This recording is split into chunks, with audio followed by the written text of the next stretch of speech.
Evening, Cole. We're here. We're in it again. Again. We've been sitting here since last night because we had to move. So we were sitting here, didn't go live. We just sat here all night. That's all we've done, isn't it? How you doing? Yeah, you like the new hat? I do like the new hat. Look, so for all our viewers who like the hats, you can now get them in black and red. There you go. And product placement. Where would we be without product placement? Liam in the shop will be loving this right now. Liam, we appreciate you. We appreciate all you do as well, my friend. But yeah, the Hawaiian shirt is going down quite a storm, Cole, and it's a bargain at 35 quid. So there we go. Get yourselves down the shop and get yourselves a Hawaiian shirt, either for the Tranmere game and particularly for Fleetwood away. Yeah. I'm saving this for Fleetwood, but I thought I'd wear it tonight because so many people asked me or asked us why we weren't wearing them. They did. So I thought product placement, right? Product placement. Got to be done. Got to be done. Anyway. Yeah. What did we say last week on the show? Do you remember? Let me take your mind back, Cole. Do you remember? 3-1. I remember 3-1 to the Dons. That's what I said. Same. But more importantly, it's the big one tonight. And you may remember, cast your minds back, very Scooby-Doo, diddly did, like that. Someone said this to us. Love it. Paul, we thank you very much for tonight. You've been absolutely brilliant. You've given us a laugh. You've been very honest, informative and everything. And, you know, you talked about it earlier on. Can you come back before the end of the season? Yeah, I'll come whenever you like. I've got nothing to do in the evenings. There you go. Well, there you go. He said it. Guess what? He's here tonight. The man himself. We hope he is. We hope he is. We have to wait. Hopefully it'll be about 6 or 7 minutes time. So do bear with us. So we're hoping we'll get it all set up. We're going to look bloody stupid if he goes a technical glitch, isn't he? Well, I have been told by media, Joe at the club has said that he is due on and he's given him the link and everything's all okay. If there's any problem, we'll give him a shout. So thank you as well, Joe. Appreciate that. Thank you as well. Can I just say to Ollie Charnock, our engagement officer at MK Dons, again, who's been instrumental. Who engaged with us? Always does. He's a great guy, is our Ollie. He is. We like as Ollie. Are many at the club. Cheers, Cole. Product placement. Cheers. Pint of Guinness. Right. As always, right? With that, would you expect any less? But no, look, we've got a big show tonight. So first of all, as you probably all heard, aware, we spammed it out last minute. Mr. Paul Warne, the gaffer, will be joining us shortly to talk all things Dons, to talk all things this season, anything else you want to talk about, running, Tranmere, you name it, we'll be talking about it. I have got a lot of questions. And again, thank you to all our unpluggers out there who are taking the time to email in. Unpluggers. I like it. Yeah, exactly. Who've emailed in and messaged in with a number of questions. So again, as I can't promise we're going to get through all of it. Depends on how time permits and how the conversation goes, as always. Yeah. But we'll do as much as we can. And again, we encourage you guys out there as well to give us as many questions as you can going forward. Yeah. I will pre-text it. No stupid questions, no controversial questions. They just won't get shown. It's as simple as that. Keep the questions sensible, make them fun. That's absolutely fine. But if you're here to start doing silly questions, they won't even be entertained. They won't even. You won't even see them on the screen, will you? Not at all. Not at all. No. But yeah, like, again, so I say, hopefully we'll have a great crack. We did last time with Paul as well. So we're looking forward to all things with Paul. But also after Cole, as always, this is show 75, our 75th show in our current guise. Other brands and other versions of us many years ago were available. And we're the only show live, aren't we? We are. We are. Only show live. Absolutely. And again, you talk about live, but we couldn't do this, Cole, quite simply without our good friend at the bottom of the screen. The Casbah. Mr. Kaz of the Casbah. And again, we thank him, as always, for his support with everything we do here for Dons Unplugged. As we always say every week, for the fans, by the fans, with the fans. That's what this is about. I know, try and count that. There you go. Try doing ask you what a drink later on, Cole. I'm going to try. For the end of the season, I'm going to say that. You should do. I'll even write down some placards and hold them up for you. But again, as I say, show 75. So after we've spoken to the gaffer, Paul Warne will be joining us, as I mentioned, for the big interview. We will be going into our normal show. So we've got, a.k.a. the Chris Kamara of the Dons Unplugged world, Mr. Luke Payne, who will be talking all things Crew Alexander review and preview leading up to the Tranmere game. Mascara. I don't know. I don't think he's been in makeup, to be fair. Cole. He's doing a good job, and we're lucky to have him. He's a great guy. We are. He's a good lad. He does do League 2 Lowdown as well on YouTube. So if you guys watch that, you'll know Luke of League 2 Lowdown fame as well. We have got Team Talk as well. So Chris, Ryan and Callum, as always, thank you for your thoughts and insights as well. Previews and reviews, we'll be sharing that a little later on. We've also got, as every week, well, mostly every week, it depends if we try decide not to turn up, but view from the other side live. So we have got Dave from the Trip to the Moon podcast from Tranmere, who'll be joining us around about 8:15 tonight to talk all things lead up for the game. It's going to be a long show. It's going to be a marathon, Cole. Going to be a marathon. If you thought Children in Need and Red Nose Day was bad, I'm not sure I've got the stamina for this, but I'm going to try. Well, there you go. Z-list celebrities. What can I say? We've got Salford and Bromley, obviously the big game outside of everything Don's that's going on tonight. So we'll be keeping you informed of scores and, again, keep us informed as well. Keeping an eye on that, won't we? We will be. We're going to be talking about Don Your White again. So there's some bits that the Don's action team will be talking about for the lead up to the Tranmere game. Good to talk about Fleetwood away as well, Cole. So quite a lot. But there's quite a lot to get through. Little bit of news has come out this afternoon. There's an extra coach been put on. For Fleetwood. Fleetwood. So if you still haven't got a mode of transport worked out, you should have done. But if you haven't, get down the box office, phone up, whatever you have to do. There's an extra coach on. Absolutely. And when the gaffer, he's in the green room, by the way, Cole. Oh, excellent. Probably eating the peanuts and drinking the Guinness. If only, Paul. If only. But we do have some footage from Crew Alexander that we will be sharing with Paul that we have obtained. Is this the exclusive? The exclusive that Colin sent over to me about 20 minutes. But we'll be talking about that as well. So quite a lot. Well, we need to ask him about this because it's a question that needs answering. It is a question that needs answering, but we'll save that. We'll leave. It's behind the scenes footage, isn't it? It's behind the scenes footage, and we'll bring in Paul, and then we'll talk about the behind the scenes footage and get his reaction to it. Okay. I'm sure he'll find it quite amusing.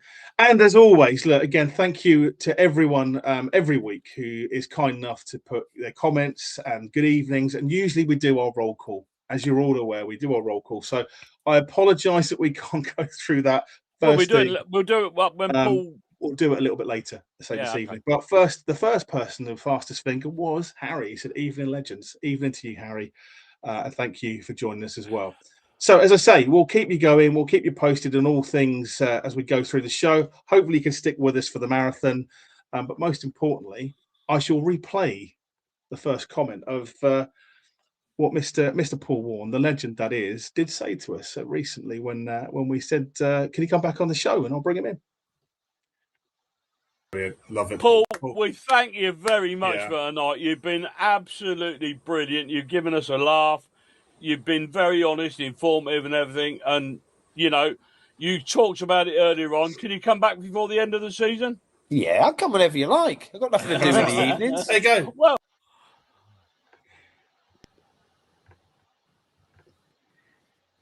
And as true to his words, Mr. Paul Warne is back. Paul, firstly, thank you so much for jumping on. I appreciate it's probably quite frantic for you at the moment with everything leading up to the weekend, but we really appreciate you taking some time out to talk to us and to the fans. So welcome back. Thanks very much. I thought I'd wear a similar hat just to keep the theme alive. So, thanks for having me.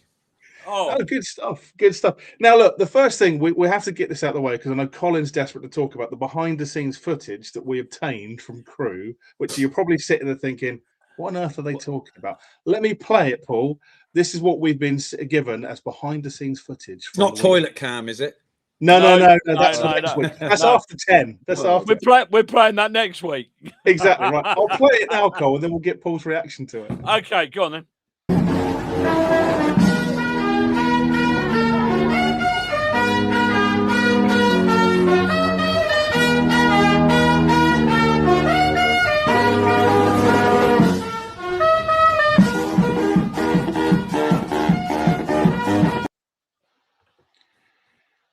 So my first question, Paul, is when did you become such a good tuba player? Well, it went back to my childhood, really.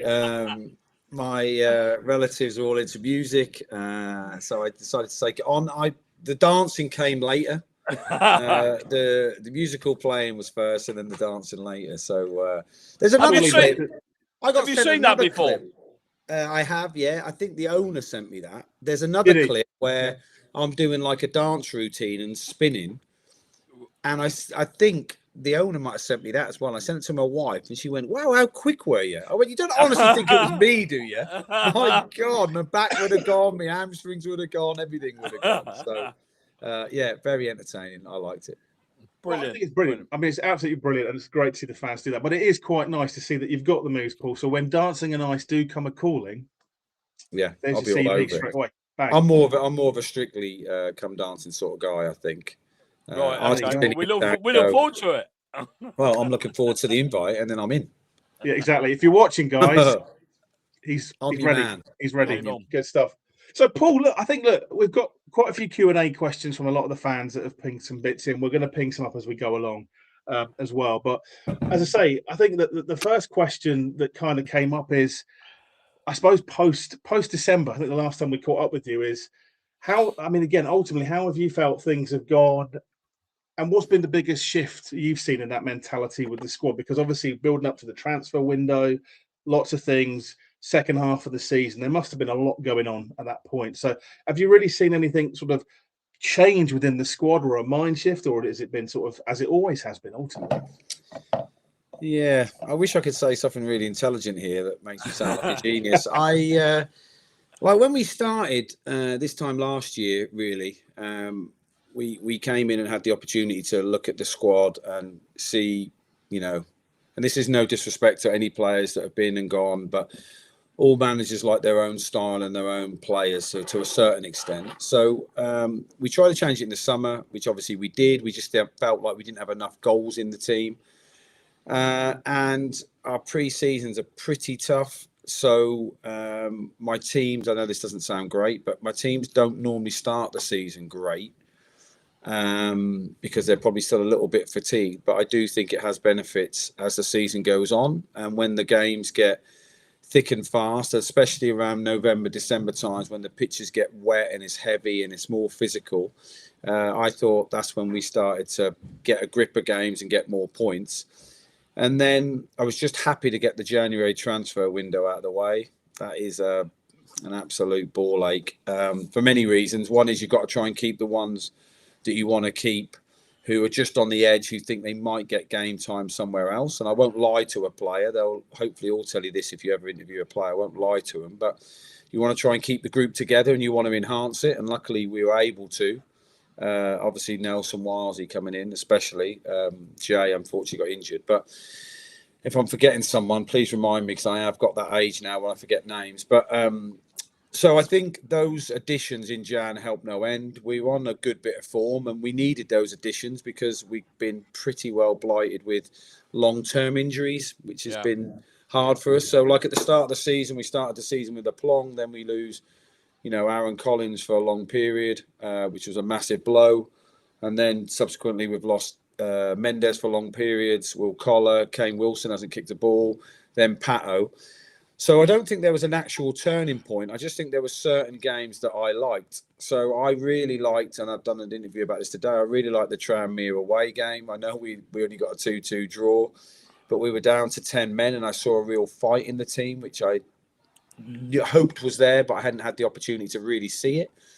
So there's certain games that I really liked, and the Walsall away game was a bit of an indicator that look, we're right on it here if we can just keep the foot on the gas. And I've said this in loads of interviews that me and Rich and Potsy now was part of our team, but we're really consistent with our messaging, so we don't get too hyper. And if on a defeat, you don't see me come out and cry about it. I'm just like, look, the next game's coming up in a few days. So I think that's put us in good stead. And the lads all know their messaging really well. So I'm lucky that I've got really good coaches with me. So I just think we picked up speed at the right time and we've got ourselves into a really strong position. And I'd like to say, and I know this sounds, I hope it doesn't come across egotistical, but I always thought we would. I at no time did I have serious doubts. I understand as a fan it goes like, ooh, like that. But I can always... Pardon? Roller coaster. Yeah, Yeah. Of emotion. Yeah. I mean, don't get me wrong. I didn't drive home every Saturday thinking I've got it cracked or we've got it cracked. But when we didn't play well, I thought, okay, you're not going to play well for 46 games. That's fact. Not everyone's going to be in the right form at the right time. We have lost points to some ridiculous worldy goals, which it seems like everyone has to score the best goal of their career to beat us. So a lot of it, I just thought that, if we keep consistent with the lads, they're determined. They're a great group, great to be with. I always thought we'd be there or thereabouts. And in recent weeks, as always is the case, the last 6 games of the season, last 6 to 8 games of the season, you don't very often get teams in the top 6 that win all 6. You don't. Every game now is an absolute battle for many different reasons, and the pressure mounts and all that. And I think even though we lost to Barnet and we lost to Salford, I didn't really dislike the performances. I didn't think they were great games, but there wasn't a lot wrong. So a very long answer, and I have to come short because if not, you'll only have one question per hour. I think the team has always been there, and people have come in and out of form, and the lads are in a really good place now. So we're blessed. Well, there does seem to be a real togetherness. You just get the feeling that everybody's on the same Certainly when you see page, on the pitch. That's the feeling we get as fans. Oh, good. That's good because I think, as you well know, you only get to see 95 minutes a week, sometimes double that, and we get to see them daily, being together on the training pitch, in the meeting rooms, in the dressing rooms, sounds a bit weird, in the pool room, things like that. And the whole relationships are very important. And I honestly think a close team has a much better chance of success. I'm not saying it's a guarantee. You can't have 11 players who can't kick it, but are best mates and they're going to win the league. But I do believe all those little relationships behind the scenes are essential to success. And speaking of success, Paul, I think one of the things that I've heard on the terrace, and we've got a few questions, so I've tried to put them into as concisely as can, but Liam Kelly for me as well, because I think last season, you probably might remember, he got kind of ironically cheered because he didn't have the best of years, but this season he seems like a man possessed, and the turnaround has been incredible. Do you think? I mean, again, hopefully he does, but does he get that feeling from the fans that he just know how appreciated he is, and the running and the effort that he puts in just changes games? And personally, for me, I think he's in the serious running for Player of the Year. That's just my thoughts, but I think it's been incredible this season. Yeah, I mean, he is. I mean, he lives like you want every player to live. Like he gets up at 6:30 every morning, goes to the gym before training, does the same routine, eats clean, goes to bed at the same time at night, trains really hard, been available for virtually every game. He's been amazing. I mean, in fairness, I knew I was going to like him because I know him anyway. I knew of Liam. And I did hear ironic cheers, and there was a part of my brain thinking, right, like I don't like it. I understand why fans do it. Obviously, I'm not an idiot, but I don't like it. And I thought, right, hopefully we can help him to turn people around. And he's done more than that. And in fairness, he got into the team of the year for the league, which he done well. He did. Yeah, and in fairness to him as well, I would say more than any other player, when we speak to the managers after the game, they talk about him more than any other player, by miles, by the way. Well, it's funny you should say that because we interview a lot of away fans. I mean, that's part of our show. We've got a guy on from Tranmere tonight, and very often we ask them and say, if you could have one player in your side, who would it be? Kelly comes up loads. Gilby does as well, but Kelly. Yeah, and I understand Gills because he's a goal scorer, so that's always an easy choice for people, isn't it? Because they automatically go to the goals, and I understand that. But the fact that proper football people can, okay, mate. I've just been had a message from Barks. We're eating at 7:45 to watch the game, which is good news. Obviously, it's on him.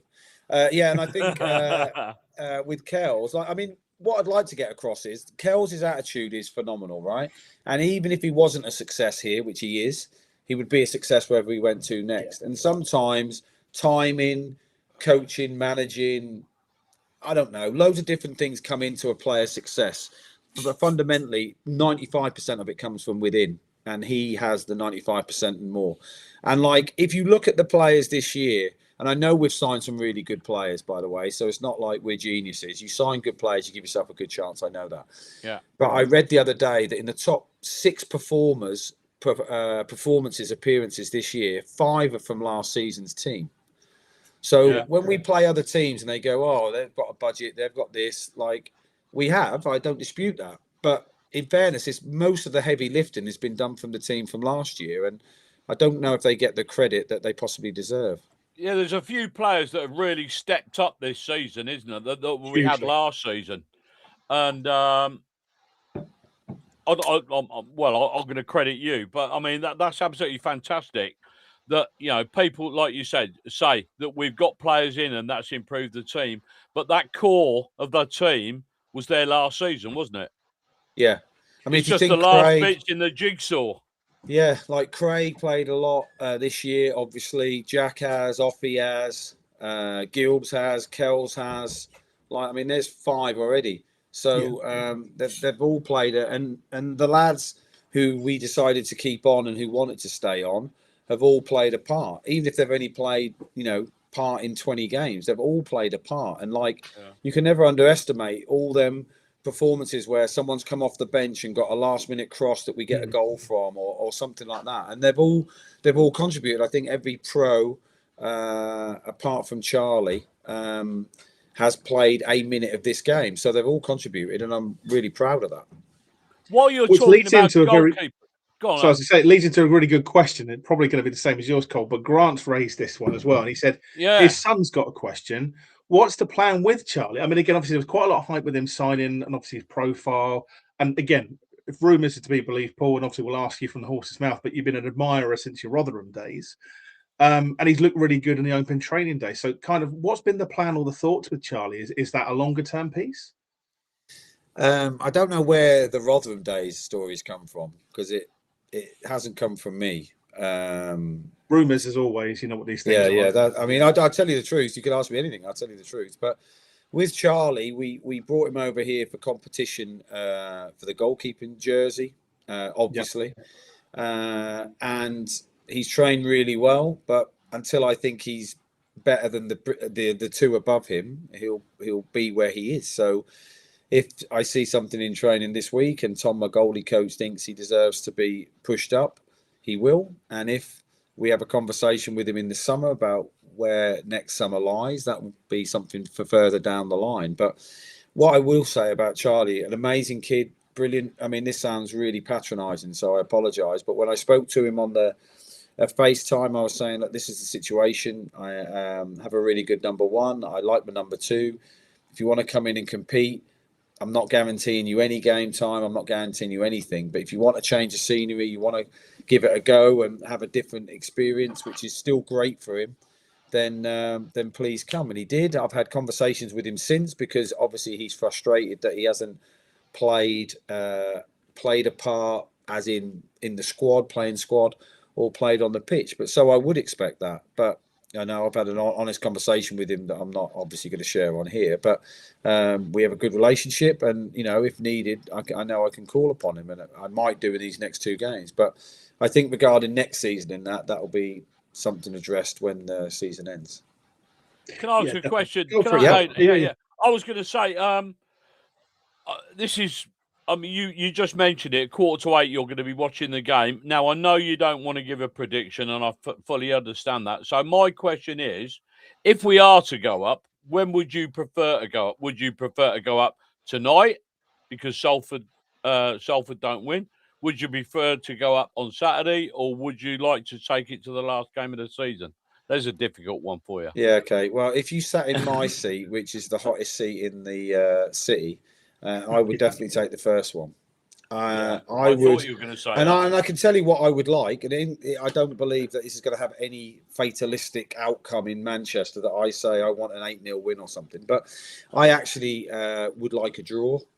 Yeah. Because a draw would nail us for automatic, and we have to win 2 games to win the title anyway. So probably getting a point doesn't take them out of sight for us, but it keeps Salford from catching up with us, if that makes sense. So that's what I would like. So if I could go into the game, or we could go into the game, Saturday, knowing that we're already promoted, the determination from the lads won't come down. They'll be like, right, we're going for the title. And I think it will take a little bit of anxiety out of their play. And I think they'd be even better come the weekend, because you can understand they're not robots, they're humans. They want to get over the finishing line. Tranmere, St. Pete's took over, have improved no end. Out of possession stats are in the top 5 in the last 5 games. They work really hard. So it won't be an easy game. So, like, honestly, I'd like to pretend I was this gladiator that went, no, last minute of the last game, an overhead kick goal from Jack Sanders, and I'll take it. But of course I wouldn't. I want to live that long, that my blood pressure's low, that if I could get the promotion, and then I know that we just got the challenge for a title, because I've never in all my promotions ever got close to a title. So that would be pretty amazing. I mean, here's a stat for you you may not be aware of. Tranmere are the second highest scorers away from home this season. Did you know that? Nope. Yeah, they are. They are. I've just thought I'd warn you. Yeah, that is a good stat that I will be. I don't know if I'll sack both my analysts, but one of them could be getting a text, come to the gaffer's office at 7 o'clock tonight. But no, I didn't know that. 32 goals they've scored on the road this season. Wow. Which is joint second. Who's first? Us. Exactly that. I knew that. He knew that, Colin. Oh, you knew that one, yeah. I thought you know that one.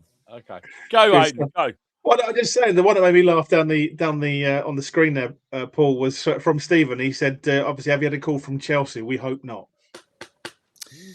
I have, but this is as far south as I think I can go. So no, I haven't had a phone call. You'd be pleased to know. And by the way, I don't know how you can work with 4 or 5 sporting directors. I mean, that is just ridiculous, mental. Yeah. So I don't know how you're supposed to succeed. And the history of that club recently, it proves that it doesn't really come with success, I think. So you've heard it here first. Paul has turned down the Chelsea job. Yes, there you go. It literally just been ringing off by. So, Paul, you talk about obviously the pressure and sort of things, particularly with promotions and obviously heart rates and things. But do you kind of feel the same kind of pressure on a match day for, let's say, MK Dons versus Bromley as you did when you were Derby manager against Mansfield? Does it feel the same? Is it different depending on the situation? Yeah, it is in my head. I mean, I speak to managers all the time, and I always say, "Do you enjoy it?" And they're like, "Yeah, I love it." I'm like, "What?" I mean, I find it difficult. I don't find it an easy job. I find it emotionally exhausting. And when I managed Rotherham in League One, I took him out of League One. We took him, out of League One 3 times. And every time there was immense pressure to get him up. I knew how much it meant to the club. I knew how much it meant financially to the club. I knew how much it meant to the town. I knew how much it meant to the players. So that was a massive emotional cost for me. I've been at the club for like nearly 20 years. So virtually all my friends are Rotherham fans because I've lived there for so long. So that was tough. When I went to Derby, there was obviously a pressure that there's 32,000 people watching you most weeks, be it against Crawley or against Carlisle. That's how many people turned up.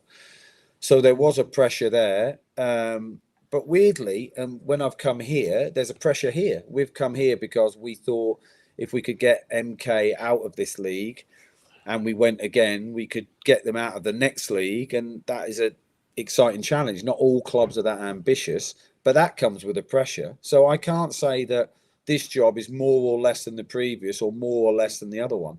They've all been rocket mental in a good way. Predominantly we've been at the top of the league. So, but to win every week, and I say this to the players all the time, it isn't for everybody. It isn't. And I know that sounds really egotistical. It's exhausting.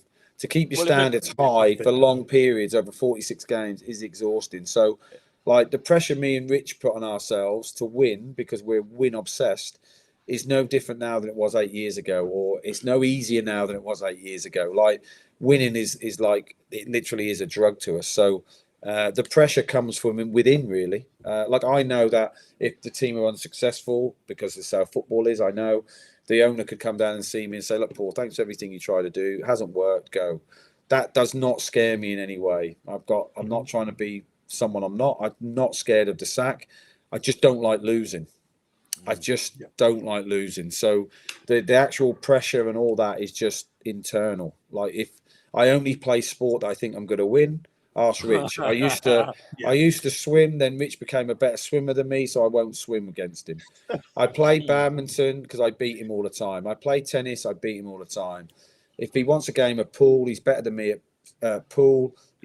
Potsy's better than me at darts, so I won't play him at it. I don't want to be unhappy. I just like doing things that I win at. So the pressure to get up, to get promoted, and to watch my players' faces, and that is the thing that, like, literally is my drive above everything, right? If I can see my players leave the pitch on Saturday or next Saturday, see them in the dressing room, see them with their families at the club do, see how ridiculously happy they are, that is it. That is all I want to see. And you can ask my wife, because she'll tell you I have no promotion emotion. I'm not a lunatic. I won't get drunk as a skunk. I will literally watch the lads, love watching the lads from a distance.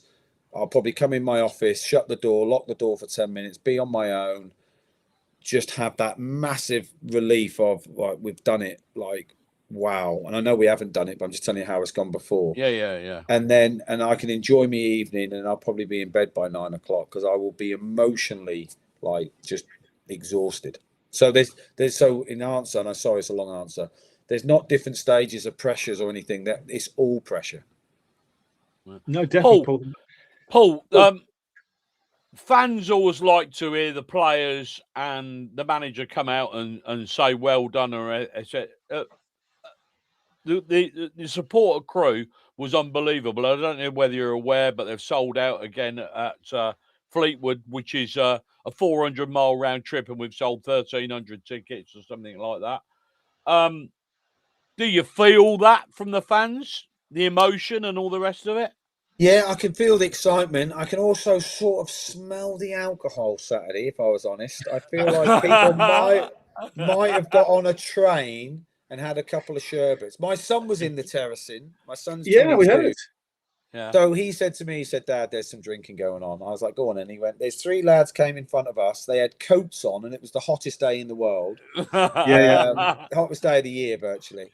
And he said they came in, they were singing, they were standing and all that, half time, pints of water. You've never seen anything like it. He went, wow. So I can feel it. I can feel it on Saturday, especially. They started cheering like nothing had happened. We'd give away a corner and they started cheering. I was thinking, oh, get in, Notts County, or someone's conceded. So you can feel that. But what has been amazing on the away trips, especially Barnet, I love Barnet, even though we were horrific first half, the fans there were amazing, right? And it has a massive impact on the players. I'm not just saying this so fans think, oh, he's nice. He says, like, sincerely, it has a massive impact on the players. Hence why most people's home form is better than their away form, because they feel comfortable and supported. That's the truth. But my honest thing is that when the team lose, that's when I judge a fan base. So it's easy for us to go over and clap and they sing when you win. I always think that when we've had defeats this year, the fans have been brilliant. So I remember going over to the fans at Salford. You haven't got loads of idiots going their arms up like, what was that? What was that? You know what I mean? You're like, look, we just lost a game of football. We'll play again in 3 days' time. So I really respect the fan base for that, because on defeats, they've taken them on the chin. And that's what I like. I like people to follow the team, obviously. I like fans to sing. I like the drum. My mum thinks this is the best set of fans ever because they're really loud. So that's, if you impress my mum, you've gone a long way. But I just really respect the fact of, like, when we nicked a draw at Cambridge, they were electric. No one left. It's unbelievable. When we nicked a draw and maybe could have won it at Tranmere, like, no one left. They clapped the team off. Those are the things that I think connect players with fans, not the 3-0 and everyone's doing the conga. It's like the ones where they appreciate the fact that was a gritty win, or the lads appreciate the fans going to Gillingham and things like that. They're the things that I think connect a football club. Yeah, no, brilliant stuff, Paul. Thank you for that. And I think it's from a fan perspective, and I think Cole and I get a lot of that from fans in the cowshed or when we're just talking in general. But there is not just a feel-good factor this season, but I feel that there's a connection. And I think it's fair to say from our side, we've had that missing for a number of years. it's not really felt that close knit. It's We not felt really felt, disconnected, haven't we? yeah, it has. Yeah. And again, look, I'm not just saying this because you're on here, but I think, Yeah. you talked about some of those players from last season that were doing well this season. I think a lot of it comes down to management, and there's a world of difference between a manager and a leader. And I think what you've done and what you've come in and achieved in such a short space of time just goes to prove the ethics, the passion, everything you've talked about coming to fruition. And again, probably speaking on behalf of a lot of fans, but I just can't thank you enough for what you and the backroom staff have done to make such an enjoyable weekend for all of us fans. It really means a great deal. Thanks. That's really nice. So thank you. Yeah, a couple of years ago, all we used to do was have a bloody miserable week.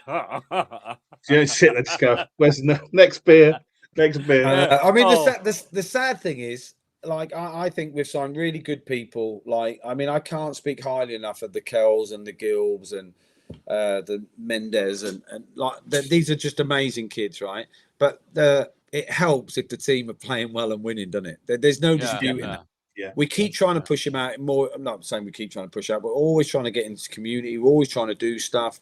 I always ask the lads to be really open in presses. Like, don't like hide your character. Just be the honest person you are. People can take. Not everyone's going to like who you are, but just be a bit more open. Don't be. I can't bear the straight bat answers all the time about we could do better. I thought Jack Sanders was unbelievable interview the other day. Brilliant, absolutely brilliant. Has that surprised you? No, not really. I mean, I've watched them all do talks and everything. There's some we've got some really intelligent players, to be fair. I mean, the one who if you ever listen to him speak, who I think is one of the most articulate, Will Collar. Will Collar's really articulate. 100%. Kane Wilson, although he's a fruitcake, is a really clever kid. Really clever kid. I mean, Curtis is a good orator as well. No, we are blessed with some really good people and some good committed players. And I think as a fan of football, like, you can watch your team lose, but you have to see a level of commitment. And I think even when we've played poorly, like even at Salford, I mean, I thought that game was atrocious for both teams, by the way. Yeah. But I can't say the lads didn't try. They tried. It was just they're playing on a beach. It was. It was, yeah. One of the worst I've ever seen. Terrible. Yeah, for both teams though. So in fairness to Salford, I think they're really good football inside, but it's very difficult for them to play the same sport on their pitch as we play here. Yeah, it's a fair shot. Anyway, ask that question. Yeah, exactly. So Craig's asked a question down here, Paul. He says, appreciate you can't give too much away, of course, but what do you expect, and do you expect wholesale changes in the summer? You seem to have bought a League One players already. And again, I think a lot of people on the terrace have said it feels like a League One team, particularly with the likes of Pato, Mendes, Lang, and Nelson just a cut above and really, been ones to set up a notice, particularly, I mean, of the others as well. But do you feel like you've got that team together? Do you think there's more to come? Is there going to be wholesale change? Yeah, there's always changes, isn't there? I think you always have to improve. I think the advantage is I have signed some players and kept some players that I like to keep. I don't know if this is very sexy, but I like to keep players, as in, I like fans to have a relationship with a player that they've known for 3 years, as opposed to every window is like change. I don't think you get any connection like that. However, saying that, if they were rubbish, I wouldn't keep them. I'm not that stupid. But I do think that we start from a better standpoint this year than we did last year. So where we started last year, there needed to be some proper change, I thought. We needed more athleticism, more goals in the team. This off-season obviously depends what league you're in. But I don't think there needs to be so many changes, but the team needs improving, because if we do go up and we want to attack the top 6 of League One, which is obviously our intention, we're not going up there to have a day out. So, and I've already told you I'm a bad loser. So we will have to improve in certain slots. But you see what you got and you go, right, there's the flag in the ground. Can we get better than that? No, okay. Well, he's more than decent enough for League One. Can we afford to get better than that? Yeah, okay. Well, we have to consider change. And I think sometimes you have to cut back a little bit to let new flowers grow. I know that sounds a bit cheesy, but I think every summer you have to try and rebuild a new squad, a new team. But I just don't think there is the rush so much this summer as there was last summer. Last summer, we tried to get our targets in really early because we knew the ones we wanted, the ones we could afford, and the ones that would improve us. I think we've got good targets now if we press the button, but I also feel that over the course of the summer, more names will come. So there will be changes. There always is. That's my honest answer. But there won't be like 10 changes. Right. No, Okay, we've got a question here from Luke Payne. Yeah, from Luke. Evening, on, Luke. Aidan, Thank you. it. And he said, Paul, what do you think's who do you think's the best opposition player we've faced in this league so far this season? Has anyone really stood out for you? Whoever I say now, we're linked to signing, aren't we? I think that's I think that's a very well worded, dirty question. There you go, Luke. You've heard it first. Yeah. There's a few. Yeah, I just don't think I can. I honestly, I hate to admit, I can't answer that because I'm going to answer and give you 3 names, and all 3 I'm trying to sign. So that would be we'll move on. A miss. But what I can say, the three I would name, I didn't try and I haven't been linked with them since Rotherham days. So if there's any of that on the interweb, that is completely untrue. Okay. There you go. Paul, I think one of the other things that we get asked about as well, just around general, I suppose, form and style of play and things like that. You've probably heard before you came in the MK way of playing and all of those things. So, what do you feel with MK Dons in terms of where we stand right now in terms of playing style and identity? Are you happy with that? Is that an evolution? Is there still more to come? Yeah, I think, I could be way out of order. I can only tell you, because I haven't been at MK all my life, how MK was regarded outside of MK. So how, whenever my teams played MK, I always thought technically they were really good. Normally a young team and a real ball possession-based team. So that's how I always saw them. And maybe, it's a bit awful to say, but possibly a little bit soft underbelly. That's how I always regarded them. However, you can't get a possession-based team that are also all 6'4" and are great at set pieces. So I understand that. But that's how I sort of saw the club, and it looked a great club. And obviously my mate Richard worked here before, so that's how I saw it. How I see it, or how I want my teams to be, is just winning. So I want my teams to be really athletic, to be amazing in both boxes, to be quick in transitions, and to entertain, because I think football is an entertainment sport. So I don't want my teams to have 600 passes and 1 shot. I would rather my teams have 250 passes and 4 shots and 2 goals. So I think as it stands at the moment, look, I'm happy to play 4-3-3. I'm happy to play 3-5-2. I'm happy to play 3 box with 2 10s. I'm happy to play whichever gets my best players on the pitch. So I think I actually think with this team, this squad we've got currently, I actually think you'll see more, I don't mean sexy football, but more maybe attractive football, although it has been in my eyes. But I think this team is built even better for League One than it is in League Two. I was going to ask you that, what your opinion was of that. I think that's a general consensus amongst the fans, really, that we're, when we played Oxford, I thought we more than acquitted ourselves, and really well. and showed that we can play at a higher level and well. Yeah, I completely agree. I thought we played really well against Oxford, and we made a few changes. But I think in a football match, in League Two, I think, and this is only my feeling, in League Two, if you play total football, there's some games you just got to get tripped up on. Unfortunately, you can't play total football on certain pitches away from home. You just can't. It just isn't conducive to playing. Now, people can argue against me and say, I can prove that wrong. That's fine. I'm just saying I think there has to be different ways to play. So how we played away at Gillingham isn't the same way we played at home to Bromley. How we played away at Walsall isn't the same way we played at home to Barrow. So I think to get out of League Two, and I haven't been in League Two that long, but I have spoke to a lot of people before off season, that there's different ways to win, and you just have to be risk. You have to be risk-free, really. I had 2 different managers say to me who got promoted out of League Two, if your defenders don't make any mistakes and your team work hard, you won't concede many goal-scoring opportunities. So hence why we haven't probably been as through the lines as you've been used to seeing, because the risk wasn't worth taking in my eyes. Right. However, in League One, you do get more of an opportunity to play. So I do think we will possibly play a bit more next year, but not to the detriment of, I still want, 4 shots each half. I still want 30 crosses. I don't think I'm going to come and, God, I've got the itchiest nose in the world. That was something that really struck me in the Crew game, the amount of crosses we put in the box. The last Crew game. Yeah. Yeah, well, in fairness, each week we watch 3 games of the opposition, the last 3. We look at the trends. We look at the goals they've conceded. We look at what we think their weaknesses are. We always play on our strengths. We don't come away from that. However, we highlighted in a game recently that, on set pieces, they're really vulnerable on the back zone. So, you saw us at Crew, everything went to the back zone and we won virtually every ball.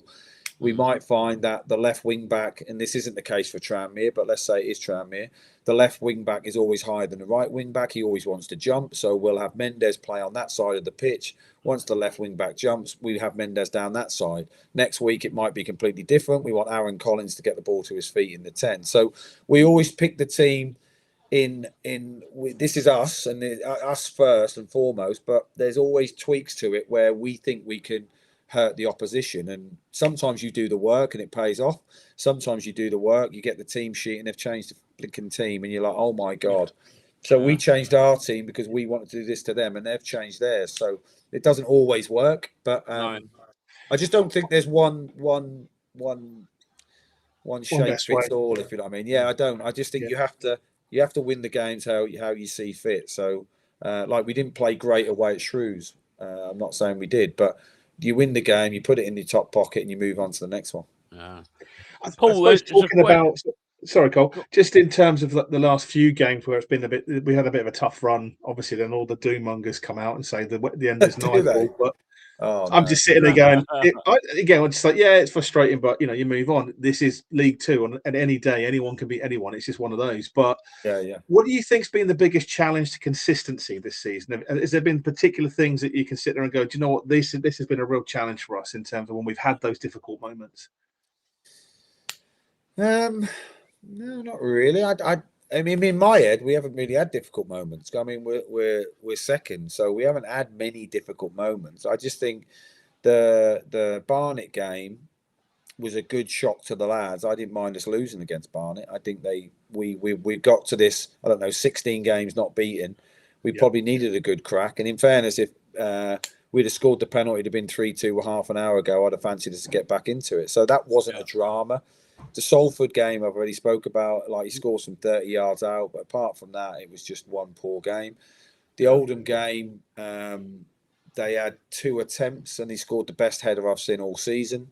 So I actually didn't ever think there was an issue. And I know that's my job to say that to the players, but the players will tell you, I won't lie to them. So I actually have always felt, look, the game's so random with football. You could be the best team. And like I watched Man City Burnley last night, and this is a prime example. Man City could have been out of sight within, half an hour. They could have been 3 up. In the last second of the game, Burnley had a corner. If they scored off that corner, it's a 1-1 draw. Pep would be lambasted. The players, you didn't take it seriously. Of course they did. They just couldn't score. And when we played Barrow at home, we did everything but score. We just couldn't. And sometimes you just don't get what you deserve. So I don't think there's been a real issue with consistency. We have had a lot of long-term injuries, but I do honestly think that the next man up, the lads have always, I've just seen the next question, what's made me laugh. The next man up, and whoever's filled in has done really well. And then when the lad gets back fit, they find it hard to get in. So I don't think there's been massive consistency problems, but maybe and this doesn't sound like me at all, rose-tinted glasses. I think the lads have been pretty consistent. Right, Paul, you've got that question on the screen. I want to add to it. I want to add to it. Has Pato cheered up any? I mean, in fairness, Pato and Wilesy sit next to each other in meetings, so it's like the Muppet Show. Them two sitting next to each other, 2 grumpy old men.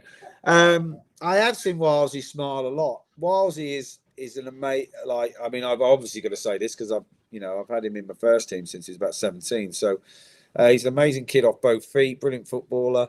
He is a true Yorkshireman. He is a half-empty sort of guy, and I have told him this, and he knows this. And I've got who's my other player like that? I've got another player like that, but he's got Rush. His resting face isn't the happiest. I think it's fair to say. So, like, even if he's in neutral, he looks angry and sad. Ecstatic. I mean, hopefully we get promoted. The usual caveats. You'll see him smile and think, and there it is. And you got to get it quick, though. You got to get it quick. If you could lose it. He always looks angry if somebody else scores the goal. Well, no, internally he's really happy. The problem is with him, he's a perfectionist. So like I've had it when I've gone onto the pitch to him after the games. I went, "Oh, excellent today, mate. Well done." He went, "Gaffer, I was horrific." I went, "What?" And he went, "Well, that pass I put out over there." I went, "Mate, you've done 10 excellent things. Don't get consumed on the one." He just wants to be like the best footballer. And at times it probably spills on his face that he's frustrated with himself. But he's a funny kid, loves God. He's an amazing golfer. No, you need to get him on here and then he might loosen up. There you go. So Tom asked the question, keep an eye out against Tranmere. You may see him smile, get the Polaroid or the Kodak out. Yeah. There we go. Louis asked a question as well. He's asking, do you know when Collar will be back? So that's a question that's been going around. Well, I'm glad you read that because I read it twice. Well, we get this every week. He's done his quad, so he won't be. He'll be doing the off-season program, so we unfortunately won't see him again this season. So I thought, did I not say that one of the pressers? I thought I did, but no, his season is over, unfortunately. Oh, bless. It's a shame. Well, we wish him well. So hopefully, indeed. For next season. Chris has asked a question. Evening, Chris, and thanks for that. He said, "Do you think we talked about obviously the formations already? But he said, do you think we'll stick with 3 centre halves next year, or revert to a 4-3-3? And will that affect your recruitment plans?" Good question. That's a proper football question. Now, look, I like 3 centre halves, especially at home, because I think the pitch is big. I do like having wingers, though. So a 4-3-3, you do have more attacking options. Wingers, I think, are very difficult to sign. You need 4. I'm not too sure. We don't currently have 4 in the building, so that would have to be addressed. I mean, I'm having a meeting with the owner on Monday about recruitment plans, and he asked me about systems all the time as well. And like, we started the season 4-3-3, and then we fell into a 3. As long as you have players that can play more than one position, it doesn't really matter. So, for example, if I want to sign a left back, the left back I would sign would also be a left wing back if called upon, and even a left winger. So I always try and sign players that can play more than one position. So it won't really affect my recruitment in the summer. We need at least another striker. We need we need players everywhere really, but it won't really affect it, no. But what I will do, and what we do is that we'll just pick the best players. So if the best players, the best 11 are a 4-3-3, that's fine. We can flip to that in a heartbeat. And we've played this year loads of different systems. So I don't get too hung up on systems. That's the honest truth. Do you speak to the owner a lot, Paul? Yeah. When you say a lot, not every day. No. But you know what I mean, on a regular basis. Then. Yeah, I speak to him. I speak to him once a week, and with his time zones and what's going on over there at the moment, it's been obviously a little bit different. But I speak to him once a week normally. He's pretty knowledgeable on football, so he has a lot of opinions on a lot of players, which is fine. I'd rather speak to. I don't want to speak to a robot. So yeah, I really get on well with him. I mean, I say that now. One day he'll sack me, obviously, but it doesn't mean I don't get on with him. I got on brilliantly with the last 2 owners, even though one sacked me as well. But I still text him good luck to every game they play in. So yeah, good guy. Speak to him a lot. Speak to him via text. Like today, I told him to bring sunglasses and took a picture from inside the stadium because it looked like it was like 90 degrees today. It was absolutely. Is he going to be there at the weekend? He is. Yep. Brilliant. See, look how good it looked today. Look. Oh, see, I like to pretend that's my back garden, but it's not. So yeah, he's flying over. I think a lot of his family are flying over today, and he's flying over tomorrow, I think. So yeah, he'll be here for the game. Very excited come Saturday. Fantastic. Well, we'll look forward to seeing him. Will he make Fleetwood? Good question. I don't know, to be honest. I think if it was a title decider, I think he would. I mean, he loves watching the team, so it's not through like Kuwait airport shut. It's not through a lack of wanting to come. So I think he's going to have to drive 4 hours to get to the nearest airport outside of Kuwait to get here. So, and he's obviously a businessman and a busy man, so he'd love to come to more games. He watches all the games on live feed. So yeah, he's a massive fan. Go on, Aidan, read that one out. Yeah, so Craig's asked a question here, Paul. He says, with the history of MK Dons, obviously with Dele Alli as an example, do you have plans to drive the academy forward? And do you have a club vision in your role for that? Honestly, I don't have a club vision in my role for that.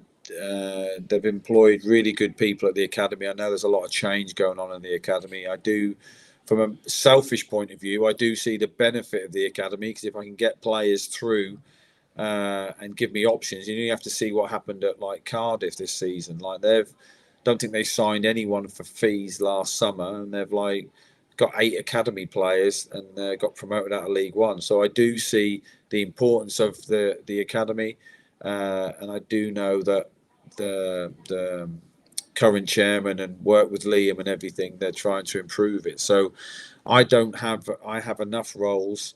I'm like a baker, but I have enough roles without interfering with the academy and saying, look, I think you should do this and do that. I'm not an expert on youth development. I don't claim to be, but it is improving, because we all train on the same place. Like Louis and Fran are just behind me here, not actually behind me, but their office is just there.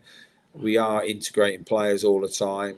But the thing is as well with the first team, if the first team improves, the academy have to prove similarly. If not, they're never going to get an opportunity, if that makes sense, because we've got some really good players. So I do want the academy, and there is plans to keep pushing it. And like I said, they're trying to improve the staffing levels and the scouting and all that. And I'm well aware, because every time I go out for food, I see Dele's picture everywhere. So I do know how great he was here. So it'd be great if we had another Dele in the club. Absolutely. Speaking of great players, Paul, and it's one that's been asked a lot on the terraces. I ended up actually having a chat with him because he was at Salford and been at a few other games. But the question Jack has asked is, would you bring Max Dean back to the club?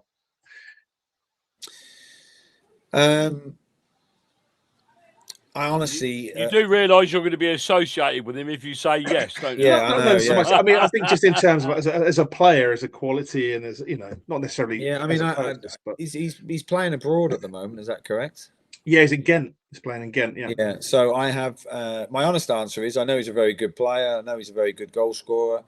I don't know if there's any affordability or any. I haven't spoke to his agent. I haven't spoke to him.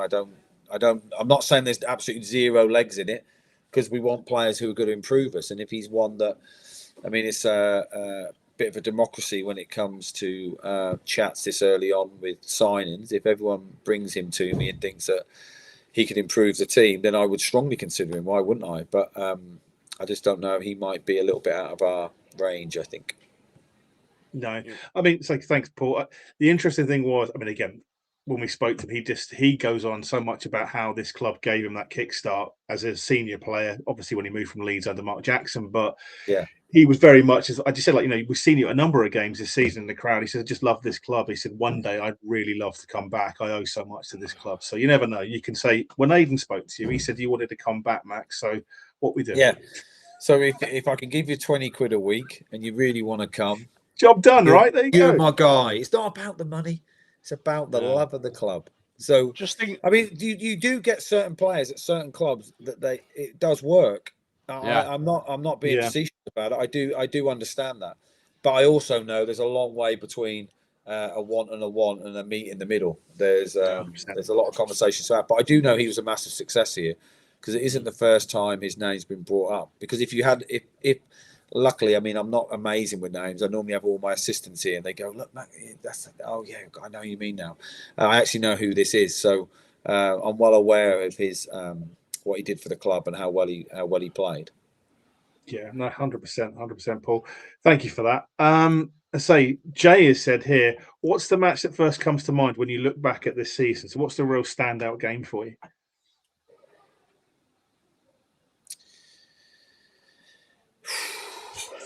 How long have you got? Yeah. I mean, do you want us to come back to you? Yeah, I mean, I'm 52. I can only just remember my name half the time. I can relate. Yeah, God, just trying to think of.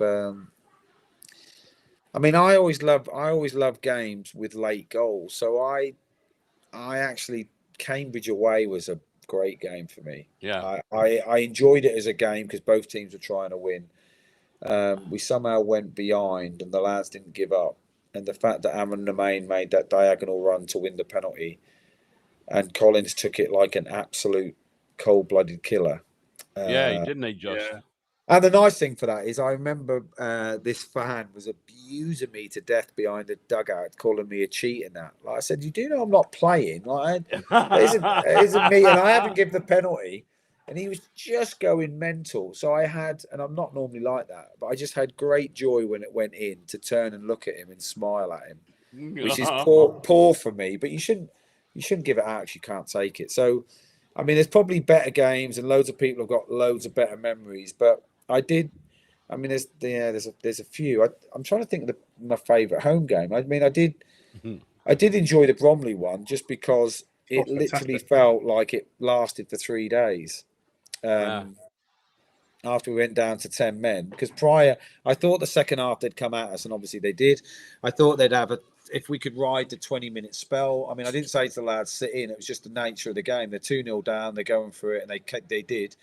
And I thought they didn't really create anything. I thought we rode the storm without ourselves having any ball, by the way. I'm not saying that we were controlling it, but I thought we just kept them at arm's length. And then we got sent off. Then they scored. I thought the determination from the lads to stick in against, obviously, currently the best team in the league was pretty impressive. So I think I left that game pretty cock-a-hoop, and I did feel like it was a big win. But I'm saying that because my memory's so bad. It's one of the most recent games. If I could flip it, what would you say? For me, that's a good question. That is a good question. Let me go on. When we went up to Accrington, me and Aidan had a conversation, and we were sitting in the bar drinking a pint of Guinness. And I said to Aidan, I said, if we win today, and that was at Accrington, I think we'll win the league. You did. Yeah, you did. And because notoriously we've struggled at Accrington, and I thought if we can, I mean, obviously it's a different set of players, but I thought if we can get past that game, it really felt something to me. And we did. Yeah, and we did. Yeah, memorable day. What about yours? It's a tough one, but there's so many for me. But Cambridge as well, obviously. Yeah, I mean Cambridge, but I mean for me things like I think the Gillingham away game 5-1 was just phenomenal, absolutely phenomenal. So everything seemed to go right that day. The Swindon game away 2-1. I mean, again, a massive game in the build up to that. Even I could probably not say sexy football, but even the Colchester game, because I thought there was a lot riding on that as well. The 1-0 at home, there was some really good. I mean, that was a tight game, wasn't it? It really was a tight game, yeah. And to be fair, I thought Colchester played really well. Yeah, played really well, and I thought we just stepped up. We just stepped up. So there's quite a few for me. I mean, again, it's weirdly and perversely the best team I think we've played at Stadium MK, who've come here and been good, was Notts County. I thought they were phenomenal when they played us. They were really good, particularly their midfield. I agree.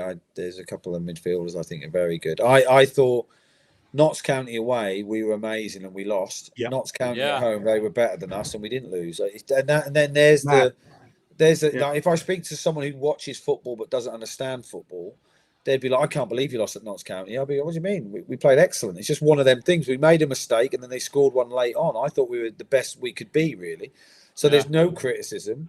At home, we got a point, didn't we? Did we draw at home? We drew. Yeah, it was draw. Yeah. And they absolutely smoked us. And someone who doesn't know would be like, "Oh, I thought you were much better tonight than you were away." You'd be like, "Are you smoking?" Like, no chance were we. Like Notts County were loads better than us. I mean, I was disappointed with the Cambridge game at home when they scored that deflected shot when he came in. Yeah. I thought we should have finished that game off, and that's my one regret. And I hope it doesn't bite us. But we've just last minute-y, like the goal away at Chesterfield, the 2 goals at home at Chesterfield drive me insane. Like literally, if we're short by a point or 2, I'll remember that. However, it then comes the other way, doesn't it? A late goal at Cambridge, a late goal at Swindon, and it is. I know it is swings and roundabouts, but from a coaching point of view, to concede a corner in the front zone with like 30 seconds left, and you lose 2 points because draws are no good. I know that sounds a bit crazy, but a point is better than no points. I know that, but we've always had a mentality like we're going out to win. We're going out to win, and you're better off to win 3 and lose 1 than, you know, obviously draw 3 and win 1. So, so them draws where we've thrown points away is a tough gap. It was. Do you know? I actually had a word with Will Grigg after the home game with the 2-2, because when he did the Griggle in the corner, I was like, "That's bang out of order. You were a hero here." I was like, "I get you want to celebrate, but in front of the home crowd, you could have just put your hand up and just walked away." But it's like, I was in fairness, in fairness to a goal scorer, you score a goal, you have 10 seconds of the highest of highs. 100%. You don't have hang on a sec, I need not to celebrate. And Griggy is literally the most humble, nicest. I had him at Rotherham, didn't I? So I love Griggy. So he hasn't got a bad bone in his body. I mean, he's got a horrific body. He's got like the weird legs, isn't he? It's not in. He's got little legs, long upper body, but no, he's a good kid. Good stuff. I said, Paul, I know we haven't got much time left, but just to say, Danny's question here, he said, "What's the scouting network like?" He said, "Peterborough seem to find non-league players. Do we scout players like the old days when people like Graham Carr would go to watch left back play for Truro?" So, I mean, what, you know, is that something that's, you know, you're focused on in terms of that scouting network? Is it? I mean, the network is a lot of it comes from. I'm not saying that we have like 50 scouts here. We do not, but a lot of things come through agents, and they'll go, "Oh, you know, for example, have you seen the left back at Truro?" Or the lads go to games all the time and speak to people all the time. So we're not averse to signing a non-league player. I played non-league till I was 22, 23, so I'm definitely not a football snob.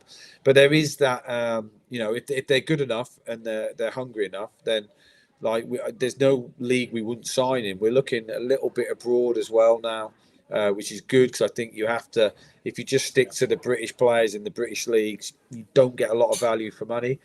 But the other thing is that when you're, which we are, and I'm not saying that Peterborough aren't either, by the way, but when you're chasing like aggressively a promotion, it's harder to sign a player, you know, a left back from Truro who might be good in 3 years. Like, we need him to be good next Tuesday and the Saturday after and the Tuesday after from an elite performance point of view. And then when you get into a league that you're settled in, then I think you can afford possibly to have a bit more of that. But ideally, if there's a left back at Truro who's very good, and he might be amazing, I'd like to think there should be a left back in our academy who is equally as good, who's been on loan to Truro, and that's what we're trying to do with our under 21s, especially, that get them out on loan, get them to play men's football, and that will accelerate their development. Fantastic. Did you ever consider Ollie Pearce from York City? York, yeah, he's been phenomenal this season. Did you ever consider him? No. Oh, right, okay. I mean, that's a straight answer, because I'm not trying to bully you. I don't know if I was linked to him, but no, there was no indication of that. I was just interested to know that you were looking for a goal scorer, you know, in the summer sort of thing, and I wondered if Ollie Pearce came on your radar. No, I mean, in fairness, York are a very good club. Would be very difficult to get him out of there, I would suggest. Right, okay. So in fairness, how the recruitment works in a very succinct way is there's like 4 of them, Lee and 4 gents who do it. They know that I have these like physical parameters. I don't want you know, someone who's amazing on the ball but covers 6K. I don't want a Chelsea player. I want, you know, so they break it down for me, and then we have the ones who will be available on a free, the very good loans, or the ones we have to buy, and the ones we have to buy, they're around these sort of figures.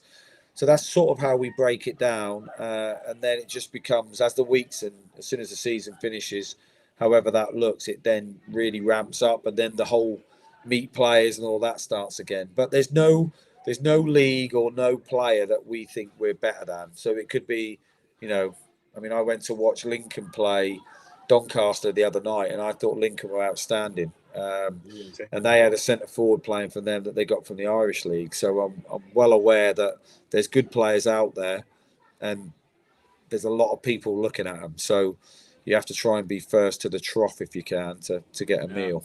If that's the saying, I don't know if it is, but well, absolutely cool. Yeah. Got a couple, it can be now. Yeah, that's the one. So I mean, Jack said there, what player for you and Rishi has been a standout? So has there been something that's really surprised you this season in the squad that you maybe weren't expecting to be such a development or such a stride on? No, not really.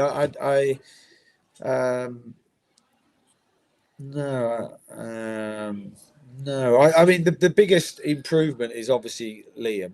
There's no disputing that. But I always knew he had it in him because I'd seen him play at Reading and that. But his actual physical development has been outstanding. And I think, and I like this because it's how I like football. I think football is going away from ticky-tack football and going back more to athletic, quick play. And I like that. I think the games are, although I still critique them, but I think the games are being ref better now. There's more play on. They're in a foul for every single thing.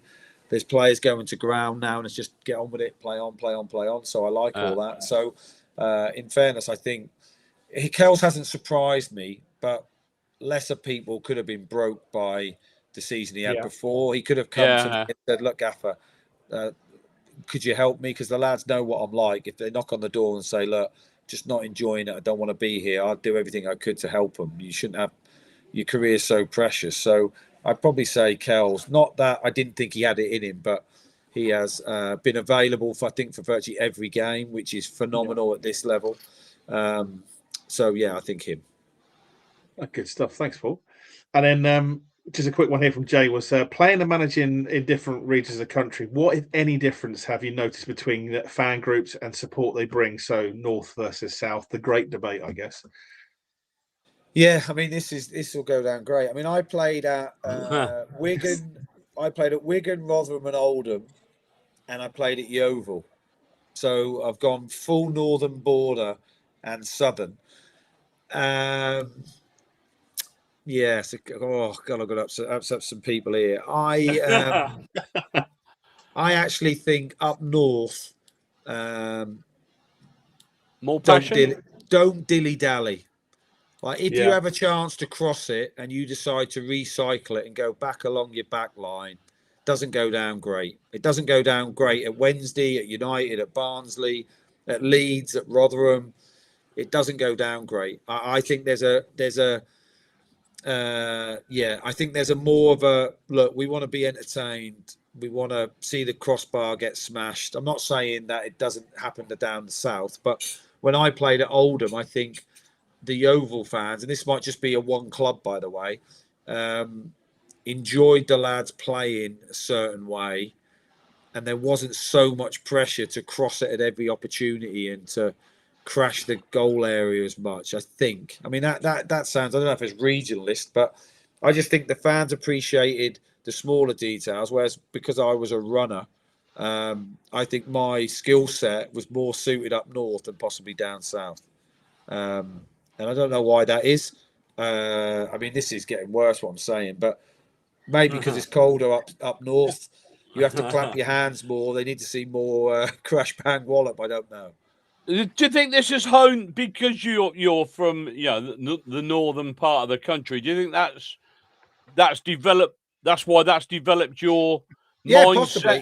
Yeah, possibly. I mean, I'm a Norwich lad, so Norwich have historically played really good football, like Crewe have. So there's always anomalies to it. But I think up north, the success I had in all my teams our teams were never outworked, ever.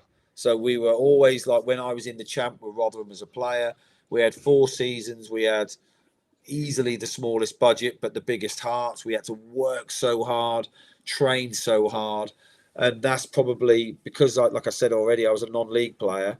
I've always had imposter syndrome. So I've always thought I've had to fight and run harder than the opposition. So the lads will tell you this, like if our running stats, I think there's only 2 games this year that we've been beaten on running stats and we lost the games. But I can handle losing games with a 30-yard screamer or a well-worked set-piece goal. I just don't like losing and being out-fought. Now, whether that's a northern thing or I don't know. I just can't bear laziness. So I think it's that, really. Go on, Aidan, ask that one. I mean, this is the biggest question of the night so far. Is Rishi wearing trousers now because of his dodgy leg, or because he's not as big a tough man as he once was? Yeah, good, very, very good question. I actually think he has got a dodgy leg, although it's improved significantly since his op in Jan. He is in unbelievable nick. So I think he's in better nick now than he was as a player, which I would never say to him because no one should pay that much of a compliment to their mate. But he's in amazing nick. Like every day, me, him, and Potsy are in the gym at 7 o'clock. Wow. We all have an hour in there every day. Rich is just wrote up there, meeting him at 7:45, but he's now gone to the gym for a swim because he can't run anymore. So he's in great nick. Now, with that great nick comes less body fat. So seals don't feel the cold. So now he's not as fat. He feels the cold a bit more. So I always used to be the jam tart and have a heated gilet on because I'm skinny. And the chunky kid was always okay. But now he's lost some timber. I think his insulation's gone and he feels the cold more now than he used to. So he's probably, right, okay. And he's in his 5th decade. It takes its toll on us all. It takes its toll. Yeah, it does. It does. No, thank you for that brutally honest answer, Paul. We appreciate it. Yeah, that's fine. I've had a few questions. So I know we're going to finish up in a sec, but a few questions that are coming in, sort of similar ones. But one here was, what's your favourite chant been this season from all the chants you're hearing? And are you going to be doing a lap of honour with the players after the Tranmere game, irrespective of outcomes, obviously? I'm punching.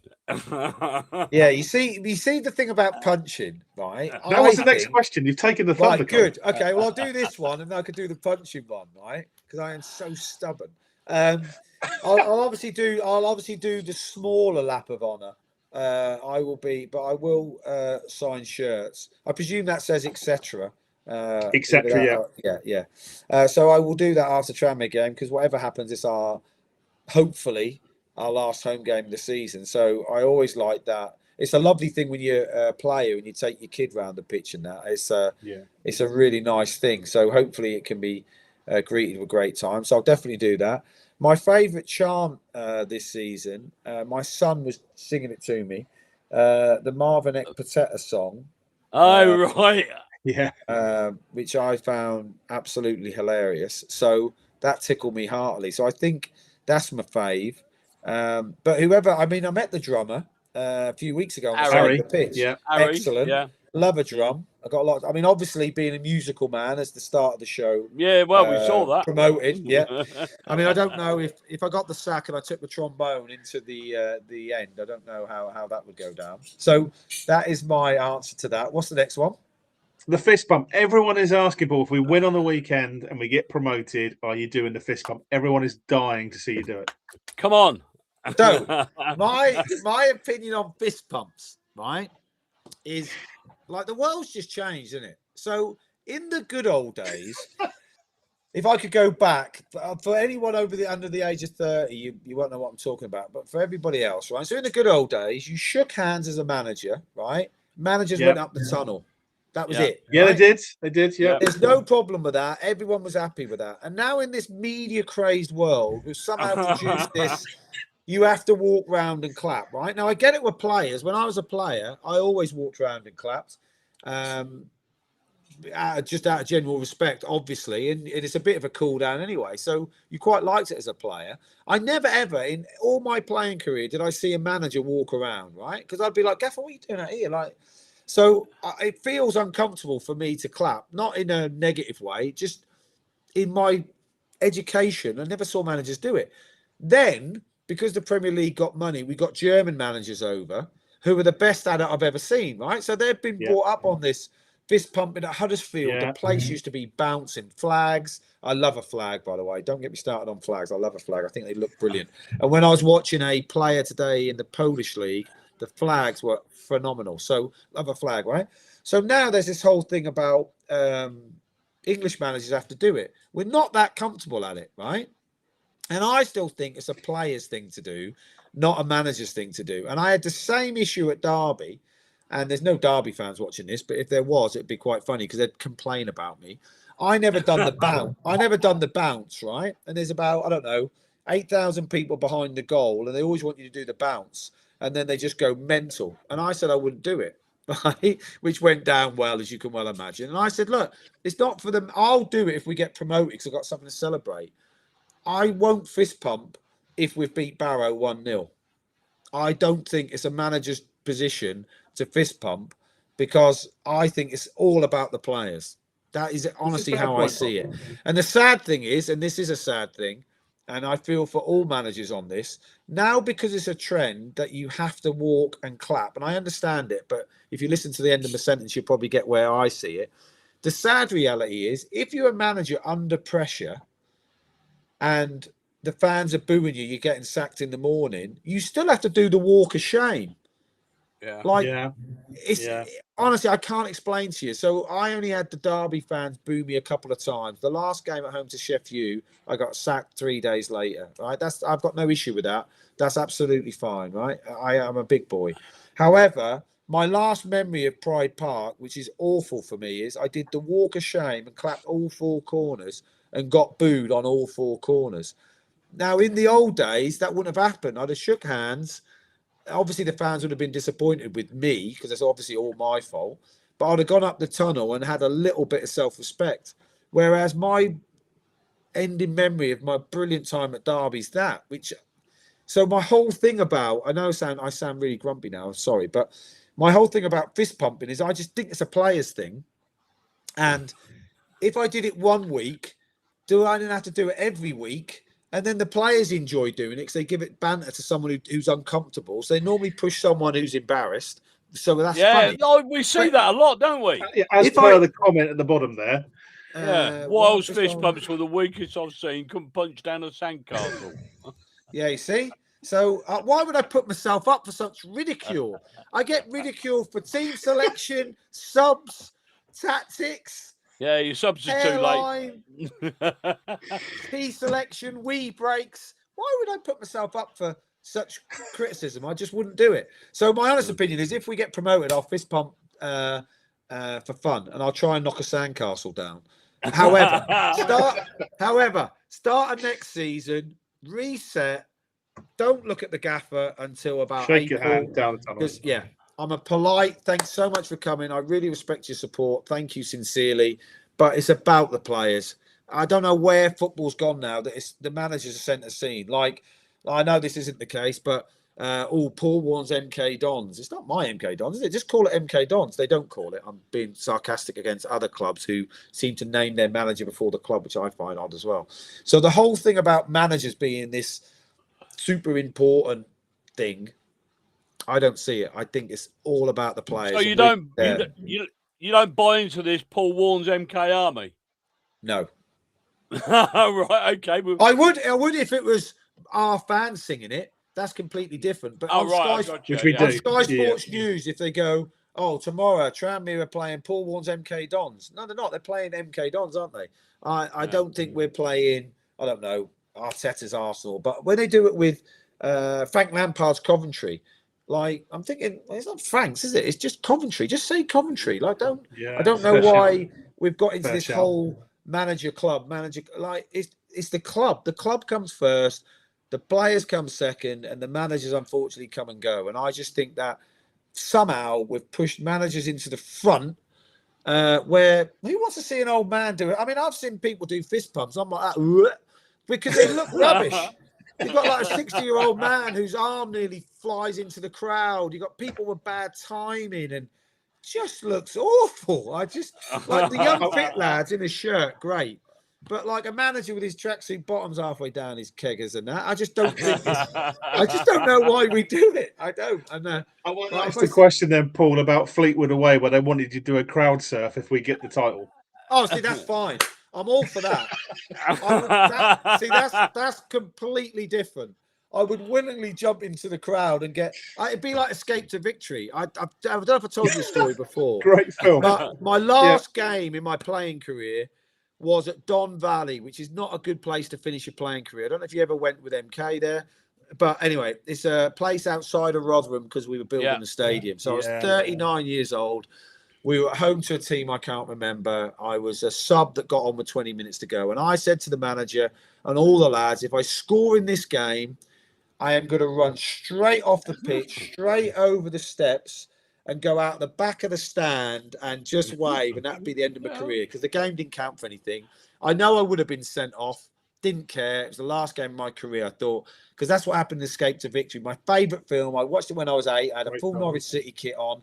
I've got a picture in my shed of nothing, no football memorabilia, but I have got the Escape to Victory poster, right? So a crowd surf, but if I jump in and no one catches me, that's a problem. Because I've got a holiday to go on. I don't want to have half a face. So all of that, great. When there's something that generally go mental on, I'm all in. So I'm all in for that. But if we win at home on a Tuesday night, a 52-year-old doing fist pumps, I just don't know. I think a Gilby doing it great, a Nelson doing it great, Craig. The Leeds manager, German, got the draw. He did a fist pump. I thought, mate, you've drawn. What are you doing? He's German. He's good at it. As someone with German heritage, I can tell you it is part of the culture. Yeah, exactly. As much as wearing jeans on the touchline is part of a culture in Germany. And white trainers, which I find odd. But also, when you manage in England, culturally, is that a word? In our culture, you have a drink with them after. It can be alcohol, doesn't have to be. It's normally alcohol, right? Because you're that relieved that the game's over. You have a beer with the opposition manager. You're enemies for 90 minutes, but generally you quite respect each other. That's what happens, right? Foreign managers don't do that, right? Yeah. That's fine. That's part of their culture. So if I went over to Germany and said everyone has to have a drink with me after, they'd be like, no. The Germans come here and make everyone fist pump. Well, it's not. You can't pick and choose what you do. So I'm now feeling like I built the fist pump up more than it needed to be. So we're looking forward to it. Now I do it. No one will make a noise. Like a silent They will, bump.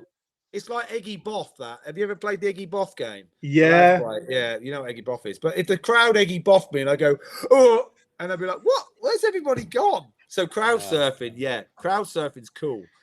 Right. Fist pumping. Got it. Is for the players. For the question for you on the screen, Paul. What's happening for pre-season anywhere, Sonny? I think we intend to go to Croatia. I've took a team there before, just outside of Pula, right on the sea. Brilliant. The training pitches are good, but we can run through the woods every day. I know the 5K route because I've took a team there before, and you can go straight into the sea after training, recovery. The hotel food's really good. So I think that's our intention to go there. Yeah. Brilliant. So 2 things. You heard it first, exclusively on Don's Unplugged, that Paul will fist bump if we're promoted at home against Tranmere, and will no Eggy Boffin. No Eggy Boffin. Cole, we need to police that. I'll find the crowd. Yeah. While I've got you, and hopefully this bloke listens, a guy, I think his name's Phil Mitchell, kindly sent me a card about a month ago and a picture of the team at Wembley. And he was just got a card sent in saying, doing a great job. Please send all the players our respect, blah, blah, blah, blah. And I haven't thanked him publicly. So in case he listens to this, he did tell me what row and block he was in, but I might fist pump at him. And I think, is that Phil? Is that Phil? I think he's going to look like the one off EastEnders. That's my problem in my head. And I might have got his name wrong, but I hope I haven't. But if he's listening or watching, then thanks for the gesture. Yeah, there you go, Phil. Good stuff. Thank you. And last question, Paul. When all is said and done after the Tranmere game, what does a perfect Sunday look like for you? Cool. I mean, this Sunday, if are we saying we're promoted? Are we saying that? Are we? Or just a Sunday anyway? Yeah. Any Sunday. Yeah, any Sunday. Any given Sunday. Given Sunday. Okay. Any given Sunday for me is I normally get up. I don't sleep well on a Saturday night, which isn't true choice. You go home, do you? You go home, do you? I go back to up north, so it's about... No address, but whereabouts roughly are you? I'm roughly... I live in a place called Tick Hill, which is nearish between Rotherham, Doncaster, Sheffield. It's in that yeah. So it's just off the M18, junction 31, 33 of the M1 or something. So the Rhubarb Triangle. What? Is that what it's called? Yeah, the Rhubarb Triangle. Yeah. Is it? Yeah. Honestly? Yeah, I'm not joking. Yeah. It's the Rhubarb Triangle. I'm going to Google that after, and if you're wrong, I'm not fist pumping. If that is a lie, you're in trouble. So I'd get up, I'd watch the game back, clip it, send it to the analyst. That's my first thing. After about 3 coffees, I love black coffee, buzz off it. Then I go with my wife and friends. Everyone's got a dog, 4 couples really. Go for like a 2-hour walk, have a big breakfast together. That's about 11:30. Come back. My missus will normally make me do something for her, like go to something I don't want to do, like a meadow hall or a garden centre or something, but I have to give, because that's a relationship, isn't it? So I have to do that, regrettably. And then normally I sleep in the car, possibly, because I'm always a bit tired. Then I normally come back, watch whatever Super Sunday's got to offer, unless it's like, I don't know, if it's Burnley against Fulham, I'm like, do you know what? They're in the Super Sunday. If it's a proper game, I'll watch it. And then I like to sort of about 3 or 4 o'clock meet a couple of 3 of my mates in the village, 2 or 3 Guinnesses, come back, watch the second game, fall asleep. Obviously, I'm comatose now. The 4:30 game, I don't get to see more than 20 minutes. Then I normally have a meal with my wife and kids, and then just sit down to something like Sunday night classic for me would be like Midsummer Murders. What? It's just easy TV. Easy TV. Gentle viewing. It's not complicated. You know who's done it after 10 minutes. Just something easy like that. Or there'll be something, a thriller we've been watching, a series or something. And then on some Sundays during the season, it's normally NFL. I love American football, obsessed with it. And I watch Sheffield Steelers ice hockey. So I go to a lot of their games on Sundays. Who's your American football team? Pittsburgh Steelers. Oh, the Steelers. Okay. Well, Paul, on that point, are you looking forward to the NFL draft tonight? I am, but if I'm honest, I haven't done, because my job's a bit taxing, I haven't done a lot of reading on it. So I don't know who the best drafts are. I don't know who the Steelers are going for. I subscribe to The Athletic, so I'll get all the feed through and I'll read it tomorrow and think, but I won't watch it live. Do you two follow it? I follow it. Yeah, I watch it live. Who's yours? For me, it's a tough one, Paul. Tough one. Well, for me, the first Super Bowl I ever saw was the Washington Redskins, that are now not the Redskins. John Riggins, Joe Theismann, that sort of thing. So that that was the first one on Channel 4. Yeah, so that's why I grew up watching it on Channel 4. Ever since then, I followed Washington. Well, mine's Detroit Lions, because my boss is from Michigan, so he's bought me the kit, everything. So, well, they've been pretty good recently. I thought they'd have done really better this year. I thought they'd have gone all the way this year, because last year they were phenomenal, weren't they? There you go. Oh, nice one. Nice. I mean, in fairness as well, I am an absolute beaut. I go full Steelers outfit. I mean, I don't know if I told you, I went to Dublin this year to watch Steelers, and it's the first time I've watched them live. And my missus will tell you this because it's the truth. But Steelers came running out. I started crying. Did you have a big foam hand? I mean, I would have fist pumped if they'd have asked me. That's how excited I was. But I was that excited to see them live, and I've supported them since I was 11. So that's 41 years, and I've never seen them live. I've never had the opportunity. And they come running out in their black and gold and that, and I was like, oh my God. And this is funny, and this is the truth. Turned to my missus, and I went, at the end, when we won, and it was a good game against the Vikings, I said, that's literally the best day of my life, that. And That's she's incredible. like, are you joking? And I went, no, we've got 2 kids. And I went, yeah, no, we've got 2 kids. I love my kids. But that ain't the best day of your life when your kids come. It's like, it's a war zone. Whereas watching the Steelers play and win, like, I mean, that's only happened once. I've got 2 kids. So in fairness to me, it was, and I was in Dublin, which obviously is some place to go. So fantastic. Can't go wrong. Did you have a foam hand? No, I didn't. Didn't have a foam hand. I did have obviously I had a Steelers coat. I've got a proper full kit. Honestly, I'm a joke of a man. I've got a proper shiny Steelers coat, baseball cap, shirt, hoodie. If I could have had Steelers written on my face by someone on the side of the road for €2, I would have. So no, I thoroughly enjoy it. Don in your white, I might wear my Detroit Lions top on Saturday. There you go. That'd be a good one. But I think I'll see you then, won't I? When I finish, yeah, you'll see it. Detroit Lions. I'll whack it on, Paul. I'll whack it on. I think it's just on the NFL. I think Fernando Mendoza will be the number 1 pick tonight. That's my tip. What position is he? He's I think he's quarterback, isn't he? I'm pretty sure. No idea. Yeah, yeah, but because he was number 1. I think he'll be number 1 pick by the Raiders personally. Oh wow! And then who's the other guy? Alabama's was it Ty Simpson? Was he a running back? Yeah, he is a running back. Yeah. Oh well, I'll see what Steelers get. Well, we've changed manager, haven't we? We've got the Cowboys ex-manager, so. Always fancied myself as a wide receiver myself. You know, a bit like Art Monk or someone like that. Do you remember him? No. Back a few years. I'm a lot older than you. Hey, right. I tell you this, and then I'm going to go because I've got to get myself ready for this game. Right. Okay. So I did it wasn't a podcast, was it? It was what are they called? Yeah, it's a podcast. Is that a podcast? Oh my God, I'm losing the will to live here. I did this thing with Carl Robinson was the Oxford manager and I was the Rotherham manager. Yeah. Can't remember what it's called. Is it called a podcast? Yeah, it's called a podcast. Yeah. Anyway, it was a podcast. So they convinced. I don't like doing any media.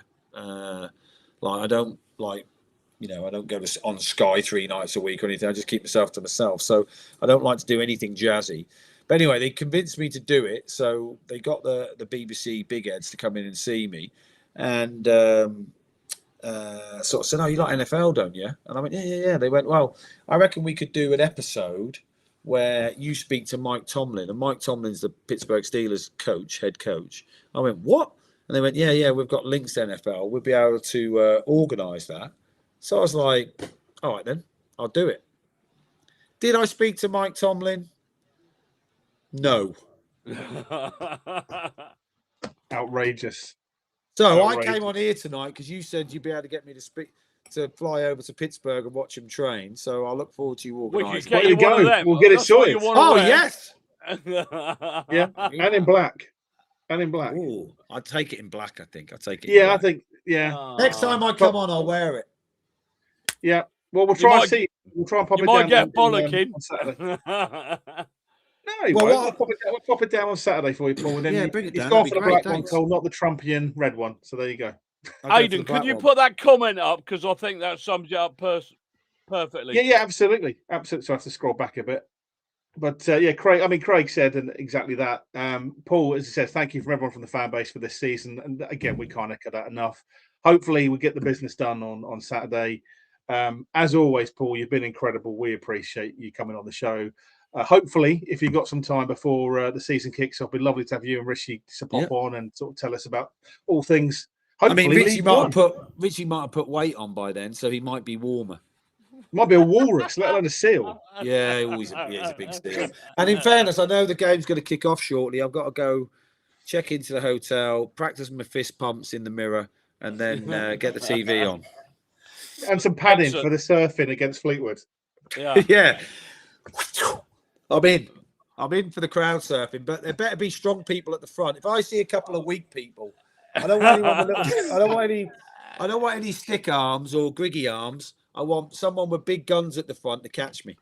Listen, go and have a word with Aaron Collins. Aaron Collins knows how to do it. What, crowd surf? Yeah, well, when he was at Cambridge, with the goal he scored at Cambridge. Yeah, but you didn't get... I mean, I feel like people have got to go and watch the end of Escape to Victory because I want to pull 100% all the way to the back. Yeah. Yeah, 100%. Great film. You could regret this. I know. Yeah. There you go. So everyone watching Escape to Victory, great film. Yeah, watch that. And on there, you won't see any gratuitous touching either. There's no. There's just purely pass them back. Fantastic. Right. Paul, we'll let you go, but look, honestly, thank you. You've been absolutely brilliant. Really appreciate your time tonight, and enjoyed it. Best of luck for the weekend, and hopefully we'll catch you in the crowd with the shirts on, and wish you all the best as well. Thank you. And if I can say on behalf of all the playing staff and coaching staff and everybody who works here, thanks to everyone who supported the team this year, and sincerely, what I alluded to earlier, the fans that clap the team when they don't win is pretty amazing. And losing football's awful, but if you feel like everyone's behind you, it gives you the boost for the next game. So whichever way the season ends, hopefully successful. I feel like everyone's played a massive part. So come on, the Sexy Dons. Let's do it for the city. And I hope you enjoy the last couple of games. But thanks ever so much. Cheers, Paul. Take care. Mate. See you soon. See ya. All the best. Bye-bye. Cheers. Bye. What a guy. Woo! What a guy. What a guy. What a guy. Well, hopefully you all enjoy watching that. I've never loved a man in my life, but I'll probably love him. I love Paul. Do you know what? There are some managers I loved over our time, but Paul is definitely up there as one of the best. Great guy, approachable, honest, good laugh, good crack. But we appreciate it. And again, just want to say thanks to the media team, to Joe, thanks to Ollie, our fan engagement officer, and everyone at the club who's helped facilitate getting Paul on tonight. I know his schedule pretty manic, given the fact obviously we're on a promotion run in. There's a lot of things going on for Paul this week, so for him to take an hour and a half out of his time to come and talk to us on Don's Unplugged, and also more importantly talk to you, the fans, we're happy to help facilitate that. Apologies we couldn't get through all the questions, there were so many, so we try to articulate as many as we could. Paul does like to talk. He does, and we love that, but I said we try to get as many questions we could where there was a bit of overlap on there. So if you didn't get your question on there, apologies. Thank you, though, for the questions. Thank you for everything. Yeah, let us know what you thought of that interview. Blow smoke up our arse if you like. I mean, I don't care. Well, there you go, right? Absolutely. But also, that's not it. We're back into our normal show, as we are every week, Cole. We are every week as well. But, so Preston Brooks Sanders, good handle there. He said, bloke never fails to make people laugh. And again, Nigel said here as well, what a great guy. Couldn't have said it better myself, Nigel. Couldn't have said it better myself. Nigel, my boss. There you go. Put it back up. There you go. Thanks, Nigel. Fantastic. Good stuff. So, look, Cole, obviously we've got all things to talk about. Review, preview, build-ups, you name it. And again, look, guys, always every week, as we say, we want your input. We want your feedback as well as we're talking about all things Dons leading up to the weekend as well. Exciting times. Danny's making me laugh. Danny would like to know where the owner gets his live feed. Danny, I would imagine not from your good self or any contacts that you may have. I'm pretty sure in the Middle East. I like his handle, Danny the Sempre Exeter fan. I know, I did like that, Danny. Very, very good. Very, very good. Matt has joined us well. Even Matt Ryan said, great job, guys. Thank you, Ryan. We appreciate it. And again, we do this every week for the fans. We enjoy doing it, and we're grateful for you guys taking the time out to watch us on the show. Indeed. Usually Wednesdays at 7:45. This week we changed over because Paul has a cinema day on Wednesday. And who are we to deny the man a bit of peace? Absolutely. And obviously he wants to watch the game in a little while. Absolutely. Quite rightly too. And we'll keep you up to date on the scores as we go through it. Anyway, give Warne a lifetime contract, Matt says. There you go. That's how Matt feels about it. Grant says, Paul, what a great guy. Always funny. Yeah, top guy. Literally, as Colin said there as well. So thank you for that, Cole. Chris said, should get patted on when we go up. We're trying to get a few players on, Chris, just to let you know. But obviously with... It's not easy, is it? Agents, contracts. Yeah, there's some bits it's difficult. Having said that, and I won't give too much away because I didn't get a chance to talk to Colin yet after the show. I'll talk to you in the green room. Ooh. There are 3. 3? Let's just say 3 people of MK Don's notoriety fame that are mostly echoed down the halls of Stadium MK that will and have said to me they'll be happy to jump on the show, which I'm sure you will all be very excited about in the next month or so. So keep an eye out. Post-season, we should have some gold in terms of some interviews that will be coming up as well. So look forward to providing you with some more entertainment on that front. Louis said, any scores from Bromley and Salford yet, Cole? Are you aware? I haven't had a chance to look. Obviously, we've been talking to Warne, but I don't know if it's kicked off yet, is it? I thought it was 7:45. I thought it was 7:45. Could be 7:30. I don't know. 7:40, 45. 7:40, 7:45. Big question. What should I eat at the Casbah Saturday? Alan, that is a great question. What's your tipple, Cole? At the Casbah, what's your go-to? I'm a cheese and bacon burger man. He is. I love the bacon. I tell you what, Kaz does do, Alan. He does do some good specials. Check his board out every week. He does something good. Ask him about the breakfast wrap. That is legendary, and it's very good value for money. I do like the double cheeseburgers myself. But yeah, Kaz, I mean, the food's phenomenal, and obviously it's an early start with a 12:30 kickoff. So if you want breakfast, his breakfast wraps are pretty bang on, to be honest. Sorry, I'm just trying to get the football up. There you go. Colin's tuning in, so don't worry. Enjoyed MK Dons through you, Colin. I'm now a definite supporter, says Nigel. There we go. You've turned him. He is, yeah. Nigel's my my boss, so to speak, and we 8 o'clock kickoff, by the way. Okay. And we often talk about the Dons, and he's really got into it. So big up, Nigel. Cheers. Thanks for watching. Yeah, absolutely. He's turned him like Anakin Skywalker to Darth Vader, to the dark side. Yeah. There we go. But anyway, Nigel, thanks for that, and thanks for your comments, everyone, as I say tonight. So I think it's probably a good time to do a bit of a review and a preview, Cole. What do you think? I think we should do the Luke Payne review, yeah? I think it's a good time. And then we could talk all things Crew, all things Tranmere, and everything else in between. And remind everyone what we got on tonight as well. Okay, all right, we'll do that. Roll VT then. Go on then. Okay, roll VT.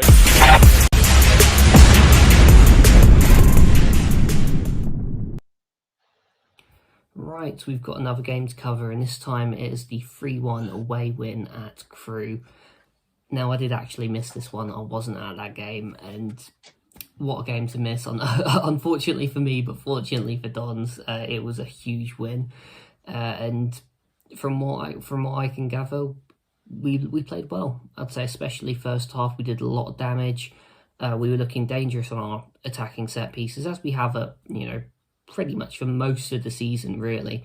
But what a time to really kick on and score a couple of goals in those sorts of scenarios. Obviously, goal and an assist for Marvek Patessa. Maybe a little bit fortunate he didn't give away a penalty at the other end, but you've got to ride your luck sometimes. And at the same time, I think we did deserve our win. I am also going to get credit Gilby. He was due a goal, and it was a well-taken one to get him back among the goals. So, in terms of what it means for the league table, we are 2 points off Bromley.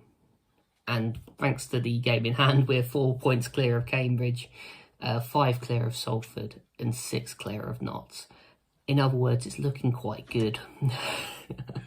Now, we can't technically we can't be promoted on Thursday when Salford and Bromley play each other. But if Salford were to drop points, we pretty much would be promoted, because although Notts can theoretically match our current points total, they would also have to overturn a goal, 17 goals. So we'd have to get thrashed a couple of times, and they would have to thrash a couple of teams at the same time. So the chances of that are quite slim. So there's a good chance we won't even need to do anything to be promoted. But at the same time, we've still got the title race, and it would be nice to, get ahead. And ultimately, if we win on Saturday against Tranmere, the worst we can do is second place. which would be quite nice. Give us something else to fight for going into the final day. Would be quite a nice way to finish off the season, really.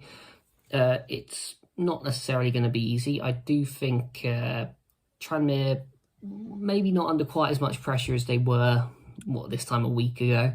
They're now currently 4 points clear of relegation, sat on the sort of magic 40 points total, which we kind of think will be enough to survive at this stage. So you never know. We might have an opportunity to take advantage of them. They put a lot of their efforts into getting a result on Tuesday, but still, it's obviously a huge game for us, and what it would mean for this club to get back up into League One, and especially looking at how that league is already shaping up for next season. It's looking like a fantastic league to be a part of, and hopefully it'll only be a matter of time until we get there. The only other thing to mention is of course a return to Stadium MK for Cameron Norman, which is it's an interesting one because I think Tranmere have broken him. They don't like him at all, which is a shame because I quite liked him in his time at us, and well, hopefully we can beat his team and get the job done. That's all we've got to do. One more home game and we'll get across the line. Come on, you Duns.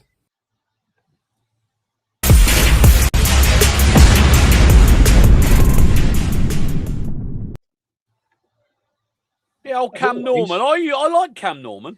I really liked him, to be fair, back in the day. But I think Luke's point about he's been broken by Tranmere is quite. Well, I think he's been injured a few times, but he's been on the He's not had the bench best of luck. He was on the bench on Saturday, but I don't think he came on. But I think there's a pretty fair chance we might see him on Saturday. No, absolutely, absolutely. Anyway, post-Crew lowdown. What was your thoughts on the game? Well, as you know, I didn't really fear. It's funny, isn't it, how you fear some games and you don't fear. I never feared the Bromley game, and I never really feared the Crew game. Well, we both predicted 3-1. Well, we did predict 3-1. I mean, you know, come on, you can't get better than that. We both predicted 3-1. I mean, listening to the Crew manager, I can't remember his name off the top of my head. Anyway, the Crew manager said basically, you just got to take it on the chin. They're the better side, and well, he never said it just like that, but you know, that was pretty much what you felt. So. You know, and then he sort of said, he spoilt it by saying, "Well, look at the resources they've got and all that sort of malarkey." And I think it's a terrible thing, though, right? Well, yeah, Lee Ball. Was it Lee Ball the manager? Isn't he? I think. Leo. Is it Lee Ball the manager? I don't know. I can't remember his name now. I can't remember his name. Go on. Somebody will tell us. Who's the Crew manager? Come on. I'm pretty sure it was Lee Ball. I could be wrong. Yeah, could be wrong. Could be right. Could be wrong. But.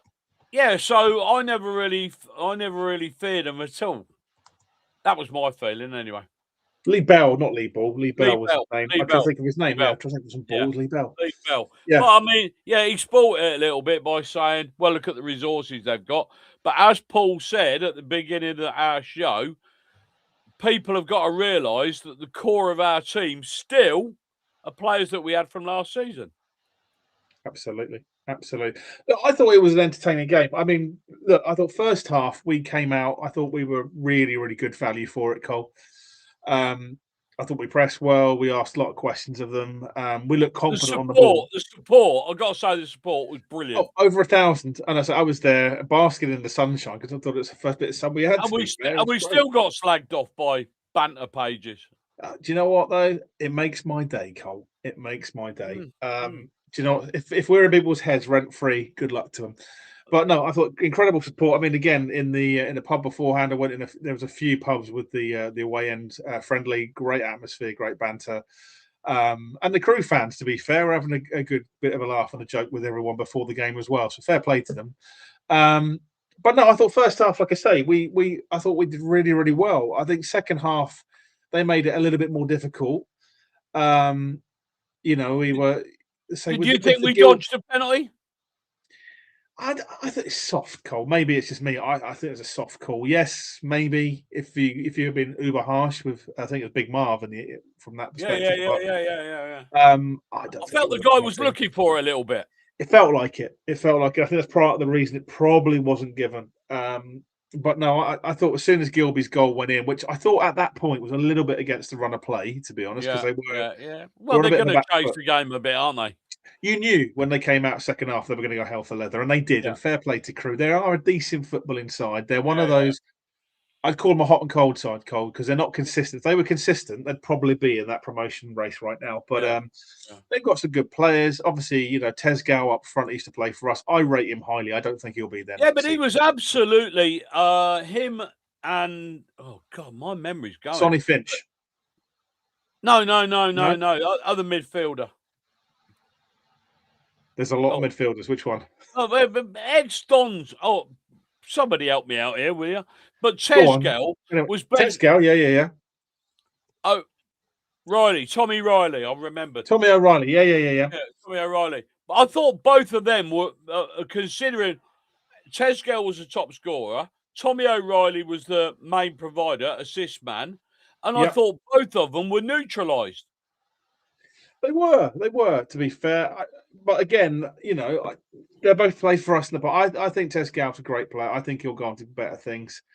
Personally, Cole. But no, I just thought the goal that Gilby scored, which was a great goal, by the way, Yeah, the it way he was. took Yeah, it. yeah. I just think it took the wind out of Crew a little bit because I think they were on the front foot. As soon as that happened, I still think they had the better of the second half, to be fair. Yeah.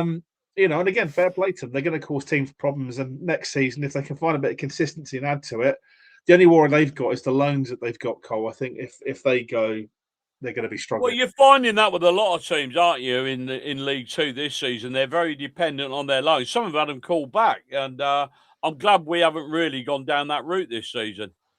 No, exactly that. I think have we only got Mellish? Just John Mellish, I think, from memory. Yeah. Oh, obviously Setford, but he hasn't really featured, to be fair. Matt says, absolutely love Crew away. Thanks for the comment, Matt, by the way. He says, well, late call to go for me, but was a superb day out. Our fans were absolutely phenomenal. Haven't stopped singing since. No, it was great, especially going down the front at the end and obviously cheering with the team and seeing the players come over. Gilbs, and the players stood there for quite a while, didn't they? Clapping, taking it in, and cheering as well. And so Gilby, when he scored his goal, running over to the went mental to the fans, brilliant. Absolutely brilliant, and that's the passion you love to see about it. Can I just say, somebody better tell Salford fans there's a game on tonight. Yeah, I know, right? There's not many there from all accounts. It's awful. Yeah, it's interesting, right? It's an interesting club. I'll say that. Tom says, saying about our resources is an easy get out for a manager who's just been beaten. Yeah, we hear it a lot, Tom. Very true, to be fair, Tom. and very true. It's just like you say, it's what always gets me, and Luke Payne deals with these people on the banter pages quite beautifully. I mean, it is absolutely delightful. But they say, "Oh, buying the league," and all the rest of it. Now, there ain't a fan in League Two that wouldn't want to be in our position. Yeah, having rich owners. Are they saying, "Oh, they wouldn't want it"? Bullshit. Of course they would. Yeah. Tom says it was Stonewall penalty for him where he was to shh, Tom. Don't tell no. Seriously, yeah, it may have. But I was down the other end, so I couldn't see it as well as probably you did. But I wasn't too sure. But look, that's the swings and roundabouts of football, right? How many times have we had decisions go against us? We've had some stone bonkers turned down. Well, I will always mention, because I always do on this show, but that goal against Wrexham that went in, bulged the side of the net was never given. Yeah. And I know Warne said about referees getting better and stuff, and I think there is some extent to that, but there's still some dreadful decisions going on in the game. Will Finney, I mean, here we go again. Will Finney, when he refereed the Bromley game, I thought he was appalling, absolutely appalling. There you go. It was dreadful. Paul Warner's next interviewee, superb listening. Thank you, Sheila. No, he's a great guy. Sheila. And, he's a fan of the show. I know he actually watches occasionally as well, and I know a few of the players do. Mr. Aaron Lemaine being one of them. So, Aaron, if you're watching again tonight, hope you're well, and thanks for all your support as well for Don's Unplugged. A few more comments here. Would love Tesco back in the summer. Yeah, I think so. To be fair, it's not one that I would be against. Well, I agree to a degree. You agree to a degree. Go on. Yeah, well, I wouldn't mind him back, but I thought he was easily neutralised against us. I thought Yeah, do you know what? They obviously targeted him as a threat, and he never got a did a look job in. on him. Did a job on him. I absolutely agree. But I think again, look, next season, if we do reinforce, it's nice to have some options and depth on the bench as well, you know, and get players in. So, I mean, you know, again, I think Callum is definitely first choice for me next season, irrespective of what happens, whether we go up or not. Aaron Collins is going to be there or thereabouts. It's just, you know, whether the likes of a Max Dean, which I thought was slightly cryptic, if from Paul. I won't say too much, but he was like, yeah, I've heard of him. So whether that's just deflection or not, I know, as I speaking to Max, I know how much he's affinity for the club. I would love to see him back, but I will say, sorry, Cole, I know from what Max said that he was out of contract in the summer. I'll leave it there. All right. Okay. Oh, I'll tell you what did sort of. I mean, Leicester City got relegated last night. Have you seen the list? Oh, it's frightening, the wages of how much money those Leicester City players are on. I mean, they ain't 90, gonna have 100,000. No. And the problem you're going to get with that, I mean, so we'll come back onto the Crew bit. Sorry for diverting, but it reminds me, I think it was Sunderland when they went down to League One. Was it Rodwell? It was on megabucks. Megabucks. Wouldn't leave. And that's the problem. It's all fair and well to say, you know, now we've gone down, we'll clear the decks. If they're on good long-term contracts for a year or two left to run, no one's going to be picking up those wages. So they'll be sitting there rotting in the reserves if they don't play them. Yeah. I think the best thing that Leicester can do is if they do, you know, get stuck with those, is they need to win and win quickly to get out of the league. Otherwise, I think a lot of those players will be gone, mate, in the summer. I think so. The only one I did see was that Chowdhury came out and did say that he wanted to stay. And he faced the fans, and fair play to him for all the criticism. Yeah, and stuff like that. He came outside the stadium, didn't he? You know, I give credit where credit's due on that. Anyway, we're not here to talk about Leicester, but going back to Crew, I just. What I thought, Cole, was interesting is, like, as I say, I think Paul, during the interview, kind of hit the nail on the head for me. The missing piece against Salford, Oldham to a lesser extent, you know, and things. I think the only one that I thought we generally got outdone was Barnet. Yeah. I think Barrow was frustrating because we just didn't have that cutting edge.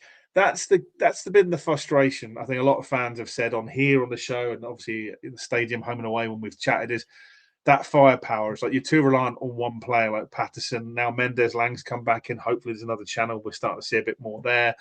But it's that front line is the bit that I think people are concerned about for the summer. That's certainly something a lot of players. I feel a lot better when Pato and Mendes Lang are up front. When they're both fit, phenomenal. When they're both fit, it's phenomenal, and it's great. But you need depth, and I think that's the thing is when we've had injuries, we've got some good players that have come in, but we've not really had that cutting edge threat, unfortunately. I think Hepburn Murphy's great for pace. You know, he does a lot in many ways, but as a goal threat, it's not as sharp maybe as it could be. You know, but players have stepped up this season. And I think it's nerves because obviously we're so close to promotion. We've had the so nearly under Williamson. Everyone's getting a bit nervy, but genuinely, I think we'll be all right this season, Cole. I've got no worries. I think we'll get the job done at home, and hopefully tonight, Salford and what's your prediction on that? What's my position on it? Yeah. I'm with Warne. I'd like to see a draw. I think it will be a draw, to be honest. And if it's not a draw, I know people are saying run for the title. I'd rather Bromley win. I just want promotion. I don't really care by hook or by crook. It's like, yes, it's nice to win the championship. Of course it is. But the most important thing right now is to get promoted for me. That's priority one, Cole. And if that means ending up second in the league, I'll take that. I do not want to fall into the playoffs because you and I know, God forbid that happened.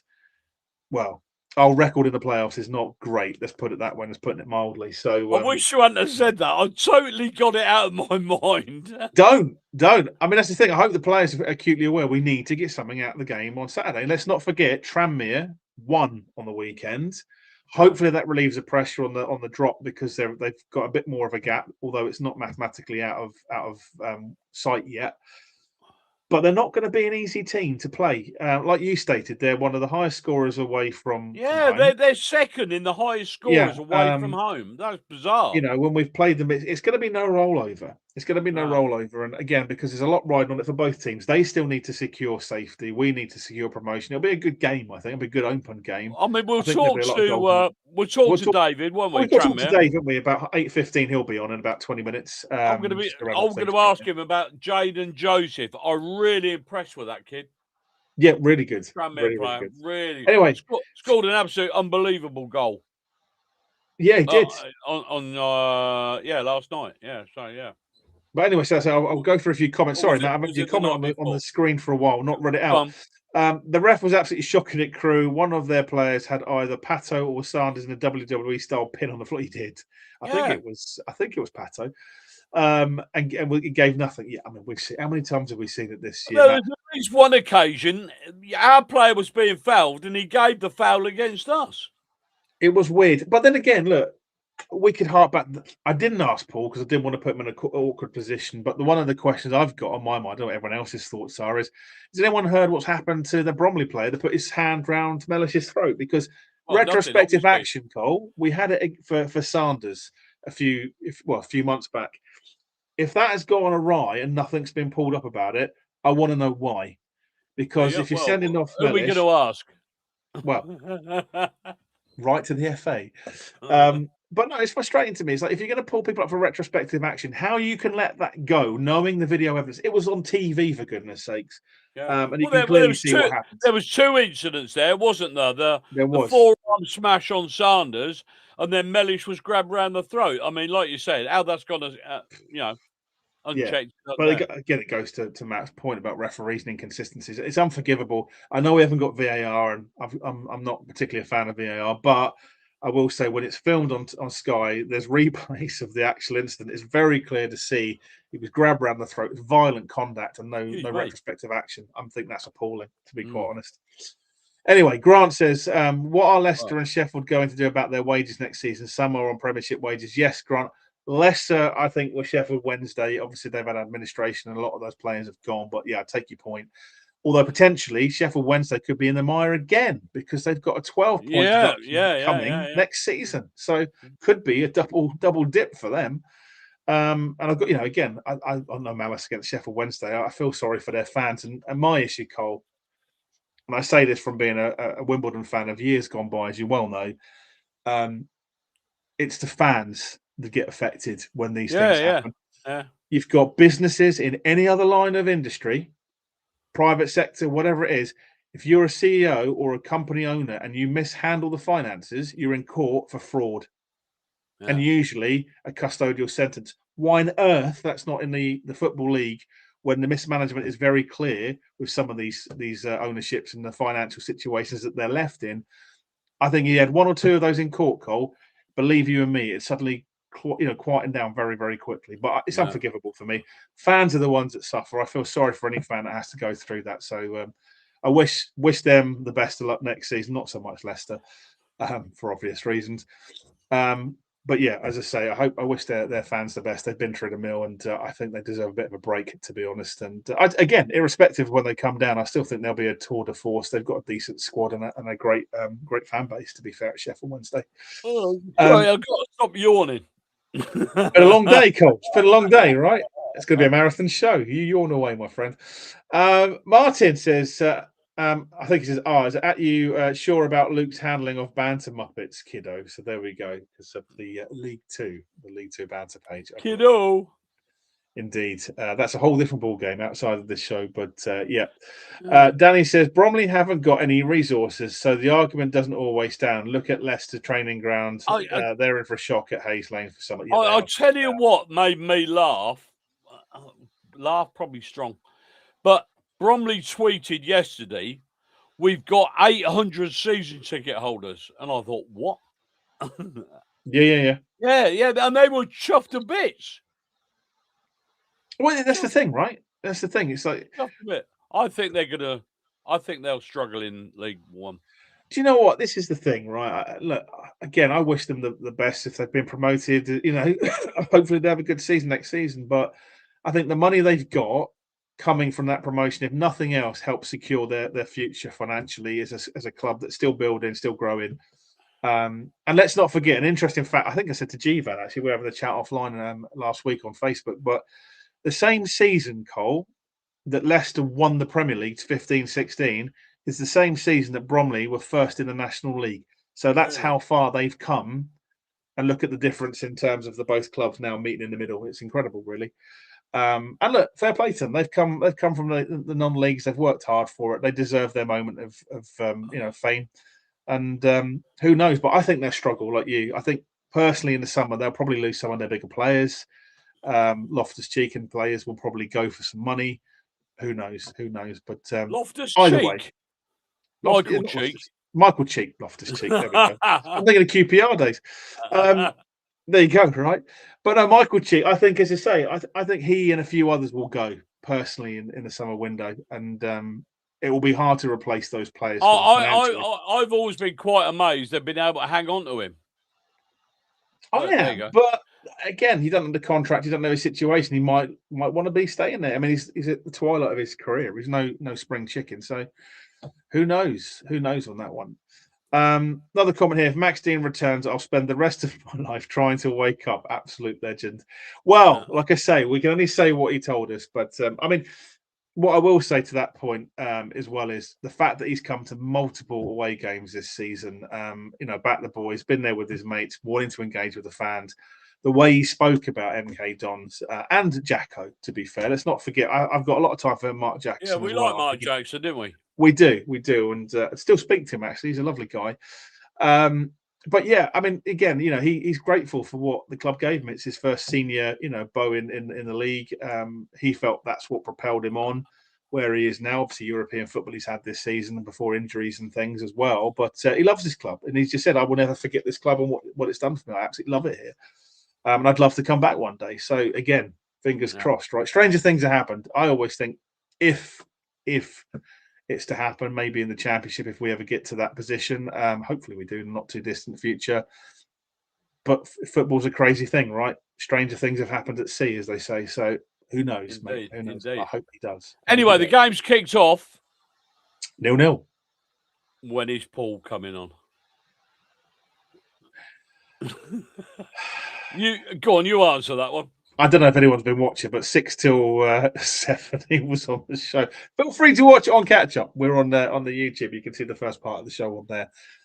That's why we advertised it across all the social medias. But thanks for the question, nonetheless. Unless you mean another Paul, and as I say, we haven't got Paul Tisdale coming on the show anytime soon, I'm afraid. But there we go. King Noob, evening to you, and thanks for joining. He says, "Great, some great away days next season. Well, Oxford, probably Luton, Wycombe, Leicester, just to name a few." Yeah. Fingers crossed, King Noob on that one. I mean, again, it's going to be interesting, particularly on there. You missed out, I think, Peterborough as well. Let's not forget that lovely lot that have got no time for us and give us grief. Hopefully, so yeah, quite a few, and it makes for interesting, season, doesn't it? When you got those, and potentially that lot down the road, if they do manage to pull off the impossible, I'm hoping, as Danny's already mentioned, Exeter win, and I'm sure their story is short-lived, but the least. I've got a feeling they're going to get out of it. I don't know. I'm going to say Exeter, big credit to them, Cole. 3-3 against Stockport. Homer Harris, not Bomber Harris. Yeah, it's a hi, gentlemen. Homer Harris here chocks away. I think you mean Bomber Harris. Evening, Arthur. Thank you for joining as always. We appreciate you. A few more comments I just pop on here as well whilst we're going through. Paul here from sunny Liverpool. So Don Paul is joining us. Paul, hope you're well, and so hopefully see you at Stadium MK on the weekend, mate, in the Red Dot Bar with Ollie and a few of the others, and the Irish Dons are over as well. And if anybody else has got the question, Paul's already been on. He was on for an hour and a half. But if you want to after the show, you can go back and watch it on catch up. So yeah, absolutely. Honestly, it's not to be missed. He's great. He was fantastic, as he always is, as I say. Kane, evening, Kane. Hope you're well. And again, thanks for joining as always. He said, evening, Dons. I missed much of the interview. Something to listen to tomorrow, I guess. Is it feasibly possible to officially get promoted tonight if the results go away? Yeah, it is. Yes, it is. Yeah, it is. I don't want to tempt fate, but yes, potentially. Potentially, depending on how results fall. But yeah, I think if we see a draw, or if Bromley win, if Bromley win or it's a draw, we go up. We go up. Yeah. I think that's right. So yeah, there you go, Kane. Hopefully, I'm hoping for a draw because best of both worlds. But if not, I'd rather Bromley win than Salford win. That's not to be mean to Cole. I'd rather Bromley win. Yeah, I don't want Salford to win. No, sure. No, that's what I mean. I'd rather Bromley win. And like I say, the main priority for me, Cole, as lovely as it would be to win the league, and I still hope we do. Well, it could be worth a few quid to me if we do. I know. Yeah. Not that we'll say. What was the odds again, Cole? 10 to 1. 10 to 1. There you go. Someone was thinking with this. They're thinking, I want that. That's for sure. Oh my word! Sorry. What's up? I think you had Chris Kamara on me. Salford keeper just dropped it. There we go. But we're all right. We're okay. We're all right at the moment. There we go. Tom said, if we win our next 2 games, we will have average 2 points per game for the last 10 games. Who said we don't know Statos watching this show? Thanks for that, Tom.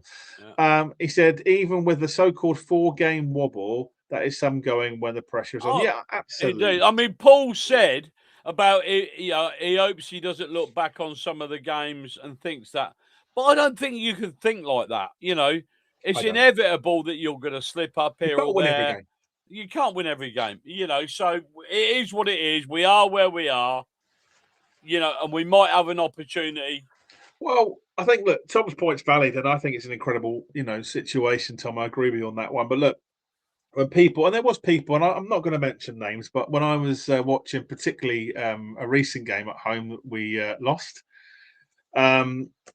there was fans behind me going, "This is effing shit, rah, rah, rah," excuse my language, but that's what they were saying, and stormed out. I'm thinking, this is a whole season. It's not based on one game. You can't win every game. The team are out there giving it their all. And as Warne said, you've got to give the fans, the ability to express their feelings. I get that. But you've also got to back the team. I'm not saying people shouldn't say they're not happy, but there's no point storming out saying it's shit, it's this, it's that. We're not where we were last season. Let's face it. Last season, we were not far off going down. Come on, guys. Give your head a wobble. People do forget that, don't they? Where were we last? Nearly went down, Cole. Nearly went down. So I'm with you, Tom, on this one. And I just think, look, at the end of the day, the key thing for me is promotion this season. I'd love to win the championship, but I'm not going to be greedy. If we finish second, I'm happy with that. I apologise. I've got the game in front of me. I'm getting a bit. I would never have guessed, Cole. I would never have guessed. But hopefully we've got your attention on the show as well. I apologise. Indeed. Hamid, evening to you, good self, and thanks for joining. He said, if Salford lose, we are up. Correct. That is absolutely correct. Hopefully that's what happens. That or a draw, mate. That's better. That's better. Bomber Harris chucks away. Take 2, Arthur. Good to see you. Hope you're well. So hopefully we'll see you in the red dot bar with your hat and your bomber jacket on, as we did last week. It was great. You have to see the jacket and the hat. Brilliant. Love it.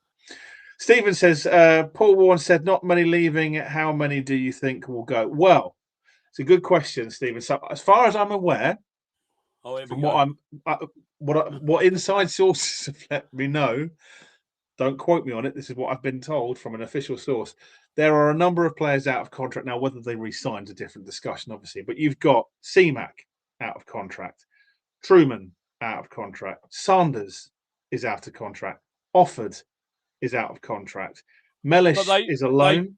They technically he's on. I think say they're going to not enter into any discussions. Absolutely, I'm just going through the list. But Mellish is on a loan, Stephen. So technically, I think his contract runs out at his parent club at the end of the season. So we might get him on a free potentially, if we want him. Yeah, Kelly is out of contract. Hogan and Lecco, anyway, are out of contract. You've got, who else is there? I think Nemain's out of contract. Crowley possibly as well. But I think all in all, there was 12. There was 2 others. I can't think of the names of them. But there was 12 in the squad that have got out of contract. Some of those, I think, have got options to extend. My question is, though, Cole, it's a double-edged sword here, because the likes of Kelly being out of contract, that's a risk. The way he's played, or Sanders, a championship club comes in for them. Yeah, but we don't know what, I mean, they might be giving us information about they're not really going to, but they might have already said to Kelly and people I'm just saying, the list of the players we've got, that's the argument you've got. It's a double-edged sword, because you could, and again, Stephen, just to answer your question as well, in January, Stoke came in for Sanders. That is a fact. So, I mean, again, they could come back in. I would hope the majority of that squad would stick behind Warne, and also, I would hope so as well. Yeah, and as Fahad has said, Cole, we're not a selling club anymore, so we can offer the money if it's the right price for the right players. If we go up, my mentality, if I was a player, if we did go up, my mentality was, I want to stay with this project. I'm enjoying this 100%. Evening, Chris, by the way. Thanks for joining. I want to stick with it. I want to see this through. You know, if it all goes peak tong next season, well, so be it. But you know, I want to carry. You know, I think. Yeah, I mean, look, you guys out there listening on the a show. lot of the people will sign. I think a lot will sign. Yeah, I mean, who would, again, it's a question to everyone watching, who do you want to see sign and who do you want to see go? Let us know. We'll put it in the comments and we'll fire it up. I've got my thoughts. Cole, you might have your thoughts, so we'll chat about that in a minute. But yeah, I mean, as I say, like Cole says, I think, you know, Fahad can offer the money if the player is wanted enough. So I don't think that's an issue, Stephen, at the moment. But yeah, a lot of them out of contract gives us the ability to clear the decks where we need to, and obviously re-sign, hopefully, the players that we want to as well. But I would hope that the majority of that squad would stay if Warne feels that they're part of the picture. But there will be change, and there'll certainly be players that we all love and you know, are endeared to Don's fans that will probably go. I mean, that's just the nature of the beast. If you go and get promotion, you can't be romantic about these things. Sometimes you have to let those players go to bring in a better caliber of player. Well, I think one thing we can be assured of, whoever comes in is going to be League One ready, aren't they? Well, the rumours, as I say, is that there are several Championship players that have said that would be happy to sign, but not while we're in League Two. So if that's true, then again, the future is very bright if we do get some decent Championship players in for League One. I definitely think we'll contend next season, Cole. Whether we'll win the league, that's a different story. It's a very strong league, is League One the last few seasons. So we'll see. But I think if we get the right players in, there's no reason we should be afraid of going hell for leather for it. That's for sure. Lewis has just said, yeah, he says that. I mean, read it. Go on. Yeah, as I say, I do think we might end up in a situation where we get more goals instead of letting other players. We do not. Rephrase that. It's been a long day for me, Louis. He said, I do think we might end up in the solution that we need more goals instead of letting other players letting them in when we are out of play. Cole, over to you. You were going to say something. Well, I was going to say we're the top scorers in the league, so you know, we are. I think that says plenty about us. Sorry, I've got a terrible cold. You know, and we're not a car crash at the back. We've probably got the best three centre halves. I would argue we've got a really solid back line, mate. Really solid. I mean, personally, you know, Big Marv, the Colonel, and the Admiral. I think that's about the best trio, not individually, of defenders we've ever had. And up front, you've got to say that Pato and Mendes Lang are probably the best pairing we've had up front. Yeah. Interestingly, though, for the weekend, let's not forget, I believe Offord is back. So that's going to be interesting to see if he gets brought into the team again and what switches go around there. Right. Okay. Again, Offord's a great player. I'll be surprised if Offord goes straight back in. I would be surprised, but I'm just saying you may see changes depending on what comes out of there. But I mean, again, he's been one of the players this season for me as an unsung hero as well, to be quite fair. Agreed. Whether he stays next season is a bone of contention as well, because again, rumours are that he asked for a transfer in January, which surprised me. That's for sure, if it is true. I really hope it's not, because I think he's added a lot of value to the club in the time he's been there. But I believe he's unhappy with the position potentially because he's more of a defensive midfield, Cole. But again, these are rumours. We're only telling you what we hear. Doesn't mean it's true. Whatever, make of it what you will. Tranmere have some all right players, says Preston Brooks. He says Abirio, Patrick, Joseph, and Whittaker. Cole, thoughts? Well, I sort of already said. I like Jaden Joseph, Charlie Whittaker, good player. Amari Patrick. I'm not so au fait with Abirio. Don't know him that well. But, I mean, I watched the Tranmere game the other night and I thought Jaden Joseph was... I don't think he's going to be there. But I think he'll be gone at the end of the season from Tranmere. I'll be very surprised. Well, yeah, I mean, depending on... So there's not going to be end up in a great position. So, yeah, with the quality, they'll end up moving on. But Paul says, you got someone from Tranmere, thought they don't like us. No, the majority of them might have an issue with MK. But we've got a few contacts there, and Dave is someone I think has been on before, a Trip to the Moon podcast, Paul. So again, always a great watch, and is a great guy for all things Tranmere. So yeah, we got someone. Don't worry. Although next season will be interesting with Luton and everyone else who we've just mentioned. So we'll see what happens there if we go up. Martin says next season for guests is going to be quite interesting if we go up. If we go up, yeah. I think it's going to be interesting. Our bingo of being abused live on air may go up significantly, depending on Wickham, Luton, and a few others. Well, Martin's, we sit here every week thinking we're ready for you, but nobody has yet, have they? not I yet. think, like you We say, came close to it with Newport. Let's forget. I think we both agree that if we do go up, that the likelihood increases tenfold. Exactly, it goes nuclear, Cole. There's a nuclear option there. But I'd be surprised. We've got the big red button, so we don't care. Yeah, Peterborough, Luton, and Wickham. Remember those three. If we go up, those fans will be interested on the show. That's for sure. Martin, thank you for the comment. He says, if the team turn up like the Bromley game, that's one of the best atmospheres I've seen at the stadium. I thought we were formidable against Bromley. Unbelievable. First half. Obviously, the sending off changed things somewhat, Martin, but I thought Liam Kelly was a man possessed in that first half. The way he was running and getting hold of everything. We could have been winning that 4 or 5-0, and it wouldn't have been flattering for us, would it? Wouldn't have been a surprise. And weirdly, like I said to you last week, and again, Martin, I don't know what your thoughts, but I just thought Bromley were distinctly average. Fair play, and I say quite rightly, Woodman's won the Manager of the Year for League Two, and I don't take anything away from him for doing what he's done. I've got my opinions on Bromley.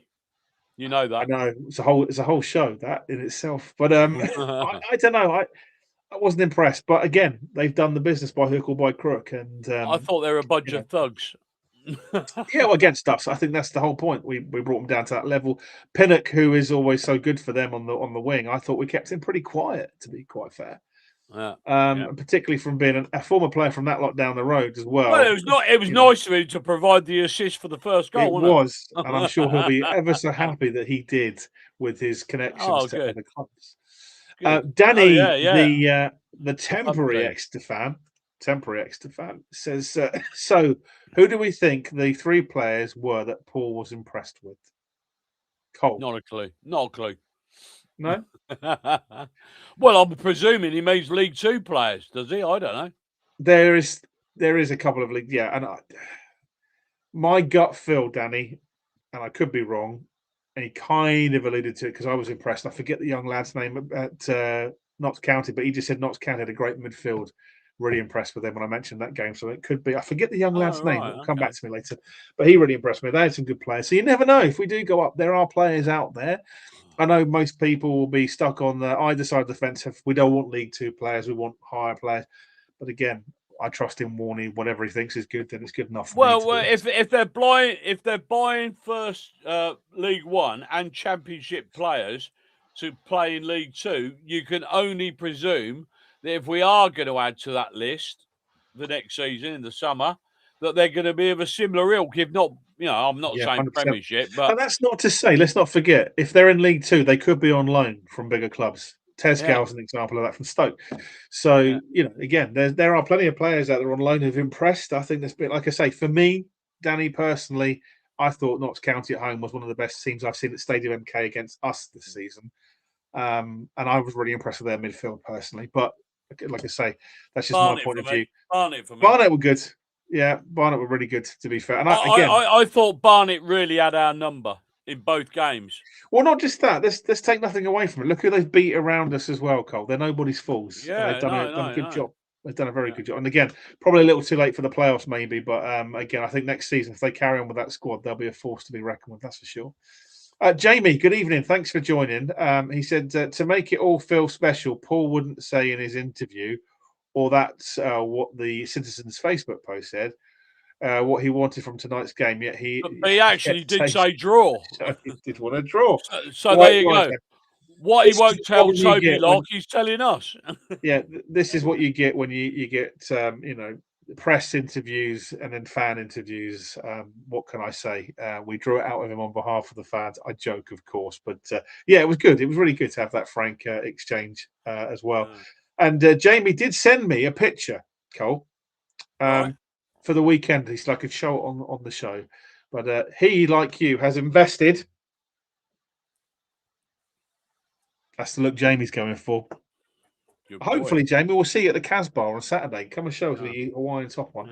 And Cole, he would like a Don's Unplugged hat as well. So I'm pretty sure we can sort that out for him. Who's this? Jamie. Comment on the screen at the moment. Yeah. I'm sure we can sort my hat out for the weekend, no doubt. Oh yeah, Absolutely. There we go. Bit of come and advertising. see me. Come Yep. and see me by the Casbah, Jamie, on Saturday. Yeah, come and see us. We'll get your hat sorted out, Jamie. Good stuff. And hope you're enjoying the Hawaiian shirt just as much as Cole is tonight. Oh, I'm loving it. It looks nice.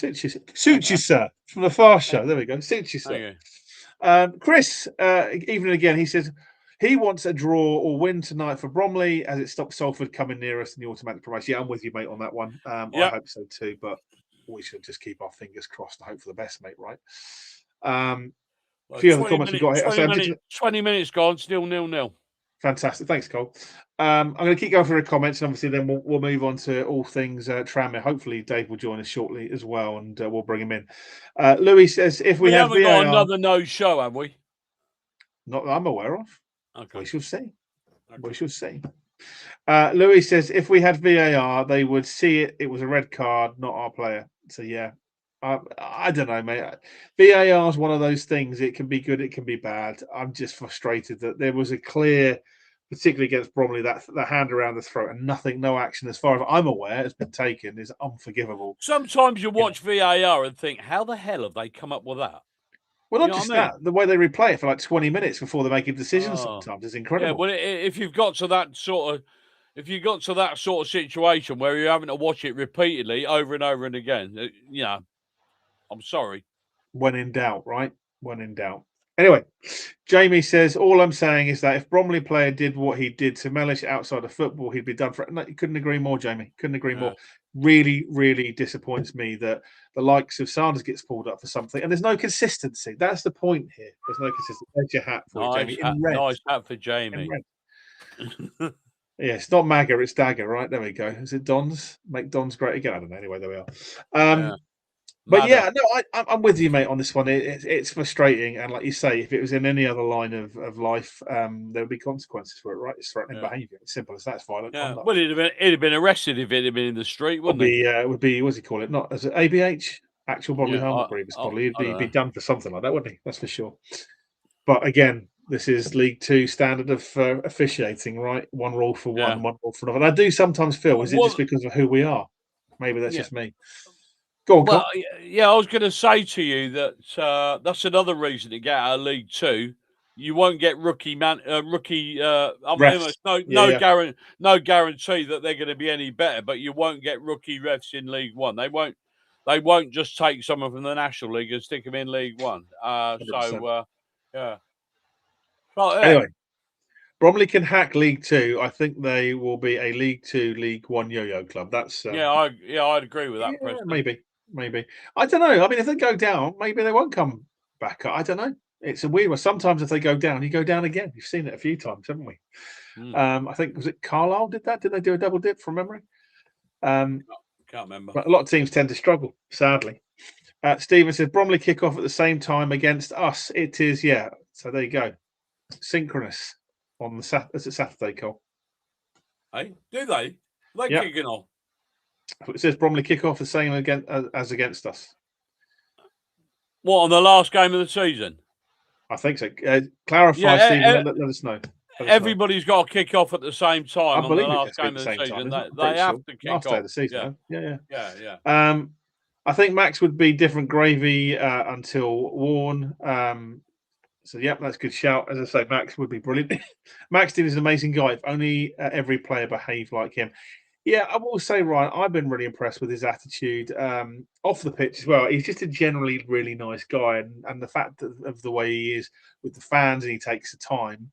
There's plenty of players out there that just wouldn't give the time of day to fans. And I've mentioned a few on here in the past. I won't go into it as we already know who that is. But, yeah, to come and speak and spend time with the fans, take photos, have a chat, absolute class, mate. I mean, it says something that he's going to, he's who knows? We might see him in the weekend. You never know.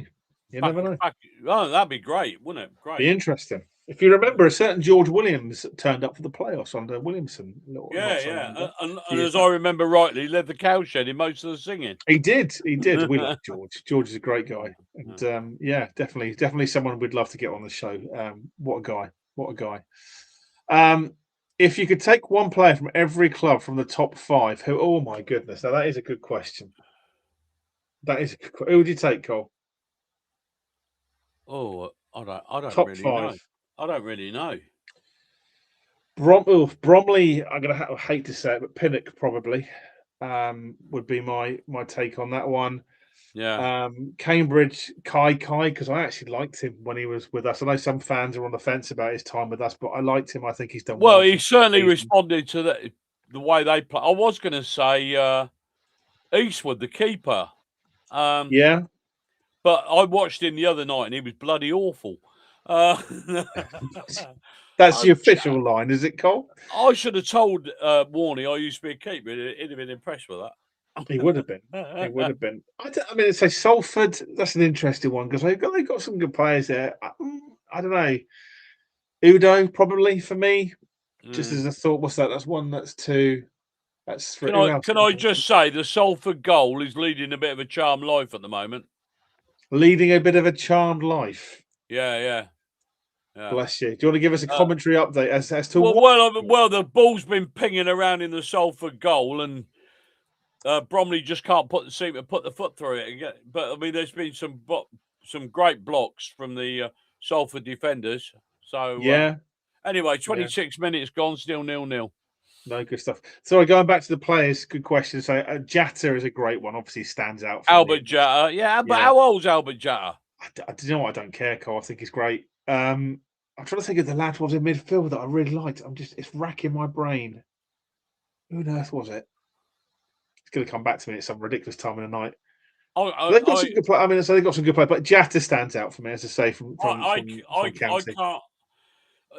You put him in on the spot. I really cannot sit here and think of one player I'd want from another side. I can't think of anybody.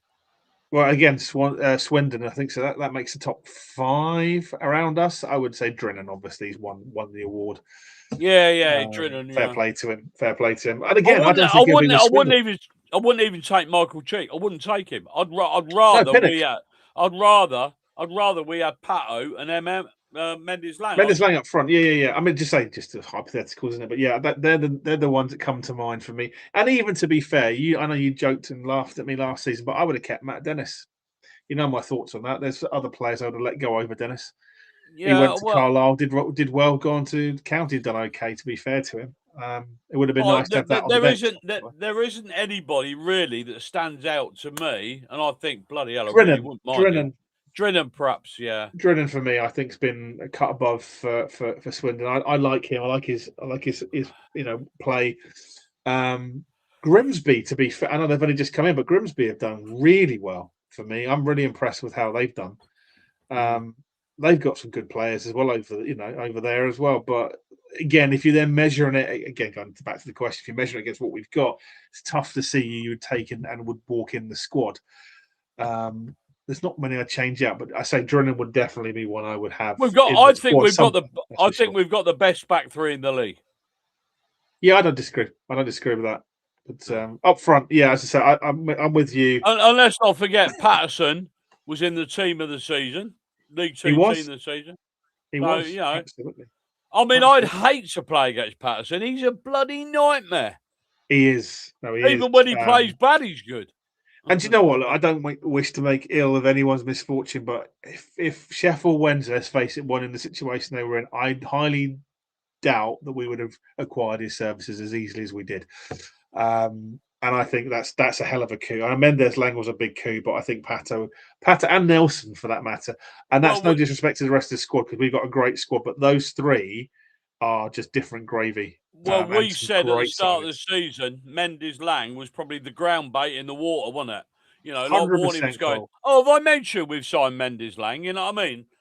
I think that was a brilliant signing. That was a real statement signing of what we want to do this season. Yeah, definitely was. But I will say on that point, as I say, even that said, for me, Kelly is still my player of the year at the moment. Undoubtedly. Simple as that. That goes to prove how much the bar has been raised. I can remember watching last season, keep thinking to myself, wishing that he would, do it, and it just never really happened. And I'm so pleased that this season he's really. Well, it's not just that. What was the enigma for me, for Kelly particularly, Cole, was with Scott Lindsay, you know, his manager, if you like, from the Crawley days. I thought that was going to be the tipping point that made it kick in, and it didn't. Yeah. Quite the opposite, if anything, really.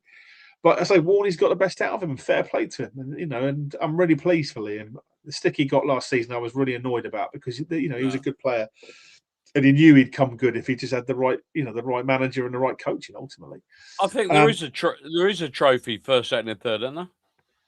There is. Sorry, Yeah. Matt, it just timed out on your comment.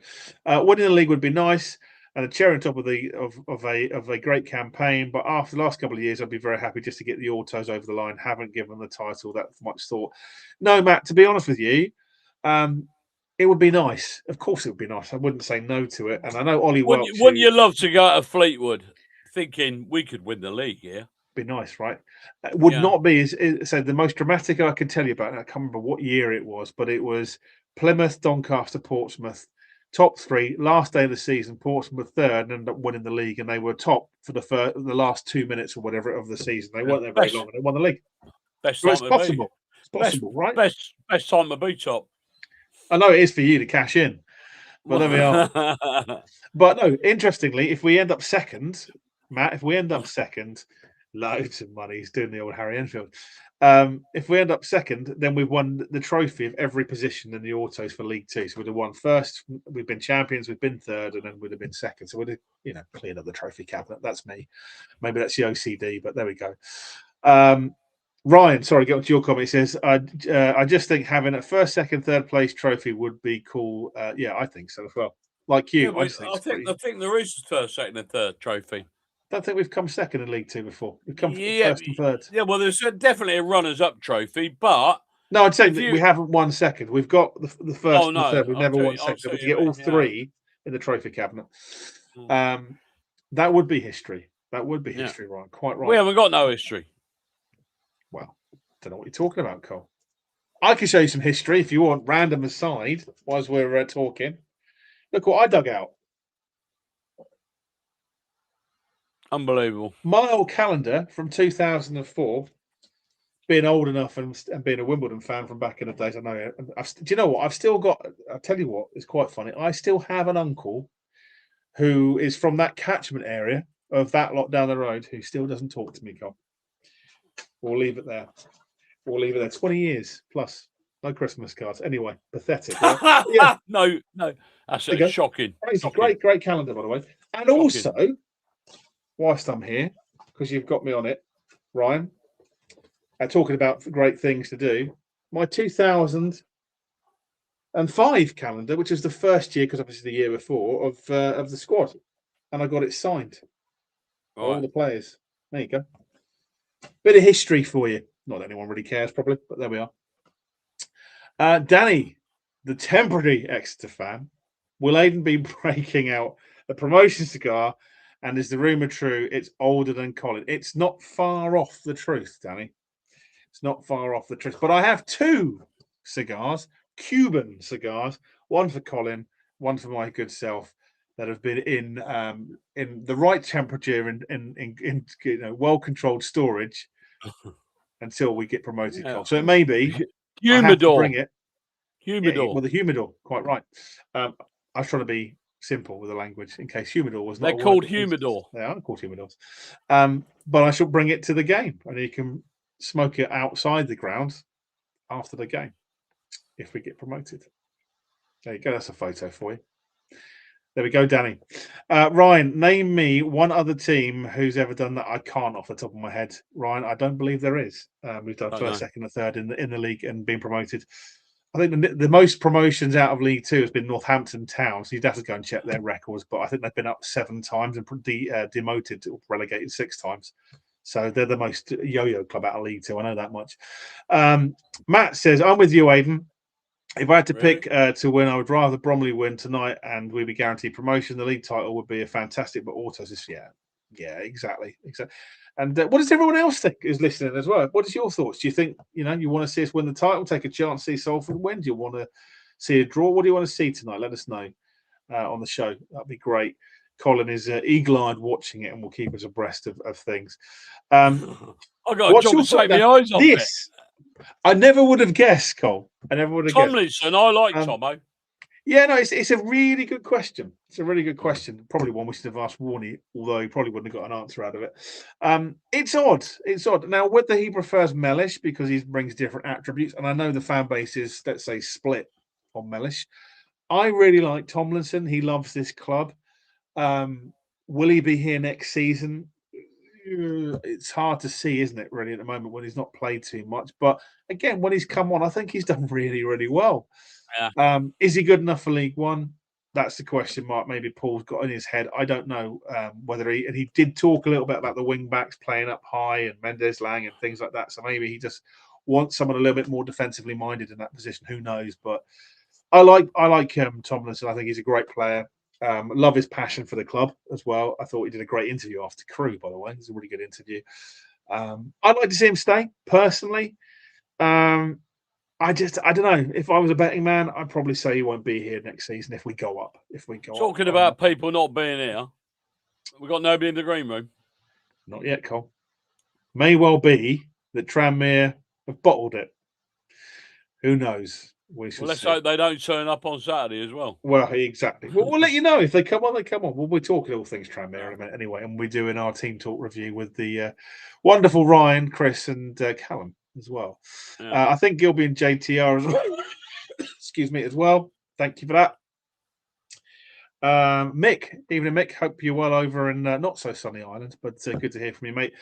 He said, hopefully Warne's honest opinion motivates players who will get minutes. He's got the hat, Mick. He's got the hat on. Mick, this is going to be my prediction hat. I'm going to put prediction hat on the front of it. What, and then wear it every time I make a prediction? When I give a prediction, I'm going to put it on. This is my the luck of the Irish prediction hat. Prediction hat. There you go. Good stuff. Mick's over on the weekend again for the Tranmere game. Is he? Yeah, he comes over regularly from Ireland, from Kilkenny, not even Dublin. So anybody else coming over with you, Mick?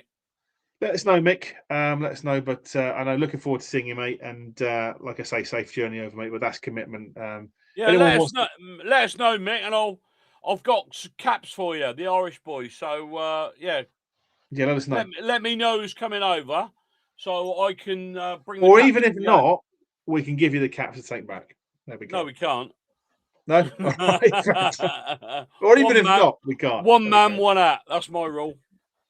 Got it. I'm saying nothing. I think only a few out of that bunch I wouldn't mind leaving is Hogan, Lecco, and Truman. Yeah, but again, this is the thing. Unfortunately, we can't be romantic about these players with rose-tinted glasses. Warne's got to look at the cold reality of what's going to get us instant success in League One. Ultimately, there's going to be players that will rotate out of the squad or be sold or move on. It's just a fact of life, and it will be some of the players that we'll probably be surprised about. But if we've got the money now, which we haven't had historically, it does change the game a little bit. But it will be interesting to see how that goes. Can I just say? Yeah. Hogan, 5 years, 50k a week. He's not getting 50k a week. 50p a week, and I wouldn't even have for 5 minutes. Can I just say about this game at the moment? Yeah. Salford are defending for their lives. They're just kicking it, booting it miles up the pitch every time. Yeah. I mean, Bromley are a little bit more constructive in their play, but Salford are a little bit, panicky. There we go. There you go. Thank you for the update there, Chris Kamara. That's all right. Mick says, are Gilby and Thomason out of contract this summer? Yes, they are. I understand. Then again, there could be extensions and all sorts on that, Mick, but we shall see. We shall see. Yeah. Louis said, what would happen with Hogan if... What would happen with Hogan? Is that right? Hogan? If a draw happens, would promotion be confirmed? Could it happen tonight or tomorrow? Then would it go? If it's a draw, we're up. All right. Yeah, if it's a draw, we're up. If it's a win for Bromley, we're promoted. If Salford win, there's still more to play for in terms of points. And hopefully we win the last two anyway. But there we go. The Matty Young's all right from Salford. Matty Young. I think you rated him, Cole, didn't you? Yeah.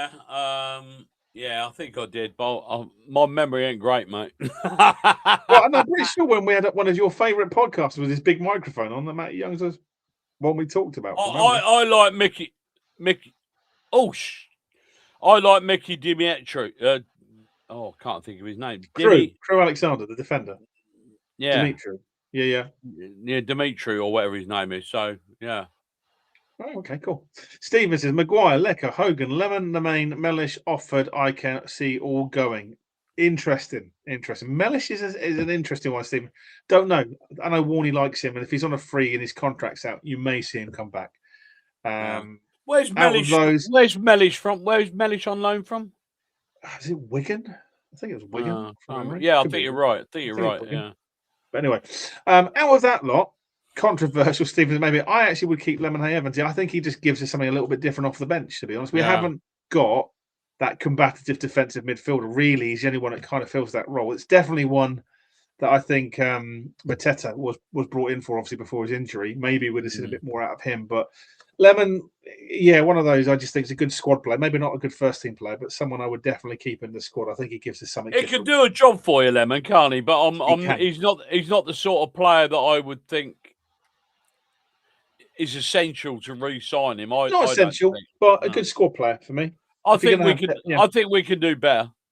Possibly, Cole. But again, we'll see. I guess we'll see. That's all part of the excitement of the summer transfer window, ultimately, depending where we get to.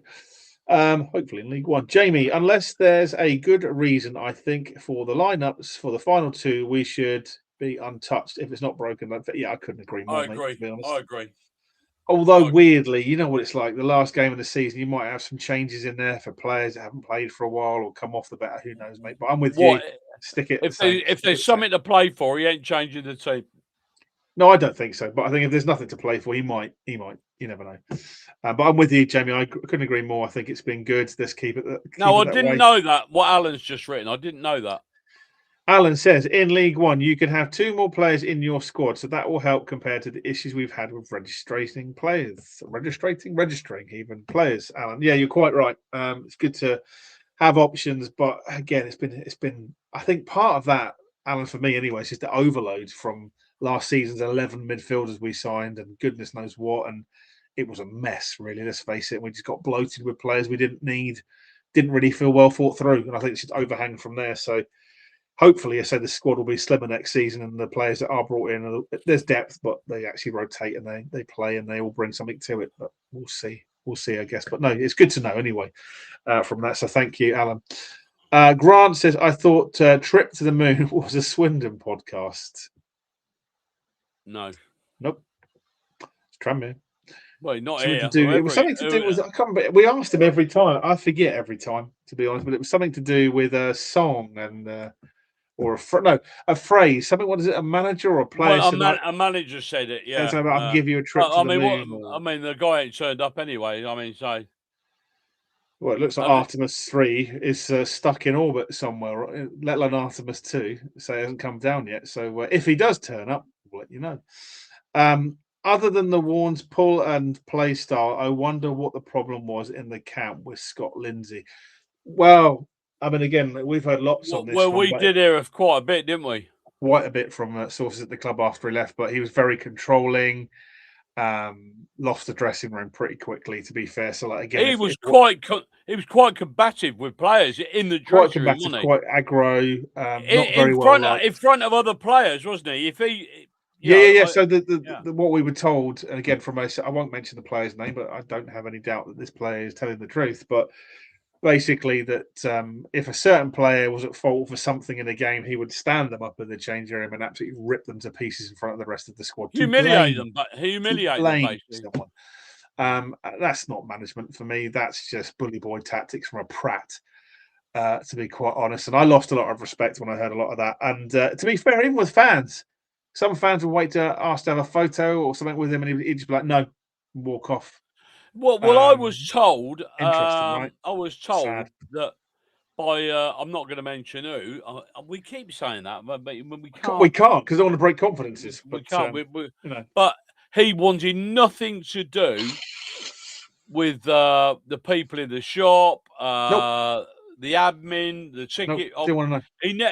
He apparently never went in there once, and I can imagine, judging by the amount of merch Warne wears, he's in there all the bloody while. Well, we had was it excuse me, Scott Lindsay, Paul Tisdale was another one. Didn't want to know. No.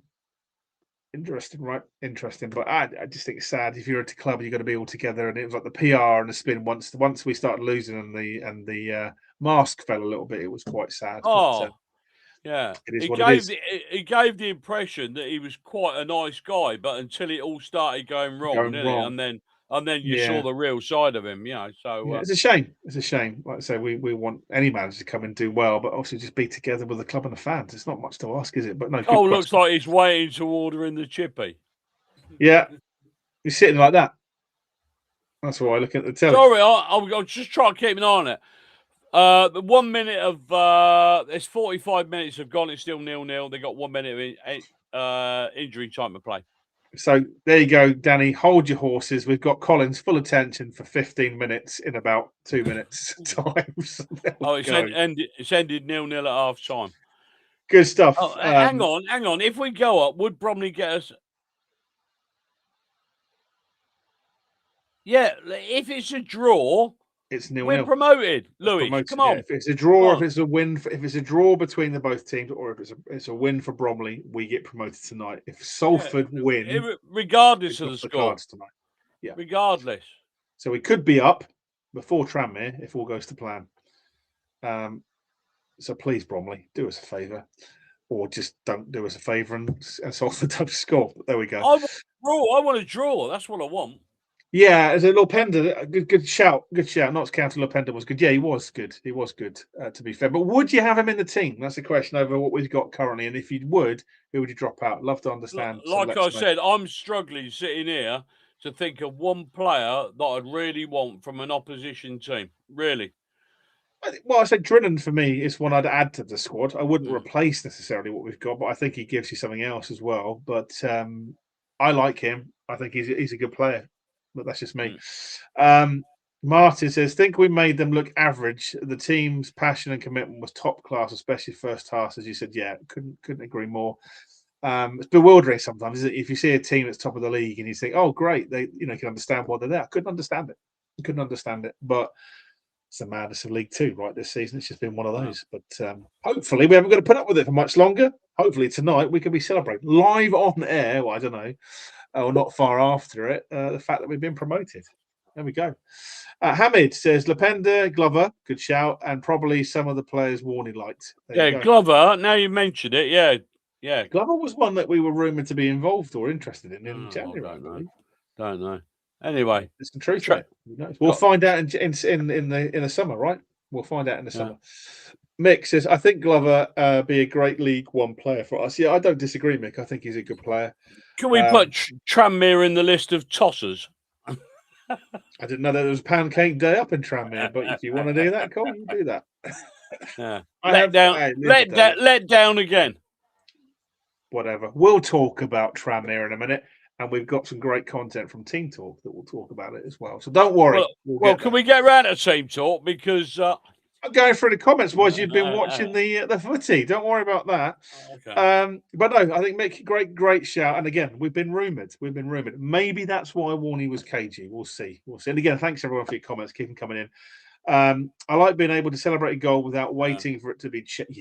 Yeah, there is that. Well, sometimes you celebrate goals. Wrexham that you disallowed, even though they were in the back of the net. It's funny, I think I told you, other than being a goalkeeper, I did a bit of refereeing in me. Now, did everyone know that Colin used to be a goalkeeper? Not that he said it for I don't think anybody. I don't think no, but the referee inside me, every time there's a goal scored, I immediately look at the linesman. Every time. And there's people still celebrating. I've looked at the linesman. The lineman's got, I still do it. Funny, isn't it? How you never look. Nothing wrong with that, mate. Nothing wrong with that. It's almost like it's built in.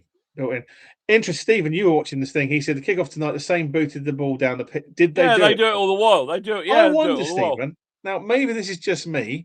I'll use the word allegedly for legal reasons, but maybe someone's betting on that happening every week. No. Who knows? Well. Who knows? Apparently, what they do it for is to immediately put you in a defence situation. Stupid. It didn't work for them. We scored. 36 seconds later, it was a goal. Yeah, so. Exactly. do it more often, right? It's weird. People will find that out if you're going to keep doing silly things like that. It's very 1980s school of football. If Bromley score or if it stays 0-0, would promotion be confirmed to us? Yes, it would. Matt says, just remembered Charlie Setford was set behind me on the train back from Crewe. Now, the question is, you can't leave it there, Matt. Did you have a conversation with him? Did he get anything out of him? Let us know. Can I say once and for all, right?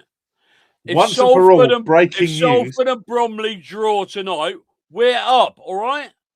Please, no more Or questions. if Bromley win. Or if Bromley win. So if it's a draw or Bromley win, we're up, all right? End of. No more questions. Yeah. And to be fair, Arthur's raised a good point. He did not know he used to be a goalie. He must be the only one. There are people that don't know. Where were you on holiday? I know I'm joking, but maybe it was on a bombing run. Maybe that's why I didn't hear. People don't know these things. We need to tell them, right? There we go. Salford Bromley game is so poor, says Paul. I don't think it's that bad. You can see that both teams are trying to win it, definitely. But I'm afraid the quality for Salford isn't very good.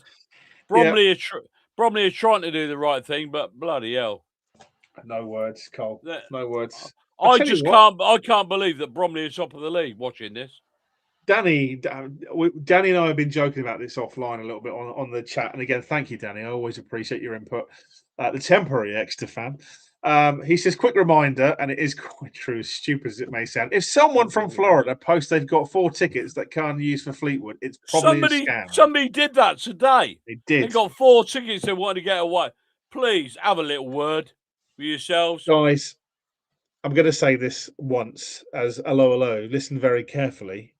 If someone's offering tickets to the last game of the season and it's too good to be true, it probably is. And secondly, if people have got tickets that they can't make, they should be handing them back to the box office for a refund. They wouldn't be selling them on unless they're trying to offer extort money out of you. If it looks dodgy, it is dodgy. Don't fall for it. The amount of people I've seen this season, spoken to, I won't mention the names to save the embarrassment, 7 people this season who've been mugged off because of idiots on forums. Be careful.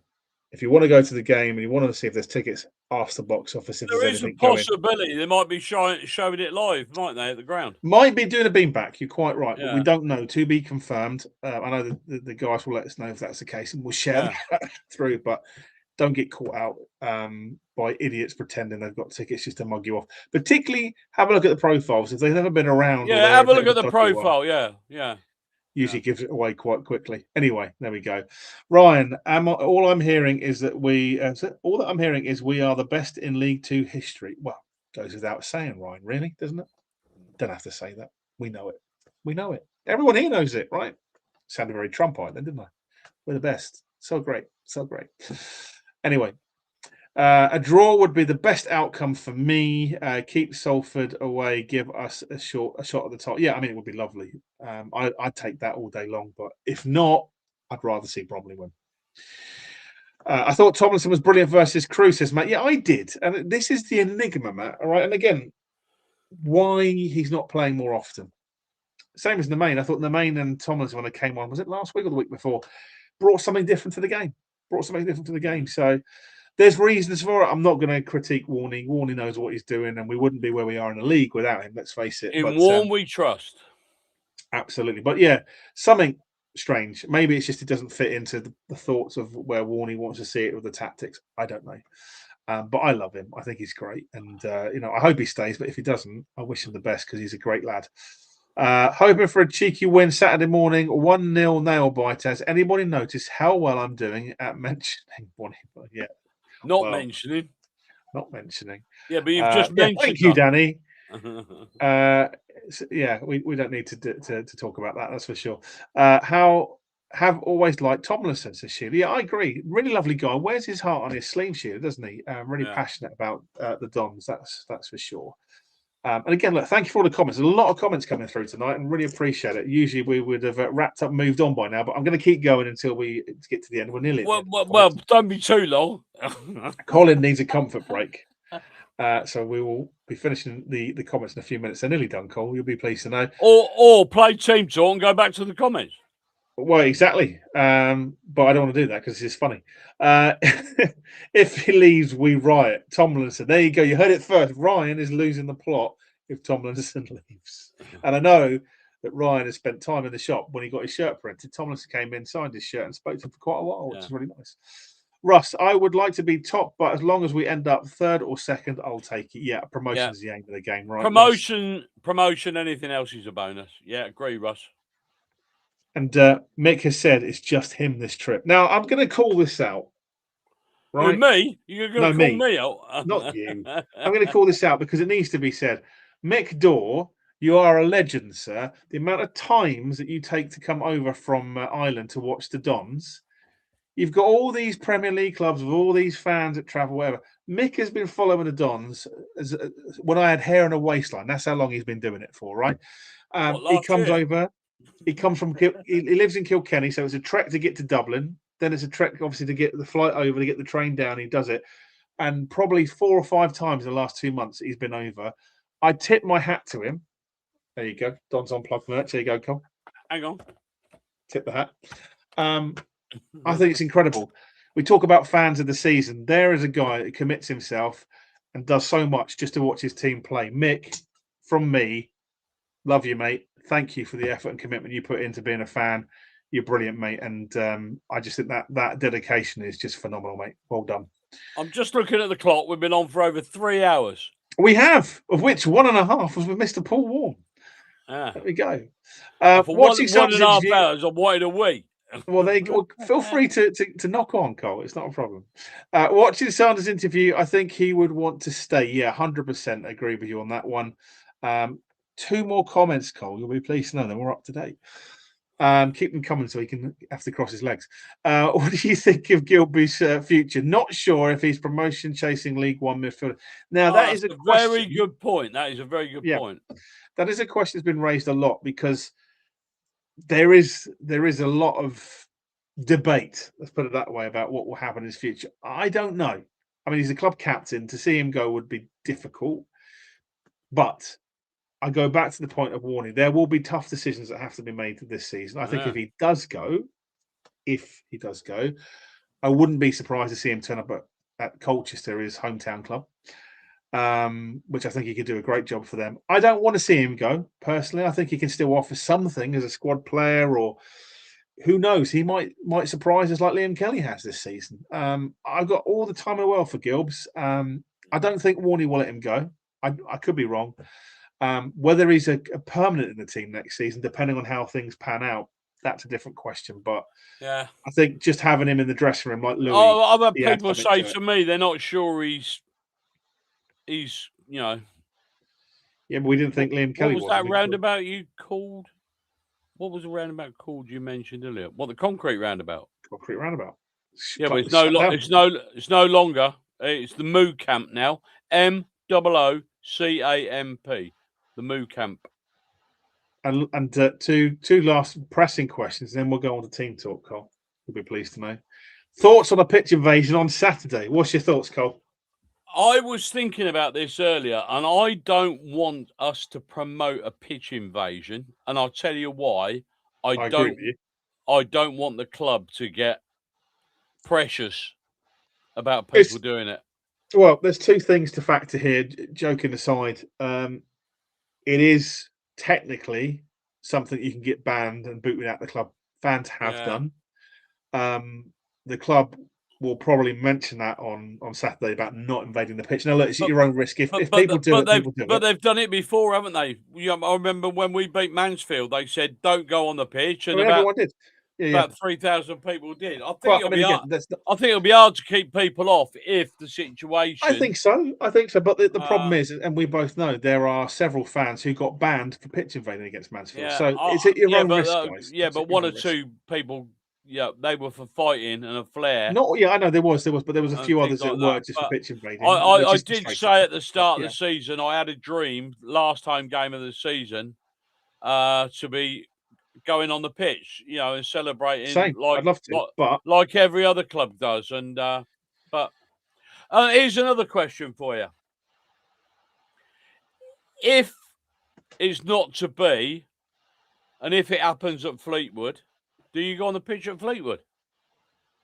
Well, Is that really a no-go? You're at somebody else's ground. Is that out of order?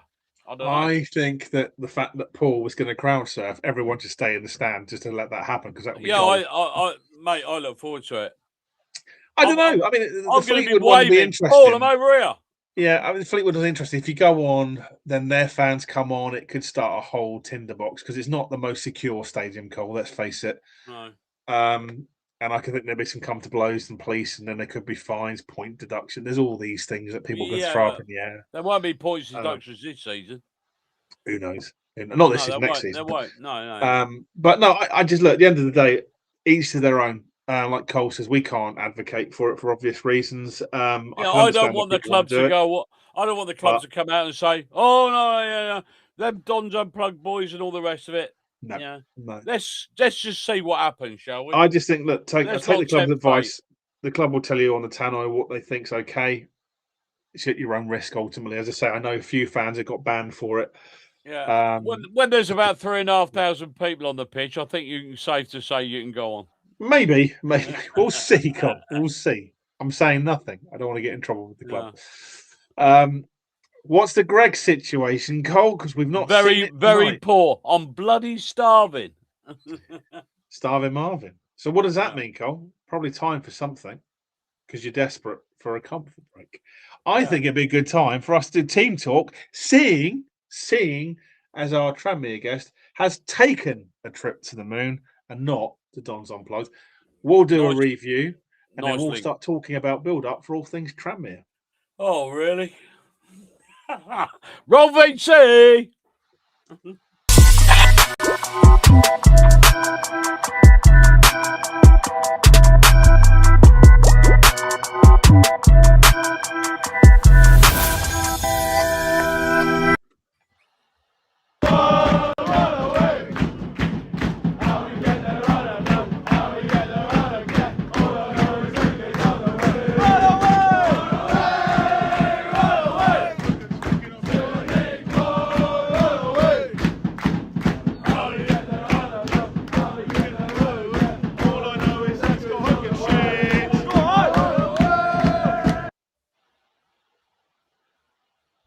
Welcome back to Team Talk.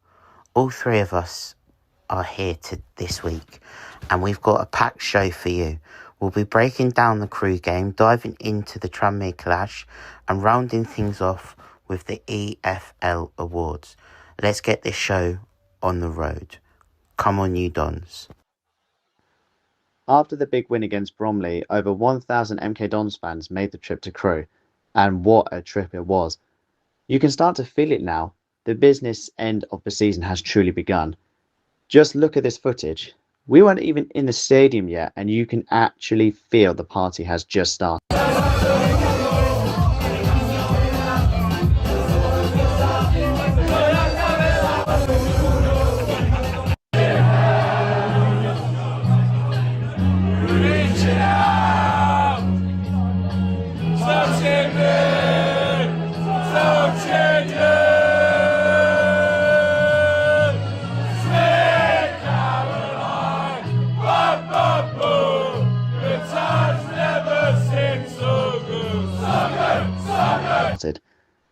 The game itself, though, was epic from start to finish.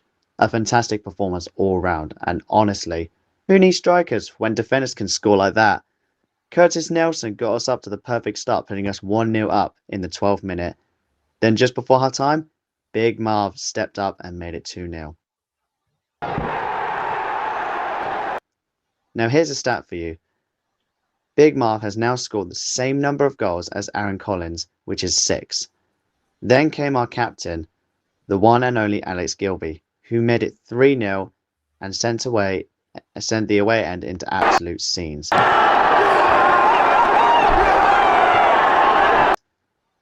And here's another stat.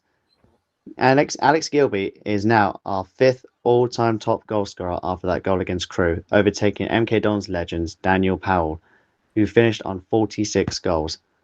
I never saw him play myself though, but Ryan's always said he was a brilliant player for us. And now Gilby is now just 4 goals away from catching Kieran Agard on 50. Now, Crew did score during the game, but honestly, it wasn't really important. This was our day. 3 points secured, big celebrations with the players after the final whistle. Those are the moments that make football special. I've been a Dons fan for at least 3 years now, and I can honestly say I love this football club. Now we return to Stadium MK, and by the end of the day, we could actually be promoted. I actually can't wait to celebrate with every single Dons fans. Come on, you Dons!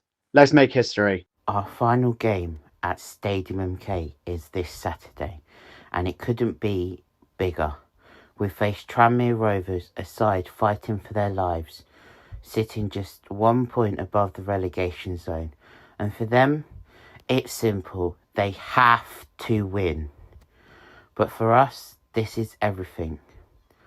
MK Dons could be promoted by Saturday night. One more push, one more performance, one more moment to define our season. The last time we faced Tranmere, we were all over the place on a 2-0 down inside 27 minutes, but we showed heart. We showed fight. A goal from John Mellish made it 1-0, and then a goal from Kane Thompson-Summers made it 2-2. Had the better of us. 4 wins to our 2. But records doesn't matter now. Form doesn't matter. Pressure doesn't matter. This is our moment.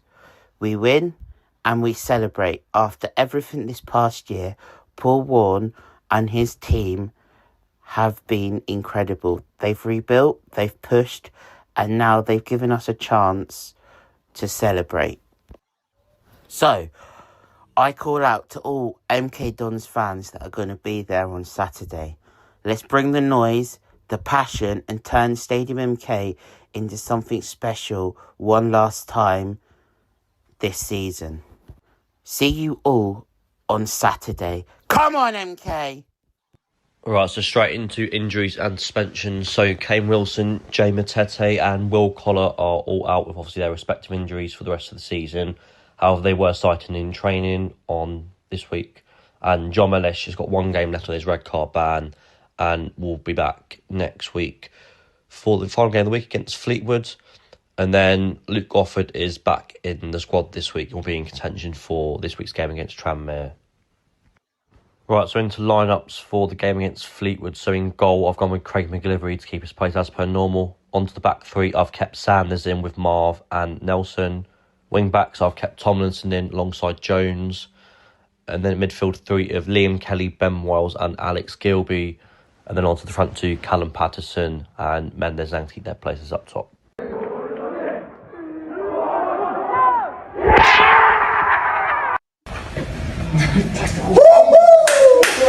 You naughty man, Gilby. I think we are going to win 2-0. My goal scorers, I think, will be Patterson and Ekpiteta.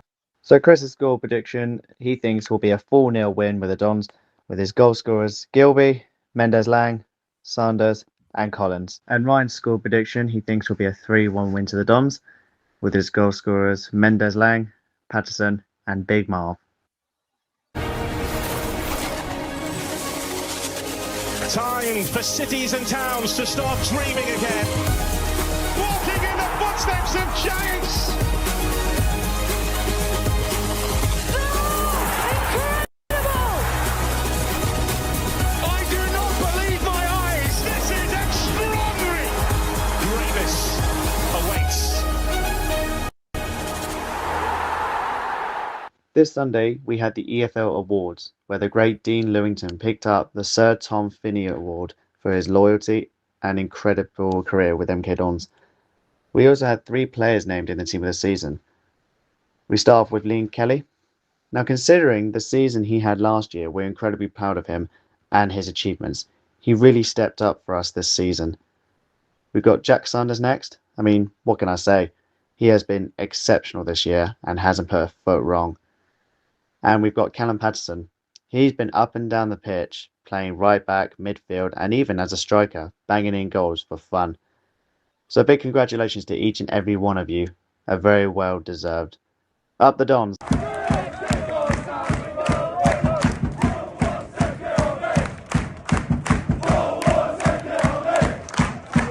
Thank you for listening to me, Chris and Callum. Saturday is a massive day after a tough 4 years as an MK Dons fans. We deserve a proper celebration. Let's make Stadium MK rock. Bring the passion, bring the noise, and get right behind Paul Warne and his team. See you Saturday. Come on, you Dons!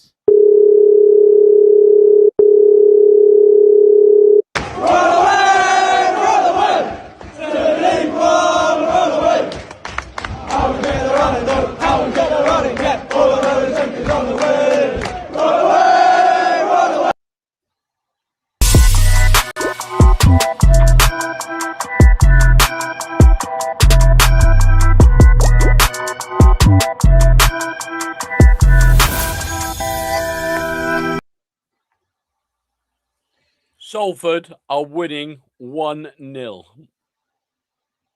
Right, hold on. Do you want me to go back to the show? Do you want me to start this again? Hold on. Don't matter anyway, Cole. We're going to win on the weekend. What am I worried about? Salford are winning 1-0 anyway. How long left?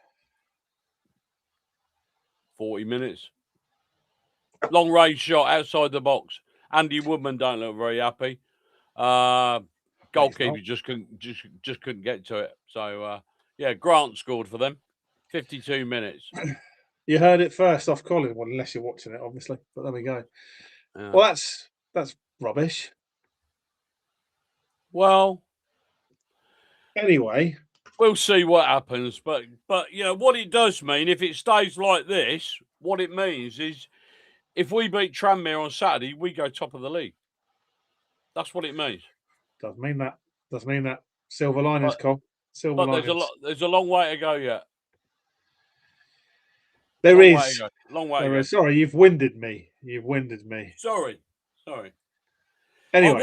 I was going to say something about the team talk, and then that happens. That happened. It's completely floored me. So never mind. Look, at the end of the day, we don't care because we're going up. That side, even. There we go. If we win on, if the way it is at the moment, because what happens if? No, listen. If it stays like this and we win on Saturday, we go top of the league. All right? No more. Well, look, Alan's always glass half full. Thank you for the comment, Alan. He said, yes, we're going to win the league. Good old Alan. Well done. Cheers, Alan. That's what we like to hear. And then Danny, the temporary Exeter fan, said, no. No, he goes, no! One of Preston who said FFS. I wonder how long it'll be before Bromley start diving. Well, they go. Need a Bromley goal now. There we go. 1-0 Salford. Huge incentive. Look, these are some positive. This is what we like to see on this show. Positivity on the screen. Right there. Huge incentive Saturday now. 100%. Mr. Harris. 100%. My God. Mick says, Sky are saying Dons fans are happy. Yeah, well, sort of, yeah. Mick, if they are, why are Aberdeen fans even there mentioned? Wink, wink. Yeah. He was goalkeeper was nowhere near it. It just showed a replay. Look, let's not get carried away. Not you, but let's not get carried away. If this stays like this, we've still got to win on Saturday. Thank you, Alan. Indeed. Even if we draw tonight, even with a draw tonight and we win Saturday, we go top. Yeah, exactly that. The best of both worlds is a draw and we win on the weekend.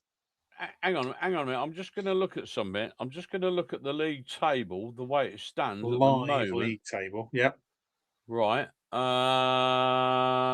Bromley are top with 84. Played a game more. We're second on 82. Salford are third now on 80. Cambridge are fourth, but obviously they've got 2 games. They've still got to play on Saturday. They're on 78, Notts County. So, yeah. Who knows? Stranger things happened. Indeed. Yeah. So Swami might score an equaliser in the 90th minute, justice for him and not having a ban. There you go. Yeah. Yeah. Well, Well, if How Bromley nice it would be to steal if the Bromley title. equalise, I'm going to leap from this seat. I tell you. Well, there you go. But how nice would it be to steal the title from a small town, small club, Bromley, with a game to go? It would be lovely. Don't get me wrong, but I'd still take promotion. I'd take a title. Don't get me wrong, but promotion's the aim. I don't want to be so close and yet so far. I just want it confirmed. That's all. Yeah. Maybe I'm just being greedy. Maybe we do it on the weekend, and anyway, who cares? HMS Nick the League. I like that. Yeah, That's I good. like it. I like that one. And Danny, the temporary Exeter fan, says, sub for Bromley, Undertaker comes on to choke slam a few players in the box. I thought that was their game plan anyway, Danny. Yeah. There we go. What can we say? Anyway, let's talk about all things Tranmere. Oh, they've just showed Robbo on the screen. He looks quite calm at the moment. I can imagine why. So, seeing as we haven't got anyone from a trip to the moon because they've gone to the moon, what's your thoughts on Tranmere on the weekend? Hang on, I better scroll back to my my notes, hadn't I? Yeah, I mean they've obviously been buoyed by the win last weekend. Yeah, 100%. No, yes, this week. This week, sorry, it wasn't last weekend. Yeah, you're quite right. They beat Cheltenham, didn't they? It weren't a brilliant game. Dreadful. It was lacking in quality all over the show. But they needed to win.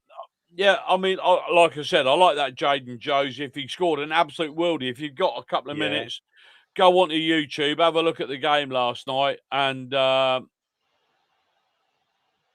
my God, I thought Salford were going to score again. Go on to YouTube and watch the goal. It was just unbelievable. It looked like the angle was unreal. But I mean, you can say what you like about people like Charlie Whitaker, Amari Patrick, Joe Ironside. They're all threats. But the thing that really sticks out for me, and I said this to Warne, they've scored the second highest amount of goals away from home. Yeah, and they are where are they in the league? They're 20th in the league.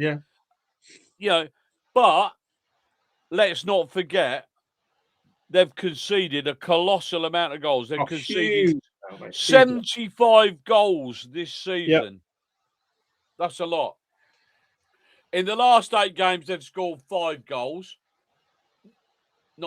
In the last 9 games, they've conceded 13. Andy Woodman don't look very happy. Funny story, right? They've just showed Andy Woodman, the Bromley manager. He don't look very happy. There you go. I just wondered how long it'll be before Bromley start diving everywhere. Probably not long. Not long. Not long. Anyway, sorry, Cole, you were saying about Tranmere. Yeah, so, there is that sort of concern. But you have to look at why are they conceding so many goals, Yeah, it's a fair shout. And I'd like to think that with that amount of goals conceded, we've got the strike force to be able to make that even worse. We should be fine. I'm not.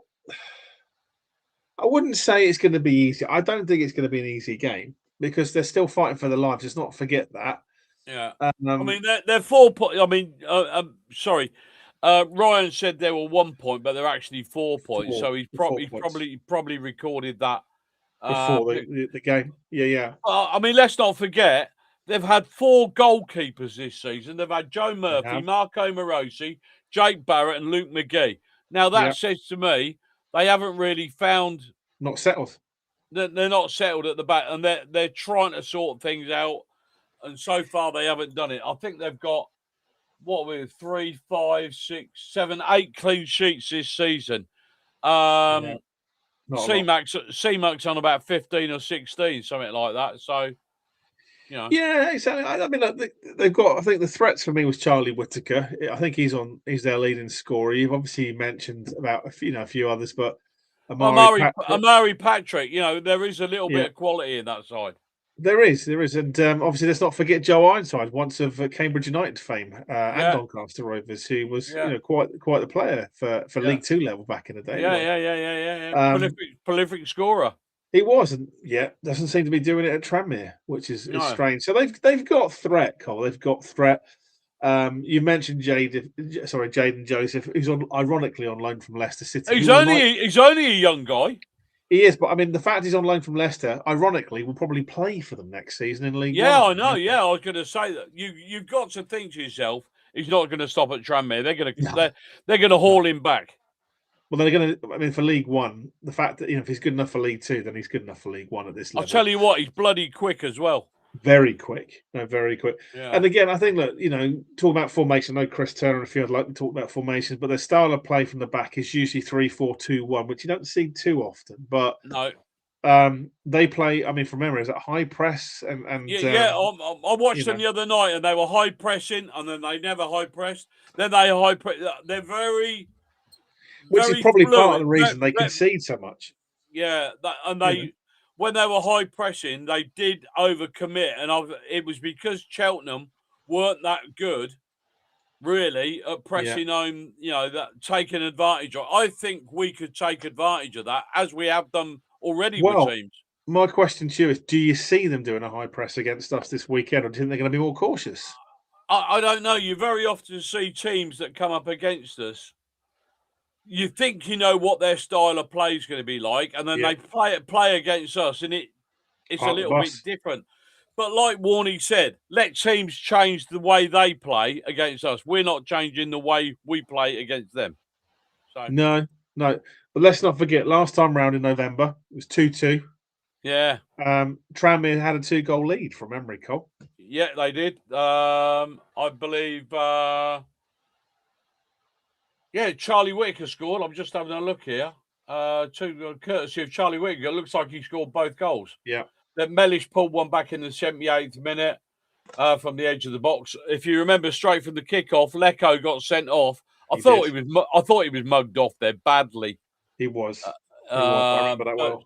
And then KTS scored a curling shot about 10 minutes before the end. So I thought they rang it.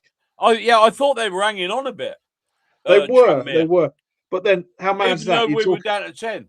But how mad's that? You look at the squad we had for that game. You mentioned Lecco, KTS. KTS is at Bristol Rovers. Lecco's not even in the squad anymore. How far things have come. So, again, looking at the game on paper, Cole, where do you see this going? How do you see this going for us?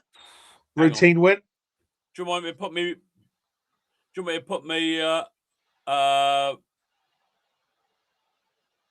Sorry, I was watching that. Let me put. Hang on. Prediction hat on. There we go. Your prediction hat is on. There you go, Mick. He's got the prediction hat on. Right, I've got my prediction hat on now, so I'm going to have to hold my headphones like that. I'm going to say we've got to hit these teams early, and Ash, we've got probably sent to us. We've got to score. The longer these teams can hang on to a 0-0, the better. I mean, they're going to be looking for a point, aren't they? Which will make them virtually safe. I think they're going to be. I don't think they'll be overcommitting. They certainly won't want to go behind early. But Colin, the phone was back. Yeah, League One calling on the. Oh right.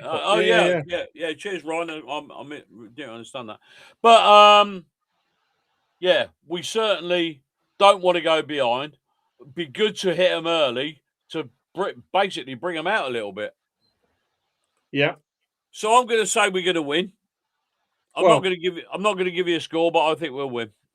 See you on the pitch. You've got to give me. You can't cop out. You can't cop out. I want a scoreline, Colin. 2-0. 2-0 to Dons. Pato and Mendes Lang. Well, King Noob says here, big fear that Saturday could be another Barrow. Oh God! Who said? To be fair, if it was still enough, we need a point to go up. Yep. Yeah, that's all that matters. Yeah. Ultimately, doesn't matter. Alan says we haven't been top all season, so to nip in with a week to go will be absolutely brilliant, and the wider football world will be delighted to us. I believe they would, Alan. I believe they would, and I believe that they would form a guard of honour for us at the end of the season at every stadium across the land to clap and celebrate franchise football at its finest. That would boil a bit of piss, wouldn't it? Wouldn't you love to see it? I'm not saying I don't want to see it, Alan. I just want promotion. I'd love to see it. but my heart can't take it, to be quite honest. I'm a mess at the best of times. I think I don't know what I'd be like. Exactly. So you got Pete from Romford said, let's smash Saturday. Thank you, Pete. Hopefully we do. Cheers, Pete. Matt says, put your if predictions it up. stays Make your like this, prediction my for nerves Saturday, please. Mine? Yeah? No, I was just telling people at home, Everyone's. put your prediction up for Saturday. Predictions. We want your predictions. Yeah.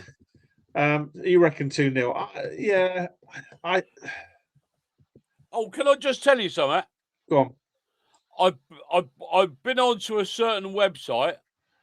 Well, and John Taylor said, I hate to admit it, but it was good.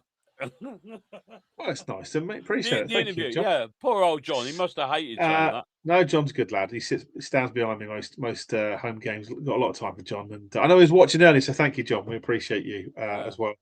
Preston, I would rather have Tranmere lost to Cheltenham, so they have to come at us rather than sitting back for a point. Yeah, I mean there is that, but do you know what I'm going to say? I think they'll score. I think Tranmere will score, but I'm going 3-1. I just think we'll win 3-1. Don't know why. Can't give you logic to it. Again. I think Gilby will score again. Oh my God! As well. It's okay. Espírito Santos. There you go. Oh my God. Indeed, but yeah, I think 3-1 for me. Have we been top this season? I don't know if we have, John. To be honest, I don't think we have all season. To be honest, have we been top? I don't think we have. John says week 45 in not bad if it's our first time. Yeah, I think it's our first time. John. From memory, I could be wrong. Someone correct me, but I'm pretty sure we haven't been top. Bromley doing an Arsenal. Well, what can you say? I've got to say, Salford are defending with their lives. Now the question becomes, as the comment below is said, Colin, do you have any empty water bottles that you can stick a Bromley sticker on? So if we do go above, we can do all the drinking out of that in the stadium for the TV. There we go. Just like that Man City fan. Do you remember the Man City fan at Chelsea with the Arsenal thing when he was drinking it like that? Was it the Man City fan? Yeah, I think it was. Yeah. Anyway, that'd be quite funny. I'm sure that would go down well with the wider football community. Great show, lads. I'm off to work now. See you Saturday. Ryan, thank you. And again, thank you for your team talk as always. We appreciate it. And look forward to next week's big team talk, the build-up for Fleetwood.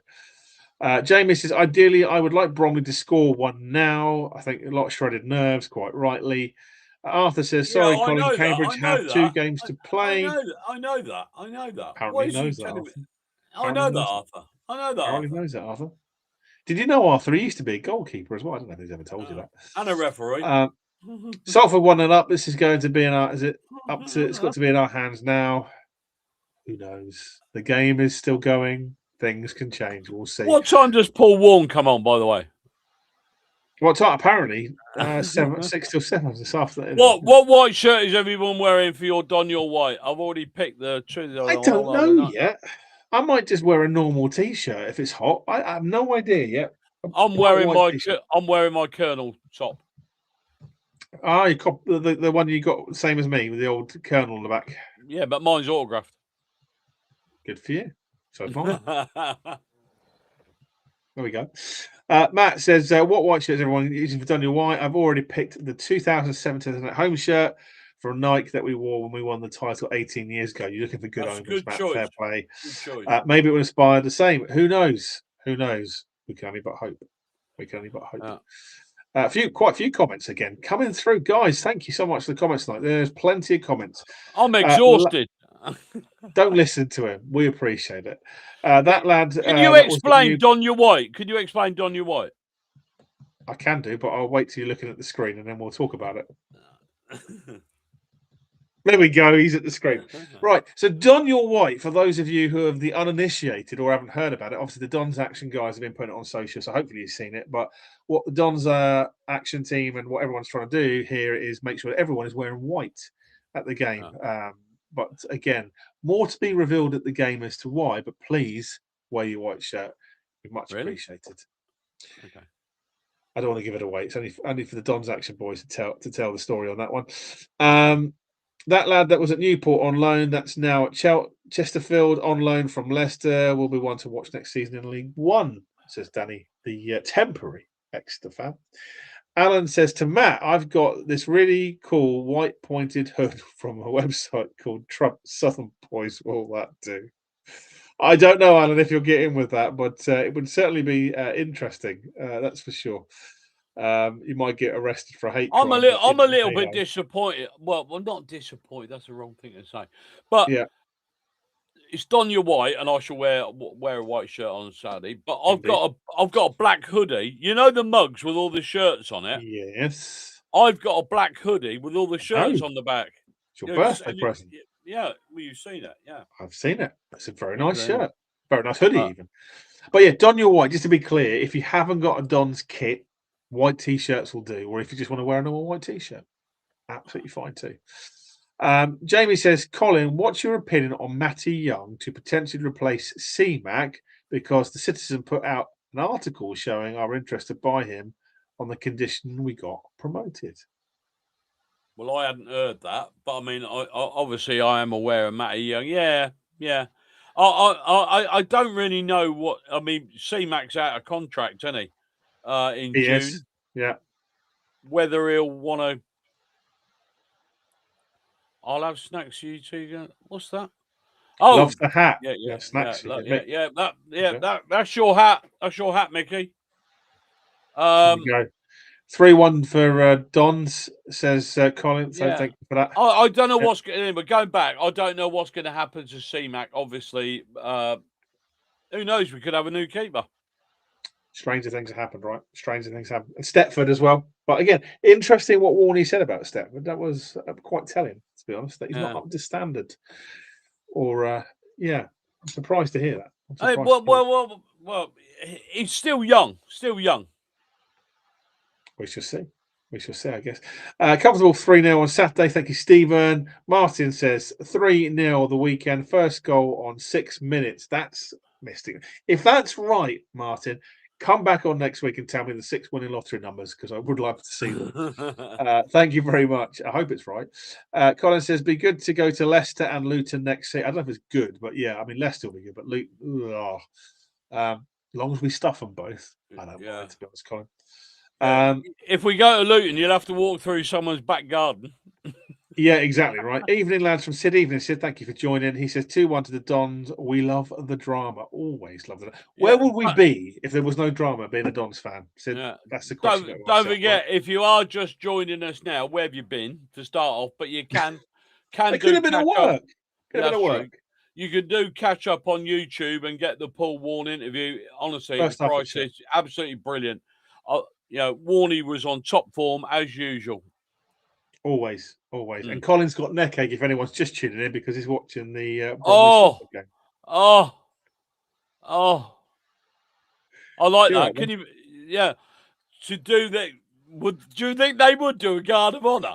My dream is to one day win the league at AFC. The only thing that they would do is the guard of honour would involve 2 fingers going that way or other hand signals, probably. But I won't worry about that because hopefully they get relegated this season. We don't have to play them next season and they fold. There we go. Hashtag Pete won't save you twice. Well. They're in a lot of financial bother. Well, indeed. I don't know. I've got people that haven't spoken to me for 20 years. 2-0 to Salford. There we go. Salford have won, apparently. 2-0 to Salford. Sorry, go back to Alan. Alan, sorry, he said MK win 4-0. I like the confidence. I hope you're right. Pete says 2-1 Dons. Can I just say something? Because something's just come into my head, right? Oh, careful. I think since Bromley have got promoted, right, their fans and they've got really cocky. And we said last week, I would love to see Bromley get stuffed. Yeah. So in a way, I'm quite pleased about this. Yeah, we'll see. It depends. I'll ask you at the end of the game on Saturday. We'll see. Well, goalkeeper made an absolute arse of that, by the way. Well, straight in his hands, and he drops it in the back of the net. Anyway. Brutal. Anyway, Luke, thank you for joining and thank you for your prediction. He says 4-2 to us, Pato, Gilby, Mendes, and Big Marv to score. If that happens again, you need to come on next week for the lottery numbers. I hope you're right. Andy Woodman's looks like he's walked into Salford with £1 million in his pocket and he's Walked lost out it with and just found a fiver. Good stuff. Arthur reckons 5-1. We're almost entering cricket score territory there. Yeah. But I'll take it, Arthur. That's for sure. 2-1s, Dons versus Tranmere, says Matt. Thank you, Matt. King Noob says, has a 1-0 Tranmere written all over. What? He's not feeling confident. Who's that? King Noob says he's not feeling confident. Hey, this is twists and turns. Who knows? Everyone could lose in the top pretty much on the weekend. Right. We've seen it. I think we're going to be fine. As I say, I think 3-1. Danny, the temporary Exeter fan, says, I want a nice 6-0 in the first half so I can leave on 80 minutes to get home and cheer on the mighty Exeter. I've got to say, Bromley going forward are shocking. There we go. You heard it first. Grant says, I'm sure we have been 2 for 10 minutes. There we go. What? 4-2 to us on Saturday, he reckons, as well. Okay. King Noob says, we were top for a few minutes. Oh, yeah. In the Barnet game. Good, yes, we are. Good Thank point. you for the clarity on that. Yeah, you're Good quite point. right. Forgot about that. Jamie says, now you mention a Bromley bottle, I might have to get one for Fleetwood. Please do, mate. I'd love to see it. It'd be hilarious, wouldn't it? Tranmere will try and play low block and hit us on the counter, is what Ash thinks on that one. So, yeah, I don't disagree with that, Ash. But more importantly, Ash, what's your score prediction? You may have already said it, so apologies if you have, but if you're not, let us know your score prediction. Bromley just had a shot and it hit the advertisement boards behind the goal and went into the net behind the goal, and I thought it went in. There you go. Matt's being teased all over the place with the football tonight. Our temporary Exeter fan says, wearing the best Woodman work T-shirt from the club shop. Excellent quality and stitching. Yeah, they are good. Yeah. And Alan says, don't you, Don Your White is surely a throwback to our days as Wimbledon and when the traditional kit was. Well, I don't know, being a traditional Wimbledon fan, Alan, I don't think it was. We had a few nice white away kits back in the day, that's for sure. Yeah. I'd love to see a nice navy blue and yellow away kit. I'm just going to throw it out there as a traditionalist, but what do I know? 2-0 now. So we're on catch up. Mick says, Luton at home for me, one of the few I've not seen us play against. I'll be interested. No, I've never seen us play against Luton. Have you not? No, don't think so. Can't recall it anyway. You've not missed much, that's for sure. No, can't recall it. I've been to Luton. I used to do. Here's another thing for you. Years ago, I used to do the occasional commentary for Luton Hospital Radio. I remember you telling me. Yeah. Yeah, Luton Hospital Radio. 10 minutes to go, by the way. Fantastic. So Mick says, for us not to get promoted, 5 results have to go against us. Cambridge need 2 wins. Salford win last game, and we lose. There we go. Okay. On hold to the Bromley Club shop. Apparently, they're out of bottles. Yeah. Well, it's a shame, right? It's a shame. But print one. Do you think this Salford score at the moment puts pressure on us? A little bit. You need to get over the line. You need to get the job done, Cole. Yeah. But it doesn't mean it's bad pressure. Yeah. I'd love to know what Warne's thinking after watching this upstairs in the bar. Yeah. If you're watching, they're doing a tribute act versus Barrow and how. Well, yeah, saying nothing. It sounds like it. Bromley are getting in positions and their shooting's awful. Well, there you go. Alan has said, last comment, Cole, you'll be pleased to know, not convinced Bromley will beat Walsall last game. That could well end in the draw. Yeah, I think they're falling apart a little bit. They're promoted. Sometimes you're promoted and the pressure's off and you switch off, Alan. Maybe that's what's happened here. Hopefully, we see it through. That's all I care about, really, to be honest. I hope we do. Hope we see it through. Otherwise, it could be a little sticky and a little bit nerve-wracking for the last day of the season. I don't want it to come down to the last day of the season. That's for sure. But hey, we shall see, Cole. We shall see. Yeah, it won't be long now. And yeah, we'll see. We'll see where we go from there. But yeah, other than that, I think we've talked on your White. The next thing was Fleetwood away. Really? Do you know how The long we've been last on? thing on our agenda was Do you Fleetwood away. know how long we've been on there? I do. I can see in the corner. It tells me how long. I told you it's going to be a marathon. You enjoyed watching the football anyway whilst we've been on it. Yeah. I'm all right. Good. There we go. So, Fleetwood away, fancy dress. It's kind of been decided. It's Hawaiian shirts. Now you can get your ones in the club shop. Anything goes, doesn't it? Yeah, but then there's people going in inflatable costumes in the past. There's all sorts going on. So, the more outrageous, the better. You've got an ideal opportunity for the Fleetwood game. Fingers crossed. You've got an ideal opportunity to go into Blackpool on your way through to Fleetwood and buy an inflatable. There's loads of them. There is. Thank you, Louis, by the way. He says MK Dons 5-0 against Tranmere Rovers. Promotion party, end of the season. Come on, you Dons. Thank you for Dons Unplugged with me. Come on, you Dons. Thank you, Louis. We appreciate you. And we appreciate your comments and watching as well. Yeah. Sid said promotion Saturday and then the cocktails, champions on the beach. Yeah, that's another good point. Like it. A lot of people have asked me where the away pub is. Don's Action are promoting Yates's, which I believe is on Market Street. Yates in Blackpool. So so if you get up Blackpool early, make your way to Yates. It used to be called Yates Wine Lodge, but I don't think it is anymore. Yates Wine Bar back in the 90s. Yeah. Your age there, mate. So mine as well. Didn't even know they were still going. Old Yates's. But there we are. What do I know? Salford fans are doing the conga, by the way. Are they? Well, fair play to them. Anything can happen, mate. Anything can. Anyway, that brings us to a. Andy Woodman's on the phone. Is he? Yeah, go on. That brings us to the end of our marathon. We have crossed the finish line. Colin has stayed awake. He's had his comfort break.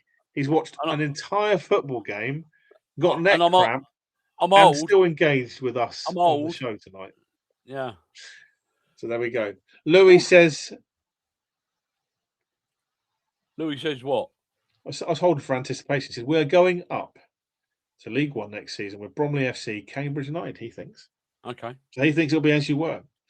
Twists and turns of galore, Louis, but we'll hopefully see us go up. The other two, I mean, obviously Bromley are up. This is Salford could. You never know. I mean, here's a scenario for you, right? I don't know. Quite right, Danny. What are Bromley going to be like going in that last game? I don't care. No, I don't care either. I couldn't give a monkey's uncle about Bromley. To be quite honest with you, do you know what? As long as we win the next two games, that's all we can do, Cole. We win the next two games, and the cards fall our way. You never know. That's all I care about. Okay, right. Grant says, great way to end it on the comments. See you Saturday. We'll see you Saturday, good sir, outside the Casbah. Jamie, I know you're asking about your hat. Cole and I will be there around about 10 o'clock ish. No, Colin's not going to be there at 10 o'clock. No, I will be. I'll be at 10 o'clock. Yeah. So you can come and get your hat from us from there.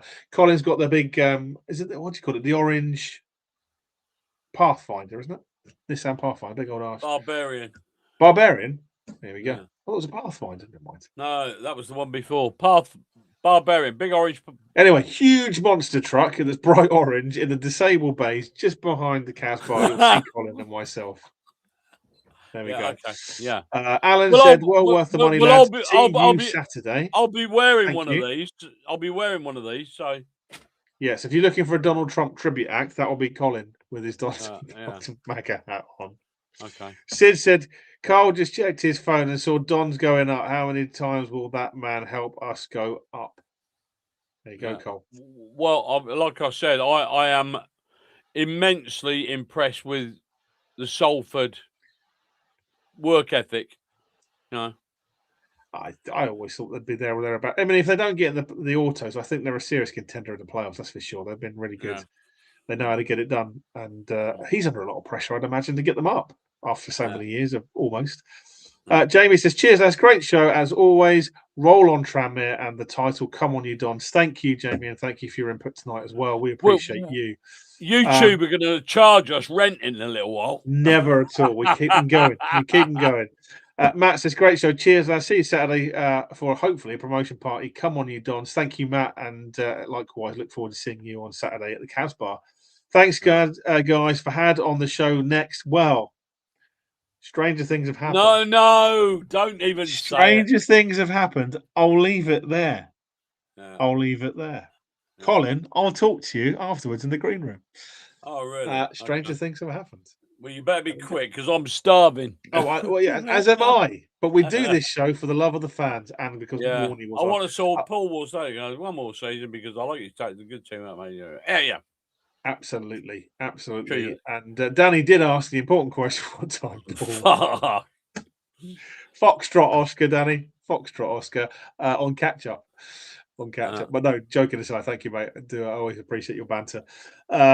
Colin says, thank goodness for our goal difference. It's a point in itself, and it's your cliche, but 100%, mate. Louis says, Salford 2, Bromley FC 0. Yeah, cheers, Louis. There's a few minutes left to go, but I'm sure you can all watch that on your catch-ups if you've got it.